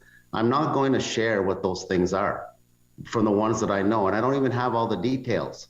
And you're pointing it to, I understand your frustration, and because we're in a governance structure and I report to you, you're expressing frustration to city staff about what are we doing in the plan to protect the people in the downtown neighborhoods. I'm supporting, through our staff, the police efforts. And I'm not blaming police. Police are not able to share right now what they're doing But we got a briefing today in terms of, I spoke to Interim Chief Bell just to give me the outline of what's the framework of how they're going to approach this. But he did not share any details, any timelines, or any specifics. There's a team that's working on that. Which road closures, which things are they going to do to prepare for this weekend? So unfortunately, I can't answer your question. Well, I'm not leading this response like I would be leading a tornado response or a flood response. I'm not. I'm asked to put up roadblocks. I'm asked to send people there. I'm asked to bring barriers. I'm not asked to arrest people or to make sure people are safe in their community. That is not in the responsibility of the municipality.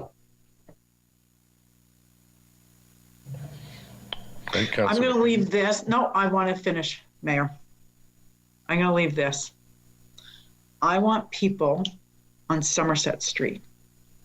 I want people on Elgin. I want people on Metcalfe. I want people on Lisgar and on Cooper and on McLeod and on Gladstone to be safe this weekend. This is the fourth weekend. We've had time to prepare. I want them to be safe. I am not asking you what you're doing up on the hill. I'm not asking you what you're doing on Wellington. I'm asking you what is happening to keep people safe on those streets in the downtown core, because every weekend they are in clear danger. I just hope someone's listening. That's all I hope. Thank you. Councillor Conseiller Fleury, s'il vous plaît. Yes, Mr. Mayor. City Manager Steve Kay, a couple of questions. So we passed the motion, I believe it was last council, in relation to asking the feds in the province to hurry up some of the business relief and wages shortfall for businesses in Ottawa. Do you or have your team looked at things we could do locally? We've sort of bridged the month now where we've gone from late January into mid-February, and business owners are asking us, what can the city do in terms of their fixed costs for hydro, property taxes, water bill? That applies obviously to residents who've lost their job, but also and as importantly, businesses in the area. So wondering if your team's looked at that. Yeah, I think I'm just looking, Mr. Mayor, to the councillor of Wendy Stephenson. Yes, here, Wendy, would you give us an update on some of the things you've been looking at? Yeah, thanks very much, Steve. And thank you, Councillor, for asking that question. We've definitely had some discussions with Mr. Willis and his team in terms of what kind of supports we could put in place. What we would really like to see is what the federal government is going to bring forward in terms of that relief. In the Prime Minister's conference, he mentioned that specific relief for Ottawa businesses and details of that would be coming in what he said the next couple of days. So we'd like to see that piece, and then understanding that, we can look at if there's additional assistance that we can wrap around it. So things, if there's something we could do with respect to property taxes and potential deferral of due dates or things like that, so we can help these businesses get through these times. But very, I think, important for us to see in terms of what the federal government's going to do, so then we can wrap the right supports around it and not, I'm going to say, overlay something or kind of get in the way of what the federal government wants to do.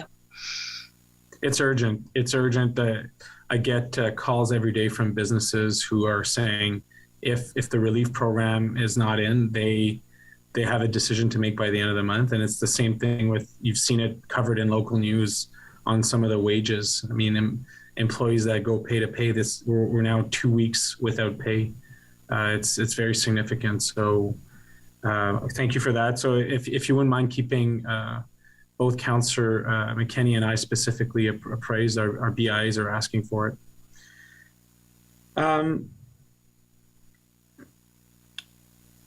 I want to understand, Steve, the role of EOC and ICC.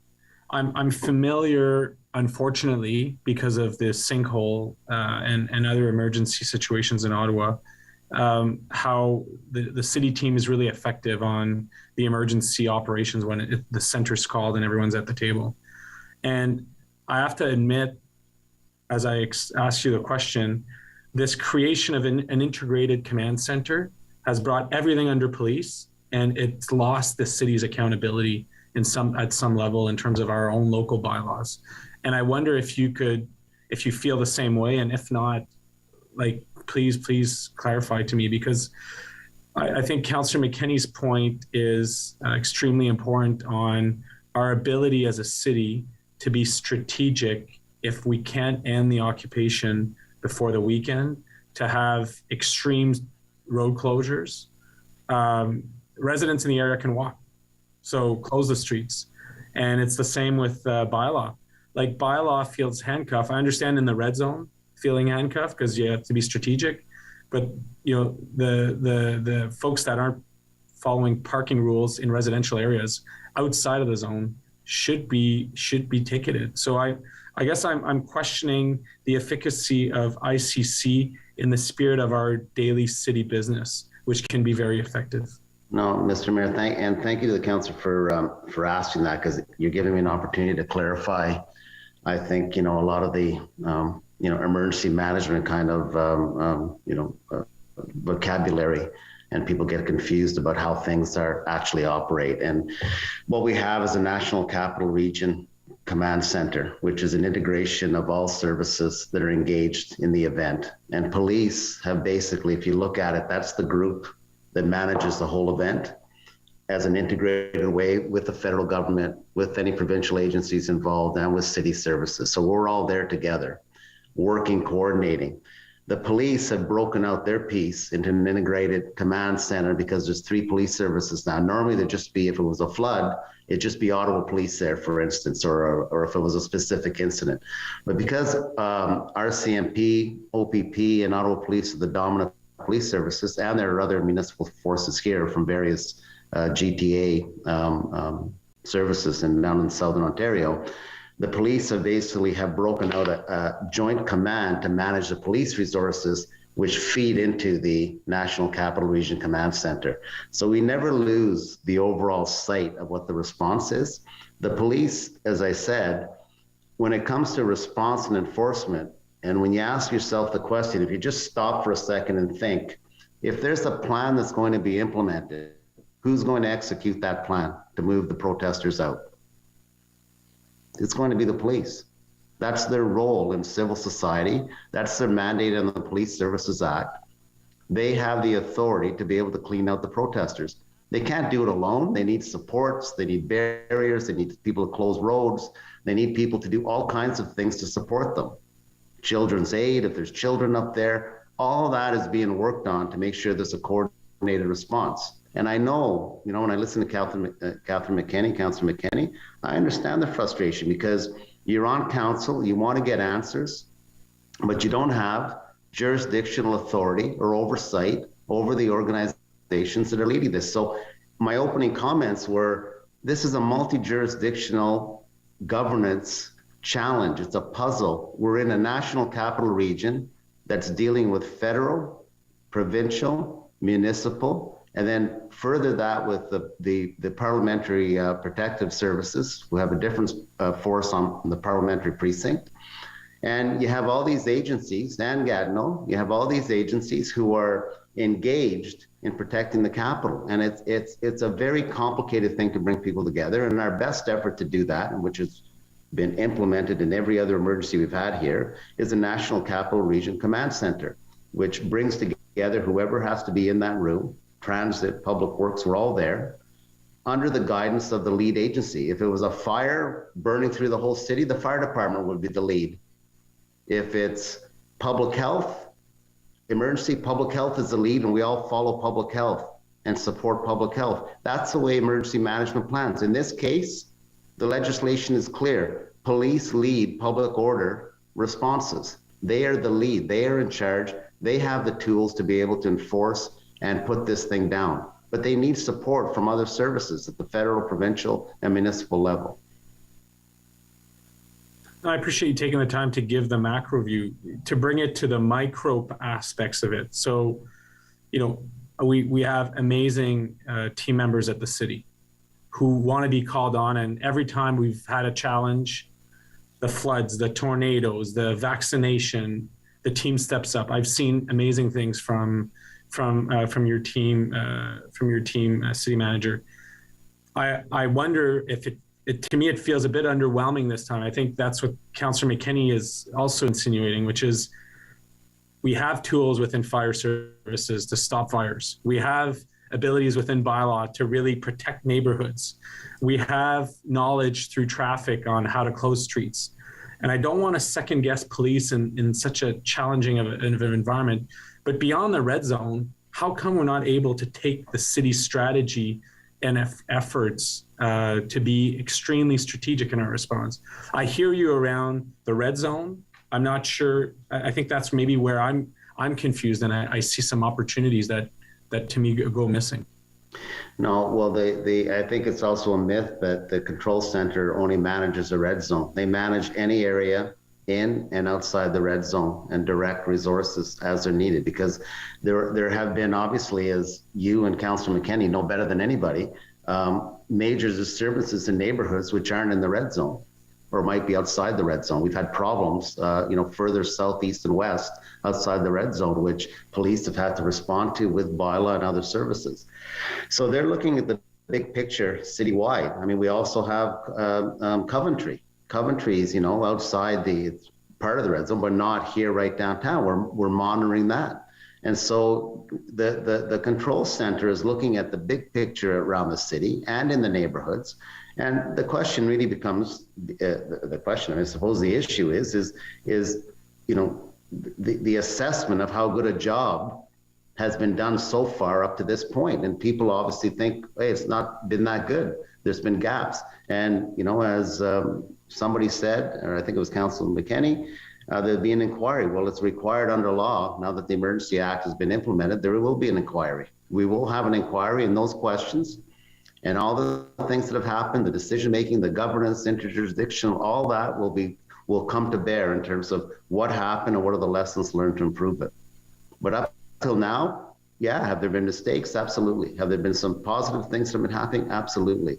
Has it been perfect? No.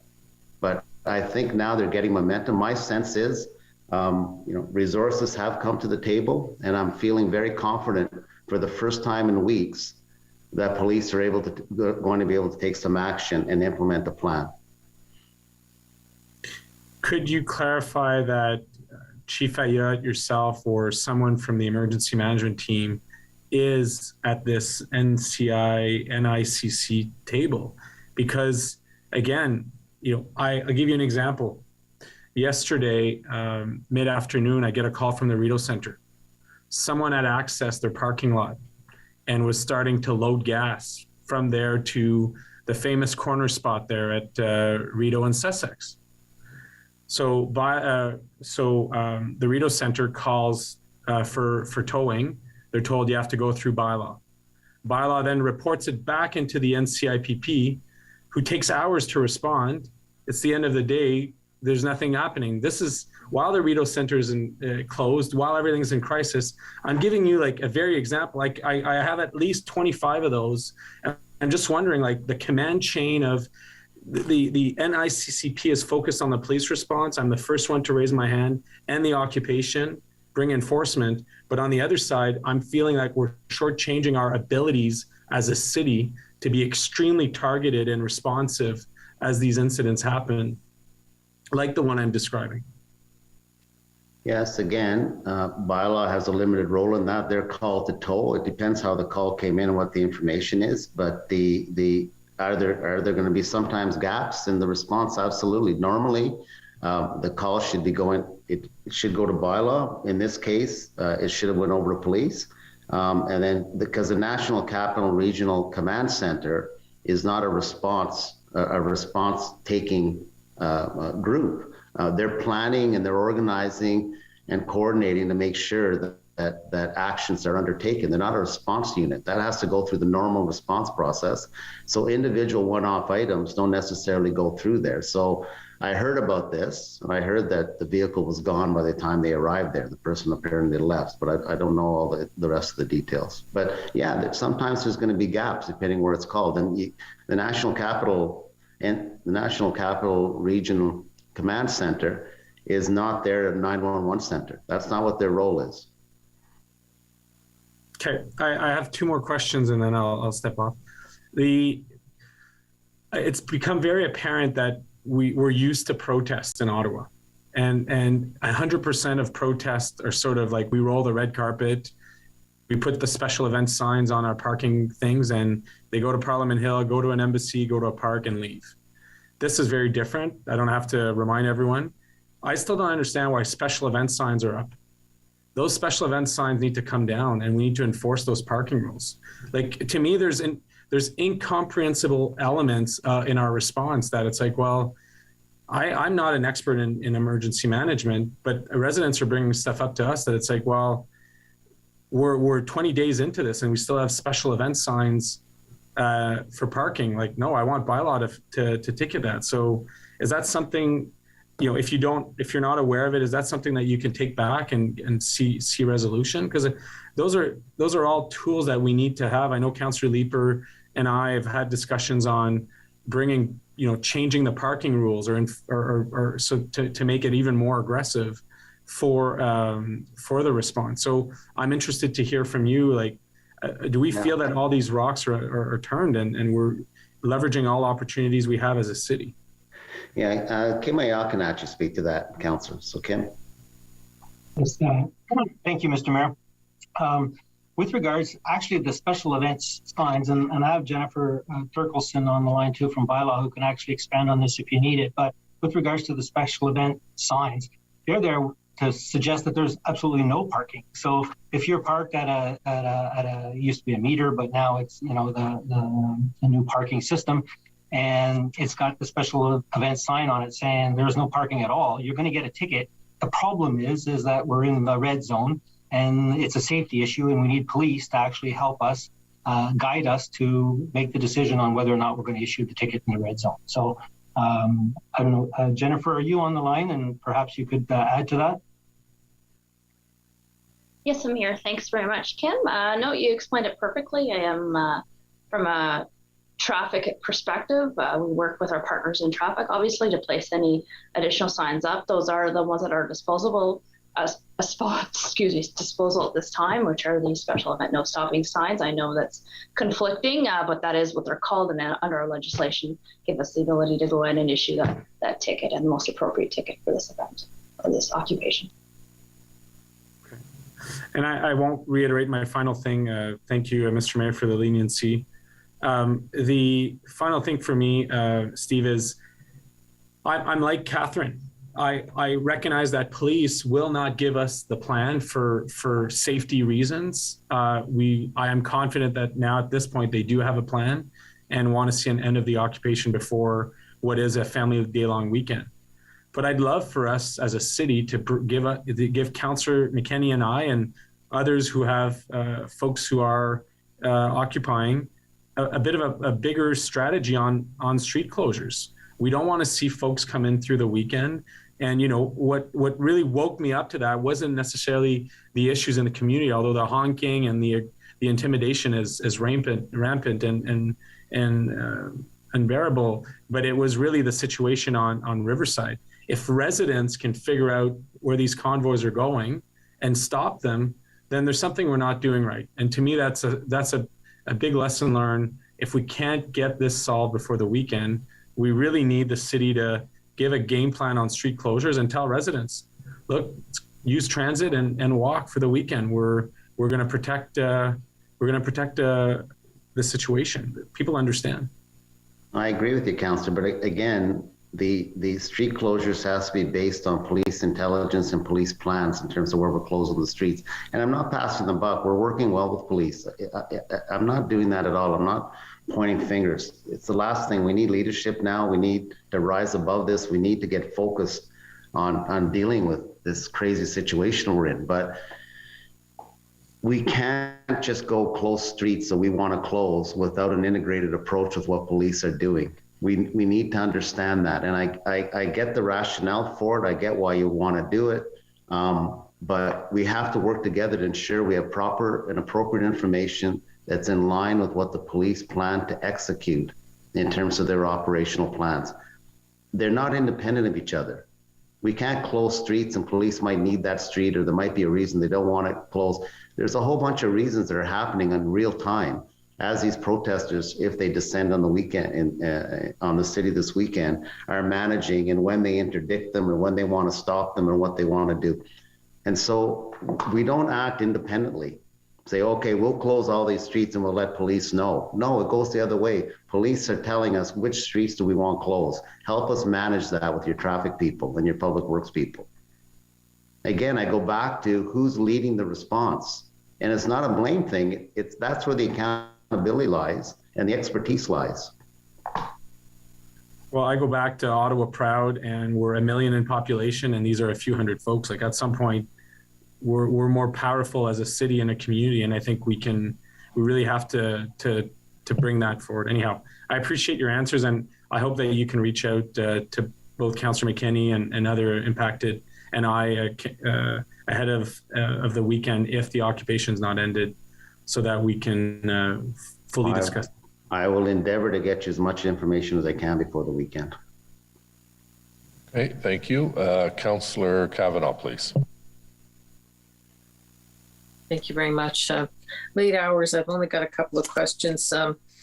Thanks to city staff, I realize how much work this is for them and the complications they're in, right from bylaw to garbage collectors, and of course all our public health and everyone else who's trying to exist in the red zone. So I appreciate all their efforts. It's obviously very complicated for them. The question I had was about bylaw. We keep it, there was pleas to get more police. I never heard any pleas to get more bylaw officers, yet a lot of these things are bylaw infractions that we've been asking to have done. I'm wondering how we're managing, because we've gone through some tough times before with bylaw, just, the pandemic and when they had to go and change duties and ticket people for all different things. I don't want to get into that, but I haven't heard how we're managing on the bylaw front and in the staffing, because it seems like it would be a huge strain. I heard you talk about the fact that bylaw has to be accompanied by police, and yes, obviously that takes police resources, but I haven't heard how we're handling the bylaw resources. Kim? Mr. Mayor, I'd be happy to answer that. Thank you, Councillor, for the question. With regards to bylaw officers for this specific event, we do not have any challenges with regards to staffing. We have enough staffing to do it. It is entirely a security issue. It's entirely around having enough police to protect them to go in and do this work. And then it's when we do go in, are we fanning the flames and making it worse and creating the riot? And that's the concern that keeps being relayed to us with regards to when do we go in and when do we not go in? Is the crowd agitated? Are we going to make it worse rather than make it better? And I understand that there's some concern. So it's not really a staffing. Our bylaw officers are ready and actually eager to go in and do whatever they can do to help in this particular case. Okay, thank you very much. I appreciate it, and we have a lot of respect for the work they do. I know that in any situation, bylaw officers never exactly meet happy faces of people when they're giving tickets. I think one of the big things that comes out of this, if this is ever over, is just the fact that trucks can come into a city and take it over, but the fact that these are public spaces that are meant for vehicles, that these are public spaces that can easily be come in because they're all roads and they're not spaces for people to walk and cycle. I'm hoping that I know this isn't directly yours, and certainly love to talk to planning about it, but I think we have to work with the National Capital on this in the future, because this is an area that is always been filled with cars when it shouldn't have been. And I hope that we're looking at that for the future, that we make more spaces in our core, in our red zone, as walkable as possible and as impossible for cars to get in. So, because that's not the way we should be going. We should be having more public spaces that are not meant for vehicles. Thank you. Thank you, Councillor. Councillor Leeper, please. Thank you very much, Mayor. First, I just want to say thank you very much to Melanie, Joanna, Terry, other councillor liaisons who may have been responding to the multiple notes that I'm sending.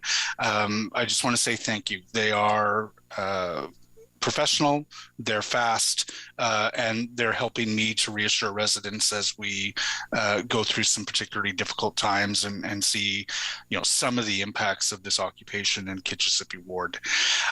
But Steve, I want to come back again to the larger plan for trying to minimize the number of people who are getting into the downtown core. This isn't an event. This isn't Canada Day. We don't want it to be easy for people to get down to Parliament Hill. We want it to be hard. At Bank and Riverside, a small group of people who probably could have been traffic barrels stopped a convoy of 25 vehicles, right? That's 50, 60, 70 people who didn't flood into Centertown to create the issues that Councillor McKenney has been talking so much about. And I'm just not convinced that the city is taking that bigger, broader regional look at how people are getting in. I've got a motion coming forward that simply asks the city to work with councillors to make road closures this weekend a priority. Because right now, when you're driving into the city of Ottawa, there's a big sign that says, occupation parking this way. It seems like we're trying to enable the flood of people who are coming in. And with the right strategic road closures, I cannot help but think that we can minimize the crowds who are creating so many problems for Councillor Fleury, so many problems for Councillor McKenney. So I'd like to hear more about how we can accomplish, without police involvement, closures on our wider road network that help to reduce the volume of those crowds who are coming in. Like, why isn't that happening?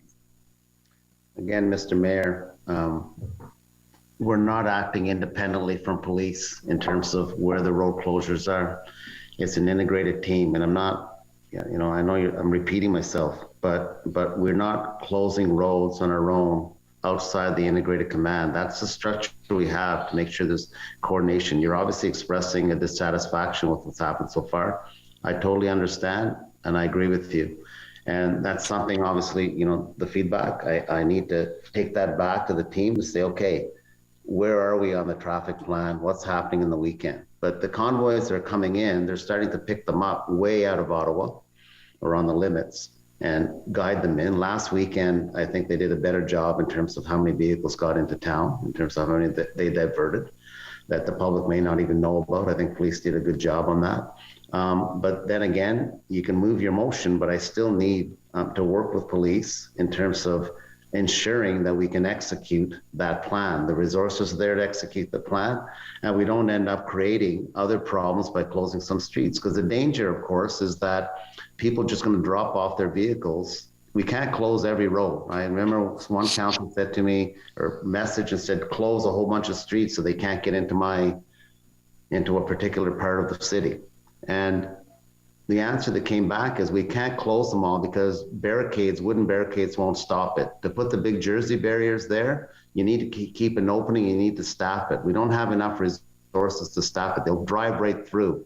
So there's some real logistical problems to closing streets throughout the city. And the other issue is the displacement that happens if we're not strategic about it, in that people can drop their trucks off and they'll do it. They'll leave it in areas we don't want them to leave because we can't close every street. So it's a coordinated effort to guide them through, keep them away from where we want to keep them away, and prevent them from creating another area which police have to monitor and manage outside the footprint that we want to create, and spread our resources even thinner. Or that was the case certainly the last 2 weeks when police didn't have enough resources to deal with all the traffic problems and all the checkpoints that they were required to staff, even on the red zone, just to cover those. So yeah. I'm hoping. So it's complicated. It's not that it's not doable, but it's complicated to cover all the streets we need to cover and close them, and to close them so that no one can get in. Big difference. It's not like over in Byron, where we were closing them for pandemic. And that was a great idea, and you had a great walkway, but they were wood barriers. I mean, anybody with a pickup truck would just run over that and not even get a dent. Again, no, I think the concern that Councillor McKenney and I are expressing is it's the party crowd. It's people who aren't necessarily going to be bringing their big rigs and smashing through barricades. We accomplish road closures all the time that people respect. And I think what I'm asking with my motion is just to work with councillors on some road closures that I'm not convinced city staff are currently proposing to that integrated command center. Enough, fair enough, and we'll take those. I'll take those and we'll feed them in. Kim, did you want to add something? You just messaged me. You said you might have some comments to help here. Yeah, I think it's important to know that the Traffic Incident Management Group, which is part of the EOC and part of the National Capital Commission, the NCRCC, it includes our traffic management people. It includes people like Phil Landry, et cetera, and it includes police. And they review all of the different possibilities with regards to road closures, and will continue to do that, especially for the weekend. But the police still make the ultimate decision on how it actually gets closed, and that's the challenge that we have right now. But we will bring that back to that group. There's a specific group. They're working full time on this every day, all the time. So I know we've received many comments from councillors about closing roads, and they have been forwarded to the group for consideration. So that's the process that we have in place right now, and we'll continue to look into it and see if we can help. Is there reticence to close stores because that interferes with, other residents' freedom of movement around the city? It's part of the consideration. The consideration also is about public safety and how do you get emergency vehicles in, and how do we actually access certain areas with emergency vehicles, ambulances, fire trucks, et cetera. So there's a whole bunch of things that you have to consider. But we certainly, ideally, it's better to close them with a police cruiser, and then the police cruiser can move when an emergency vehicle comes. You put a hard barricade down, we're creating all kinds of new challenges and potential safety issues. So those are part of the challenges that are considered. No, and I certainly understand it. I mean, my staff and I work with Phil Landry's team all the time to accomplish closures, and I know that it's complex. But again, I'm just not convinced that we're looking broadly enough, given the ease with which people from out of town who want to show their allyship with this occupation are making their way downtown. They're finding parking, and they're swelling those crowds. I will leave it there, Mayor. I know there's a lot of other questions, and it's getting late. Right, thank you. Councillor Luloff. If you'll quickly indulge me briefly, at the beginning of this week, I floated a widely publicized and controversial motion on this item that I was considering bringing forward today, which had majority support around this table and was the beginning of a discussion, and not one that I ever wanted to have. And I feel that people deserve an explanation for it. The citizens of Ottawa are tired and frustrated with the perceived inaction at all levels, and this discussion was already taking place in the civil discourse. We're seeing that discussion now taking place at the federal level, and I think it was an important discussion to be had. But with the Prime Minister's announcement earlier this week and the assertion of the interim chief that we have what we need, what I was asking for may not be necessary at this time. And I was not asking for martial law, as has been reported on Twitter. Far from it. We had heard time and time again that we don't have the resources, the vehicles to deal with this occupation. And what Section 275 of the National Defense Act would have done. When local forces are overwhelmed by a disturbance of the peace, it allows for the request for personnel and equipment in aid to the civil power. We've been asking for resources that had not come. The situation still may quickly turn more dangerous than it already is as tensions rise. And civil order must be established before any productive conversation can be had, and if there remains one to be had. Our provinces are beginning to lift these public health measures. Our citizens have sacrificed and worked hard to protect each other, and this is their victory. We cannot allow others to swoop in at the 11th hour and claim credit for something that they had nothing to do with for political or financial gain. There have always been very legitimate concerns about the curtailing of civil liberties as a response to this global pandemic, and people are exhausted, disconnected, and they're hurting. And we've spent a lot of time talking about businesses and how to support businesses, but these businesses are run by people. And when they can't freely exchange in the market, it hurts them and it hurts us all. So general frustration and anger is genuine and should not be discounted. It is clear, however, that there are criminal and nefarious elements attempting to, with some success, co-opt this anger and frustration for their own political and financial gain. This is dangerous and must be stopped. Compte tenu de l'annonce du Premier ministre cette semaine, the Prime Minister made an announcement today. He invoked actually the act on the security measure. To engage the province and the federal government to act in a meaningful way. It was meant to start a discussion, and it did. And I want to thank everyone that reached out or expressed their opinion to all of us and to you, my colleagues, who were respectful and thoughtful as I spoke to almost all of you about it. So for now, it's off the table. May it never have to be considered again. I hope with the recent developments, we start to see the results that we've seen in Coutts and at the Ambassador Bridge and in British Columbia. I hope this ends peacefully, and I hope that even after this very divisive meeting today, that we can recommit to working hard together to get through this. Thank you, Mr. Chair. Thank you, Councillor. Councillor Shirelli, please. Thank you, Your Worship. Just in the case of, for example, Councillor Leeper's motion, I need a ruling. Is this kind of motion even in order?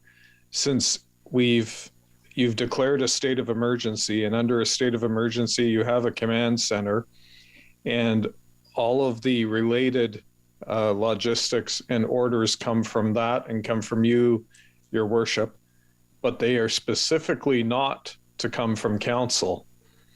So it seems to me like these kinds of motions are an attempt by council to alter some of the decisions of you as the mayor and of the command center. So I suspect that these motions are out of order, and I'd like a ruling on that. Mr. Clerk, my understanding is you reviewed all of the motions and they in fact are in order. Can you confirm that, please? Yes, Mr. Mayor, that is my opinion. Okay, thank you. Anything else, Councillor Shirelli? No. Okay, Councillor Tierney. Yeah. Sorry. Well, I think Councillor Shirelli had something else there. Councillor Shirelli. Yeah, I don't think it's going to help to continue the name calling through the rest of this. By calling people who came as part of the trucker convoy different names, whether you believe them to be true or not, it probably doesn't make them want to cooperate. And so I just ask people to keep that in mind. Councillor Tierney, please.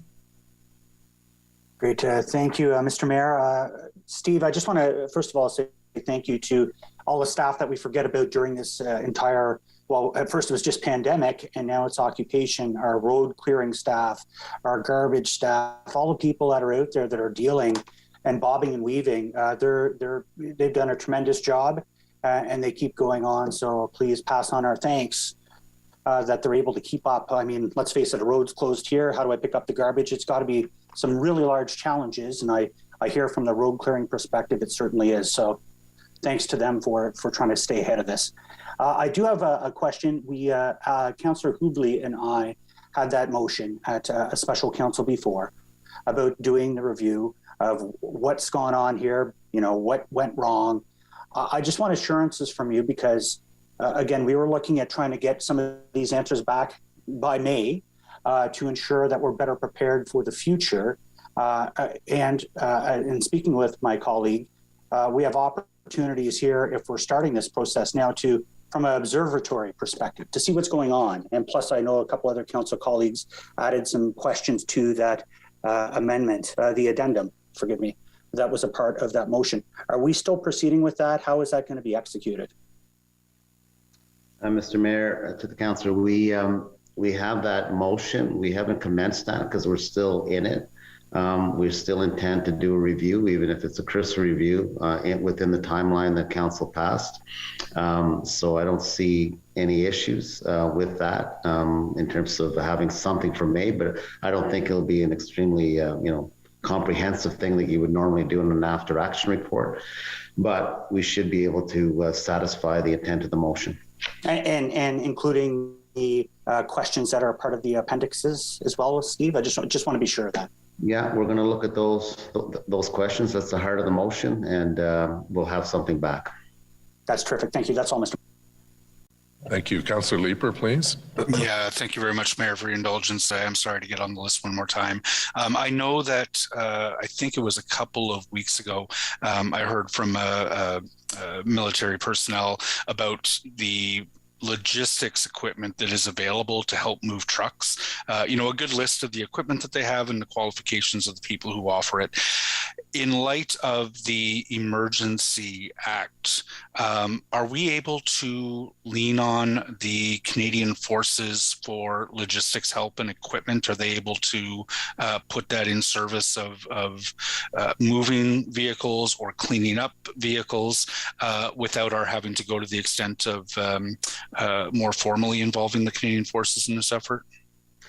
Mr. Mayor, my understanding from Interim Chief Bell is that they believe they have access to the equipment they need with the Act, particularly through the RCMP and OPP. So they're not divulging what that is or what the equipment and strategies are. I don't believe it's military equipment at this point. I think they are satisfied that they will have what they need to be able to get the job done when that time comes. Okay. Are there any hurdles, though, to using equipment that is normally used by the Canadian Armed Forces? I believe that the Prime Minister did not move into the, I forget the name of the act, David White might have to remind me, the Defense Civil Act. There's so many acts. I've learned a lot about how much legislation there is out there, but I don't believe it would be requested under a different act.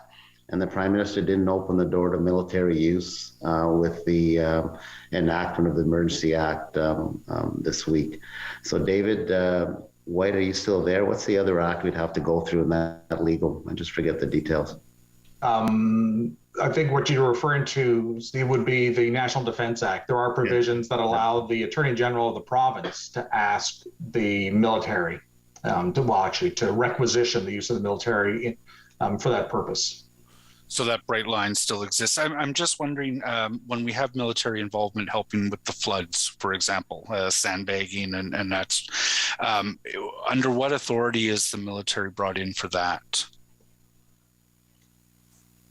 It'd be, my understanding would be the same thing. We ended up going through the Attorney General who went to the federal government, so it followed that path. And then eventually I was put in contact with the Chief of Defense Staff after it cleared their channels, and the Prime Minister agreed. And then we deployed resources, and he assigned a commander in charge of the troops that came here. Okay. No, that's good. Thank you very much. Great, thank you. So we'll now go on to the motions. The first one is Councillor Kavanaugh, seconded by Councillor Brockington. Councillor Kavanaugh, if you'd like to introduce your motion, please. Thank you. Are you putting it up? Thank you. Yeah, thank you. And I appreciate that when I ask questions about the areas around schools, that these are being considered as a priority as well. We have heard reports and school boards have had to make preparations in regards to school zones. So if you like, I can go right down or read it out, but just move it up a bit, please. Thank you. Whereas the Freedom Convoy occupation of the city of Ottawa is now in its third week with no clear end in sight, and whereas the occupation continues to randomly spread out to other parts of the city, And whereas organizers of the occupation have released statements being unequivocal about their demands, they seek to hold the City of Ottawa hostage as leverage against federal and provincial governments, and that they have no intention of ending their campaign and leaving the city until their demands are met. And whereas City of Ottawa is in a state of emergency in response to the continued illegal occupation of the city's downtown core, and whereas the methods used by individuals participating in the demonstrations to illegally occupy the City of Ottawa and terrorize residents and businesses utilize unprecedented tactics that have no place in a free and democratic society and mark an intolerable departure from what would be considered lawful protest, including reports from Ottawa Carleton District School Board of harassment at an Ottawa school towards teachers, parents, and staff. And whereas a number of schools have been forced to have indoor recesses in order to maintain a safe environment, and whereas schools remain a place where everyone, children, students, staff, parents, and the community feel safe, welcome, and respected. Whereas a safe, inclusive, and accepting school environment is essential for a student well-being and achievement. Therefore, be it resolved that the City of Ottawa condemn the presence of Freedom Convoy protesters in or in the vicinity of school zones. And I thank my seconder, Councillor Brockington. Okay, any questions or comments on the motion by Councillor Kavanaugh, seconded by Councillor Brockington? Carried. Update. The next motion is by Councillor McKenney and seconded by Councillor Menard, please.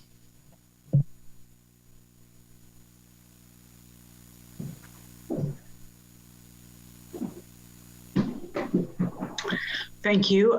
Whereas since on or about Friday, January 28th, 2022, hundreds of vehicles and hundreds to thousands of individuals at any given time have illegally occupied the downtown core. And whereas the occupation has impacted every aspect of life in the City of Ottawa's core, including transit, transportation, business, shopping, recreation, tourism, sightseeing, snow clearing and snow removal, work, income, and has impacted quality of life measures like peace and quiet, recreation, sleep, personal security, stress, and safety. Therefore, be it resolved that the Mayor of the City of Ottawa issue a formal apology on behalf of City Council to the citizens of the City of Ottawa, and in particular to those citizens in the downtown core for failing to protect them and for failing to provide safety, security, and service to them. Councillor Curry, please. So I think this is a very good motion in terms of an apology. Apologies are very important to people. And I think that the people of downtown really are different from a lot of the zones, wards that we represent and need to be spoken to in terms of apologizing. My only concern about this motion is in the last parts of it in terms of when we have written to ask for help and it has not arrived in a timely fashion. When the former chief asked again and again for 1,800 officers and they didn't come.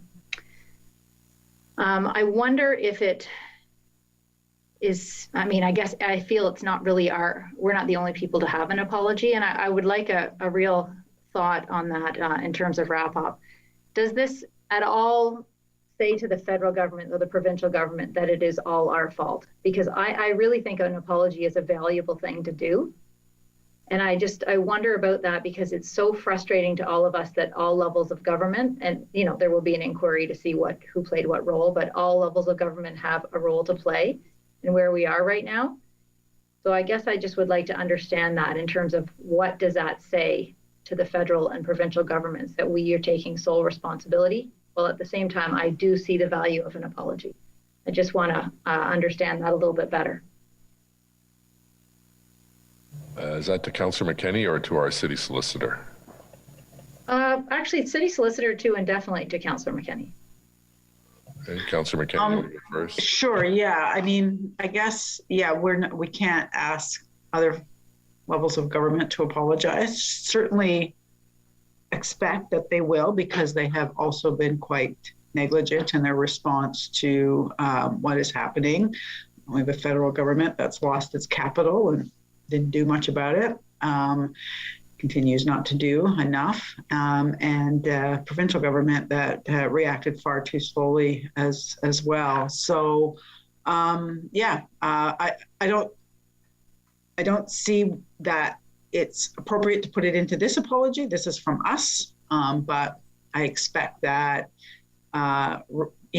people who are represented by those other levels of government should be asking their representatives if, in fact, they would be willing to issue an apology at some point as well. I hope that helps explain why I only made it from the city. Yeah, no, thank you. I would like to hear from the solicitor just in terms of what, if there's any concern he might have, but, I think I'll be supporting this. Mr. Mayor, the value of apologies without the concerns around potential legal liabilities actually was recognized in the province of Ontario when they passed the Apologies Act. So the fact that a party makes an apology does not have any legal consequence, but it as you say, it has value beyond that. Thank you for that, because that's interesting. And so I think that's great then. I will be supporting this. Okay. Excuse me. Thank you very much, councillors. On the motion by Councillor McKenney, seconded by Councillor Menard. Adopté. Carried. Dissent. Dissent by Councillor Fleury. No, I didn't dissent. It's Councillor Darouz. Okay, sorry. Next is a fair free transit by Councillor McKenney and Councillor Fleury. Councillor McKenney. Thank you, Mr. Mayor. Just waiting for it to come up. Whereas since on or about Friday, January 28th, 2022, hundreds of vehicles and hundreds to thousands of individuals at any given time have illegally occupied the downtown core. And whereas the occupation has blocked city streets and transit routes throughout the downtown core, and whereas some monthly transit pass holders paid for February passes but have limited use of them, therefore be it resolved that OC Transpo provide no charge, actually I had fare free, so I'm going to change that, fare free bus and para-transpo service to residents and workers in the affected areas beginning on Sunday, February 20th, 2022, and until 30 days after the city is no longer in a state of emergency under the Emergency Management and Civil Protection Act by A, collecting no fares as customers board buses at any bus stop on bus routes 5, 6, 7, 9, 10, 11, 14, 15, 16, 18, 19, 55, 56, 85, and 114, except that fares will continue to be required at the pedestrian entrances to the fare paid zones at Greenboro, Herdman, and Tunney's Pasture stations, and B, collecting no fares for para-transpo trips, which are booked to or from addresses in Somerset and Rideau Vanier wards. And be it further resolved that the foregone revenue from the no-charge transit be funded from the Transit Operating Reserve, and the city seek to recover the foregone revenue from other levels of government in the request for compensation from the occupation. And I guess this one obviously speaks for itself. We've not had service, really, transit service outside of the LRT in the downtown core since this began. So this is a way of recognizing that and providing fare-free service from now until, 30 days after we drop the Emergency Measures Act. So, thank you. Thanks, Councillor, and thank you. I know you worked with Councillor Hubley on this motion, and yes, Councillor Hubley is the next to speak. Councillor, please. Thank you, Mr. Mayor.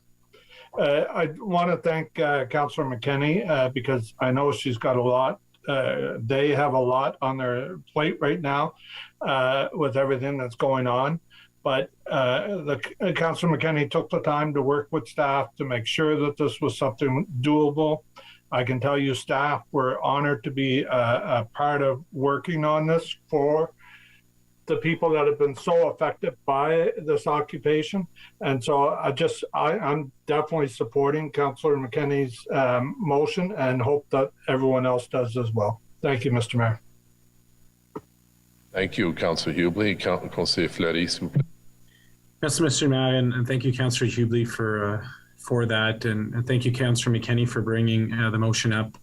I want to share with colleagues and the public some of the challenges of getting to bus stops, with many of the bus stops starting or ending at Rideau Center. The challenges of not being able to go down Rideau Street have really forced the detours significantly out of the area. In my zone particularly, we're very fortunate to have the LRT. The LRT is good, as you know, for connecting communities into the area, but it's not good for community routes, specifically in my area, like through Centertown, but also through Rideau Rockcliffe and Rideau Vanier, which have been impacted by the limited access through Rideau Street. So, and we've heard from many residents also how challenging it's been with these detours and how costly it's been for them to select other modes of transportation to get to and from work. So I really hope that colleagues support this. I think it's an important action to relieve some of the pressures that residents are feeling and that employees are feeling getting into employment areas. Okay, thank you, Councillor. Councillor Leeper, please. Very briefly to everyone from OC Transpo, from management to the operators to everyone involved, thank you. This is extraordinarily tough. I've been riding a fair bit of transit through the course of this, and the job that you've been doing is spectacular under exceedingly difficult circumstances. So thank you very much to everybody at OC Transpo. Great. Thank you, Councillor. On the motion as presented, carried. Adopted. Carried. Motion is from Councillor King, seconded by Councillor Brockington, please. Thank you, Your Worship. And just waiting for it to come up on the screen. Whereas the Ontario government has introduced the temporary Ontario staycation tax credit this year, encouraging residents and families to take short-term trips within the province in an effort to boost the tourism and hospitality sector amid the ongoing COVID-19 pandemic. Whereas Ontarians are eligible to claim up to a maximum of $1,000 as individuals or $2,000 who have a spouse or common law partner or a child to see a return of $200 or $400 respectively. This can be for one trip or for multiple trips, and the stay must be under a month. Whereas individuals have traveled to the city of Ottawa with the intent to illegally occupy the municipality, terrorize residents and businesses, as well as utilize unprecedented tactics that have no place in a free and democratic society. Therefore, be it resolved that the mayor write to the premier to indicate on behalf of council that the individuals involved in the illegal occupation should not qualify for the tax credit, since the application of such a tax credit would financially benefit individuals who have participated in the illegal occupation. It's evident to me, and in terms of past motions that are at our past special council meeting, my feeling, and I hope it's the will of council, is that we interdict all dollars and financial resources supporting this illegal occupation. We've heard from national security analysts, and I thank Councillor Brockington for seconding this motion. And he even had to point out the ridiculousness of this type of concept. But we've actually heard national security analysts in the press labeling people who come into the city, especially on weekends, as protest terrorists, as protest tourists. They might as well be protest terrorists.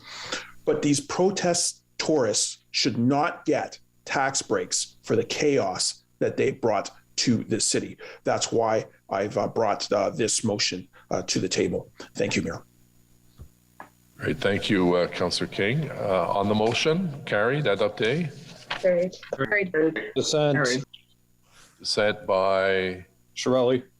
Councillor Shirelli. Next, social media campaign, Councillor King, seconded by Councillor Kavanaugh, please. Thank you once again, Your Worship, and I'll just wait for that item to be brought on the screen.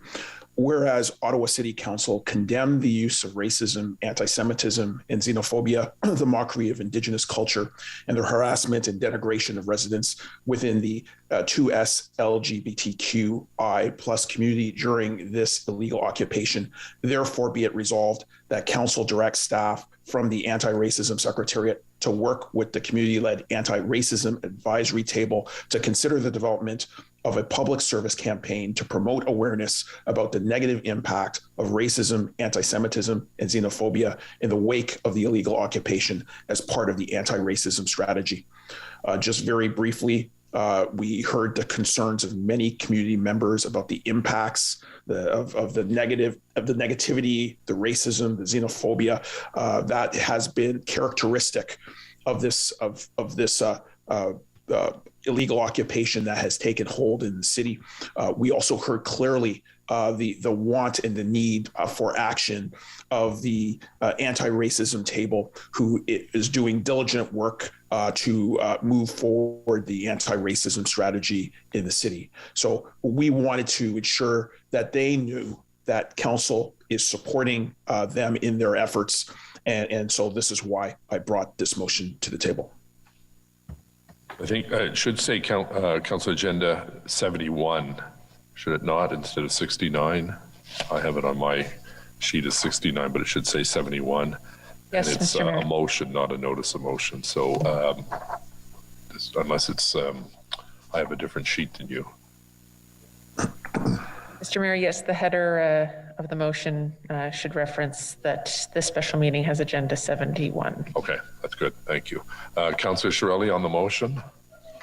Thank you. At the last meeting with former Chief Slowly, I asked whether there was any evidence to support that the individual carrying racist symbols was in fact a member of the convoy. And at that time, the answer was no, and that there was an investigation to determine that. So I'd like to know if anyone can indicate whether any new evidence has surfaced indicating whether that person was a member of the convoy or was not. So who are you asking this to, Councillor? The police, if there is anyone from the police still online. No, they left several hours ago. Okay, well, I knew Mr. Bell did. Okay. All right, well, I haven't been advised that there was any such evidence. Okay, thank you for that. Okay. Councillor, sorry, I thought I saw another name. Does anyone else wish to speak to this item? Councillor Dudas? I fully support this motion, 100%. And you know what? We saw signs of racism and anti-Semitism and homophobia and xenophobia. There's no denying that. That has tarnished Ottawa's brand. And we need to make sure that the residents who live in our diverse community, our amazing community, are supported and they know that we have their backs. So I think that this is a very good motion. I fully support it. And I don't think there's any further question about who was carrying what flags where. It was obvious they were there. So I'll leave it at that. Thank you. On the motion as presented by Councillor King, seconded by Councillor Kavanaugh. Carried. Dissent by Councillor Shirelli. Next is further actions to end occupation. Councillor Menard, please, seconded by Councillor McKenney. Thank you. Whereas an illegal occupation of the City of Ottawa has been occurring for 19 days, 20 days, and whereas this illegal occupation has engaged in harassment, threats of violence, acts of violence, and attempted acts of violence towards the residents of the City of Ottawa, and whereas this illegal occupation has employed rigs, pickup trucks, and other large vehicles as a primary method of the occupation, and as a key component in the campaign of threats, violence, and harassment of our residents. And whereas these vehicles have been used to intimidate and harm residents, including through consistent and unrelenting noise, often exceeding 110 decibels, which can cause permanent hearing loss. And whereas these idling vehicles have been adding further pollution to our city, particularly the downtown core, causing harm to the health and wellness of our residents. And whereas the vehicles, whether abandoned or inhabited, have been parked illegally for over 2 weeks in some cases, and whereas there has currently been limited enforcement by Ottawa Police Services or bylaw services to enforce parking regulations, noise regulations, and idling regulations beyond ticketing, and whereas the City of Ottawa and Ottawa Police Services currently have the enforcement powers and the necessary tools to remove the vehicles, and whereas the Mayor of the City of Ottawa struck a back channel deal with the organizers of the illegal occupation, and whereas the residents of Centertown and other areas of the city continue to experience the noise, threats, and disruption related to the unlawful conduct of protesters despite the Mayor's back channel deal, and whereas the implementation of the Mayor's back channel deal has further legitimized extreme right-wing organizers of the occupation, may be used to demonstrate that the occupiers were there peacefully and legally and may cause more hardship from needed enforcement. And whereas this weekend, thousands of residents participated in protests against an illegal occupation and against city and police inaction regarding the illegal occupation. And whereas we have typically witnessed the number of vehicles parked on our streets as part of this illegal occupation diminish during the week, only to swell over the weekends, and whereas if police services continue to fail to act, it is likely that residents will continue to take action. And whereas Ottawa City Council appoints the majority of the members of Ottawa Police Services Board, and whereas residents are now once again looking to City Council to provide leadership and action in ending the illegal occupation of our city, and whereas on February 14th, 2022, the Ontario Superior Court of Justice granted the City of Ottawa's request for an injunction addressing the widespread disregard for municipal bylaws arising out of the ongoing demonstrations, and whereas the purpose of the injunction in concert with the recently enacted provincial emergency orders is to supplement the tools available to law enforcement authorities to address the unlawful conduct of protesters. Therefore, be it resolved that Ottawa City Council supports the deployment of the full array of tools recently made available in order to bring to an end the unlawful behavior continuing to take place as part of the occupation, even if this would require enforcement that would contravene the back channel deal struck by the Mayor, including tools that may be used, such as 1, towing illegally parked vehicles, 2, setting strict deadlines for compliance, 3, dismantling illegal structures and fires erected by occupiers, 4, enforcing the terms of the injunction granted to the City of Ottawa, and 5, coordinating greater crowd control and dispersal measures. Thank you. Councillor Shirelli. Your Worship, I believe in these cases, council speaks by passing bylaws or not passing bylaws, and then enforcement is in the purview of the peace officers, the bylaw enforcement officers, to do that. And if our bylaws are sufficient, then the question is about enforcement, and we should be asking questions about that, but not directing officers to go out and lay any charges, because that would be considered inappropriate and not in line with our code of conduct. So I'm wondering if the city solicitor can indicate whether such a motion would put us in the path of actually directing peace officers to conduct certain operations. Mr. Mayor, as I read the motion, the operative clause is an expression of support, that not a direction to enforcement staff to undertake any particular enforcement activity or to ticket any particular vehicle or anything like that. And I believe it's also in line with a motion council has passed previously along the same lines. So I don't think you're crossing a line into kind of unlawfully directing enforcement. So that means I could go to a committee of adjustment meeting and indicate what I would support, but I just can't ask them to vote a certain way, since it's the same element of the code of conduct? Mr. Mayor, the actions of an individual council, I would suggest that you seek advice in that regard from the Integrity Commissioner, who's able to provide advice. With respect to the actions of council as a whole, as expressed in this motion, I don't see it as being problematic. Okay. Thank you. Councillor DeRose, please. Thank you, Mr. Mayor. Question to probably Kim, maybe. like what this motion will give you more power, or what this motion will help you to do what you haven't been done so far. I'm just trying to wrap my head around all the whereas. There is so many of them, 2 pages, but I'm not understanding. Can you please clarify to me what this really going to help you to do the job if you haven't been doing yet? Thank you, Mr. Mayor. Actually, this motion won't give us any additional powers that we don't already have. The injunction has been issued and we already have all of these powers.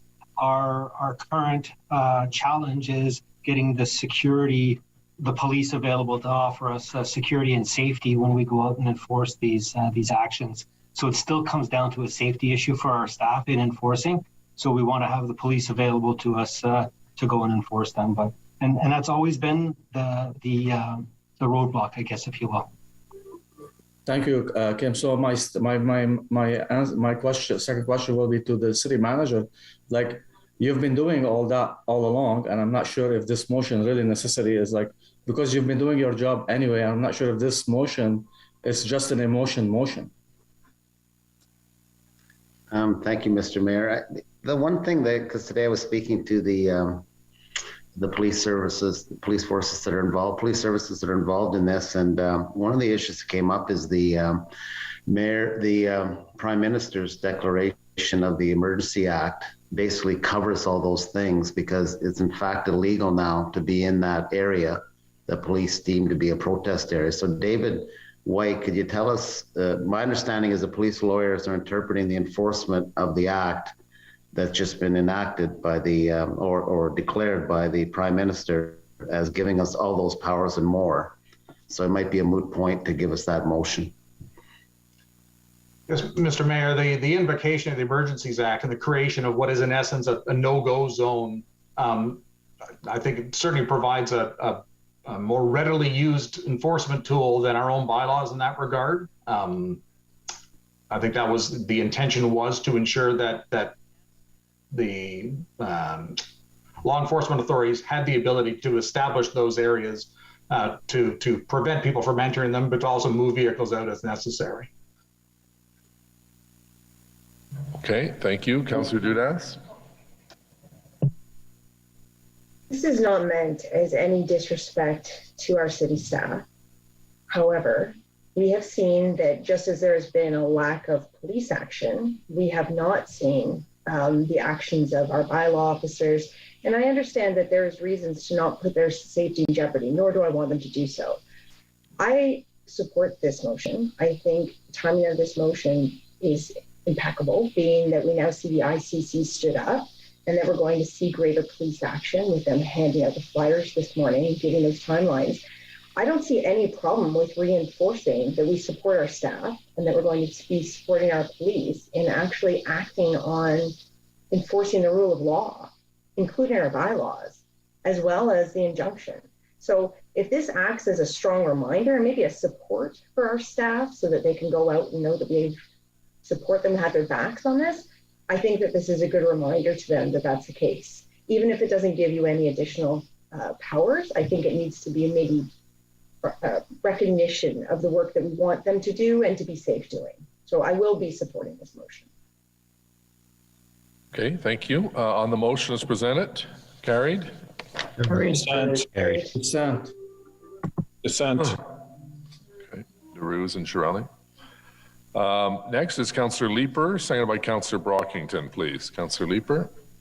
Thank you very much. And obviously, I've talked a fair bit this evening about this particular motion, which seeks to start working with staff on other street closures in conjunction with police. So whereas the continued occupation of Ottawa's downtown appears likely to continue into a fourth weekend on February 19th and 20th, I want to thank Councillor Dudas, and with Council's will, I'd like to recognize it's a long weekend, so it would be until February 21st. And whereas a demonstrable pattern has emerged during each weekend of the occupation of significantly higher attendance, as thousands of people not local to the downtown core join the occupation using their private vehicles to access the area, and whereas these additional participants demonstrably elevate the level of lawbreaking, harassment of residents, and intolerable impacts to local businesses.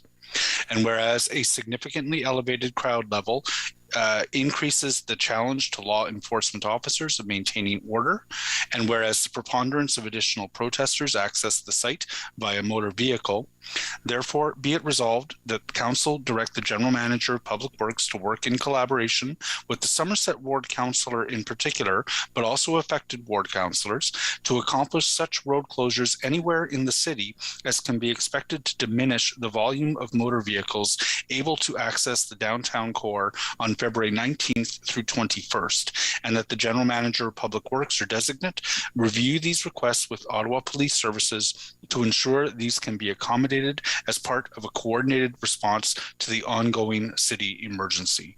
And colleagues, what I think this will do is, one, just ensure that Public Works are hearing from councillors who have suggestions for road closures, and also to ensure that the priority this long weekend is on taking the measures that protect Centretown.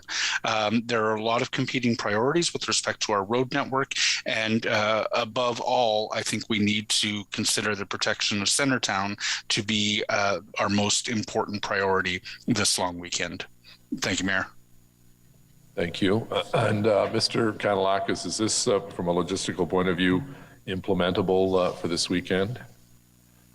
Yes, Mr. Mayor, the councillor has included the work with the Ottawa Police, as I've said earlier, so we will feed that into the center, control center. Thank you. Okay, Councillor Fleury on the motion. Simply to clarify with the mover, when we're saying Centretown, you also mean Rideau Street, Byron Market, and I'm sure Councillor King yes, probably want the baseball stadium. I apologize, it's been a long day. No, absolutely. And if there's a friendly amendment that I can make, that's particularly the Somerset Ward Councillor and Rideau Vanier, I'm happy to put that in as well. I appreciate that. Thank you. Thank you. Okay, on the motion, adopté, carried. Carried. Next is an inquiry from Councillor Fleury. Maybe you want to hit the highlights, Councillor, because I think it's about 3 pages. It's not 3 pages, but I'm glad to submit it for the record. Basically, there are a number of questions that I have that I'm looking for answers for. I'll read the highlights and their sub-clauses, and I'll submit them officially. When did the city first request the provincial government for resources from the city mayor take place, and what was it for? When did the first request for the federal government for resources from the city mayor take place, and what was it for? Number 3, what change in circumstances led the city to declare a state of emergency on February 6th and not January 20th, when it was clear the illegal occupation was making no efforts to vacate the city? Number 4, with the impacts on the occupation, how is OC Transpo detour routes developed and implemented? And there are a number of sub asks there. Number 5, what is the role of the Emergency Operations Center when it comes to situations that are led by police authority? So I'll submit that to the clerk, Mr. Mayor, and hopefully the integrity the integral part can be taken. Okay. Est-ce qu'il y a des autres enquêtes, Madame la Any other inquiries? Conseiller Cloutier, s'il vous plaît, appointé par conseillère Kitts. Le comité plénier se lève et présente son rapport au conseil municipal. That the committee of the whole rise and report to City Council, and be it further resolved that any motions, vote, and declarations of interest recorded during the committee of the whole session be deemed to be recorded in the council session. And point of order, Your Worship. Councillor Meehan? Mr. Mayor? Yeah, go ahead. Can you hear me? Barely. You have the floor on a point of order. Yeah. Thank you. I'd just like to, before this council meeting ends, I want to thank my council colleagues for expressing their confidence in me and allowing me to continue with the Ottawa Police Services Board, a position I truly respect and have loved doing despite the workload and the challenges. But at this point, I have to say that I'm in solidarity with my chair, Diane Deans, and with Ralston King, who I admire so much, and I cannot continue to work with this board.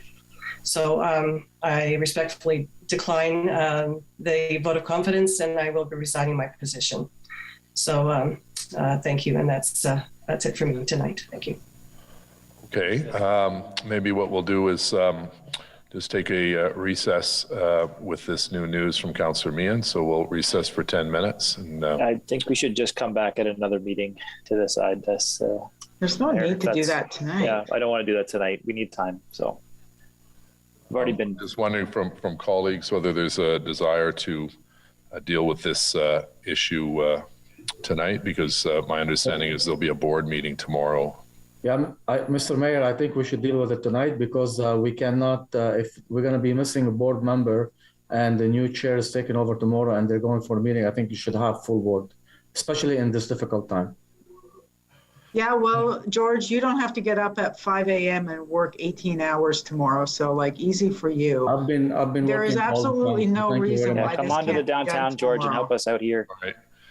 So we did have a motion that was on the original agenda to appoint Councillor Harder. Councillor Moffat, it was your original motion. Are you still with us? Yes, I'm still here. Just so are you prepared to move point of order to the clerk? Motion to the clerk. My understanding is we don't have to appoint anybody right now. We can leave this vacant as it is. Is that not accurate? Mr. Mayor, that is my understanding. Okay, thank you. Given the vote, given the meeting we've just gone through, colleagues, I would strongly urge us to leave this position vacant and come back when we're all a bit more rested and we've had time to think about and consider who might take this position. That's the fair thing to do. Okay, so we have other people who like to speak to it, but I asked Councillor Moffat, are you prepared to move that motion that lost at this point? It would be reconsideration, a point of order. Councillor Harder, that motion, that part of the motion was lost. New information. So that would take 2/3. No, it's not new information. Same people. It would take 2/3 to reconsider. So I'll ask the clerk for his interpretation, please, of whether this is reconsideration, since we're still in the same meeting and an individual has dropped off the board. Mr. Clerk.